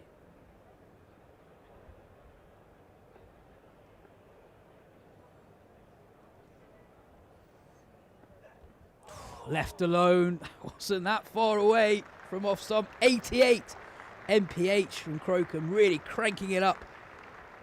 The final ball of the day, and that will be stumps. Surrey 19 without loss, responding to Sussex's 358 for 9. If you're just joining us, you might look at that score from Sussex and think that's a normal looking day 1 score, but the way in which they got to 358, I'd suggest, isn't usually the way you get there. They were 92 for 7. Jordan Clark with an immaculate spell in the first session. 5 for 16 from his 7 overs. Put Surrey well on top of the game, but Sussex's lower order responded magnificently. Half century from Finn Hudson-Prentice, and then hundreds from both Carson at 9 and Robinson at 10 took Sussex to 358. From Surrey's perspective, they were left with a tricky 10-over spell at the end of the day, and given how well they themselves utilised the new ball, they've done very well to get to the close mark. Without doubt, that was a tough old session for Surrey there, and they needed all their experience, Rory Burns and Sibley, to be pretty phlegmatic in understanding that the ball would move, they would get beaten, but they protected their stumps, backed their defence, and they lived to fight through till tomorrow morning. And just a quick thank you for everyone who joined us on the broadcast today. A whopping 85,000 of you across the day, and over 6,000 in the ground. We broke the 21st century attendance record for a championship game here at the Kia Oval last week. I'd wager with the weather as good as it was today, and it still being a week before the club season starts, we should see another really healthy crowd tomorrow. So if you're in the area, come on by. The game is wonderfully set up, as we see on the screen now. Surrey responding to Sussex's 358 for 9. Sibley and Burns will resume tomorrow. I'm Yaz Rana. I've been joined by Mark Ramprakash. That is everything from us on the Surrey live stream. We'll be back with the Over and Out podcast hitting your feeds in the next hour or so. Otherwise, we'll be back at 10 to 11 tomorrow morning. See you then.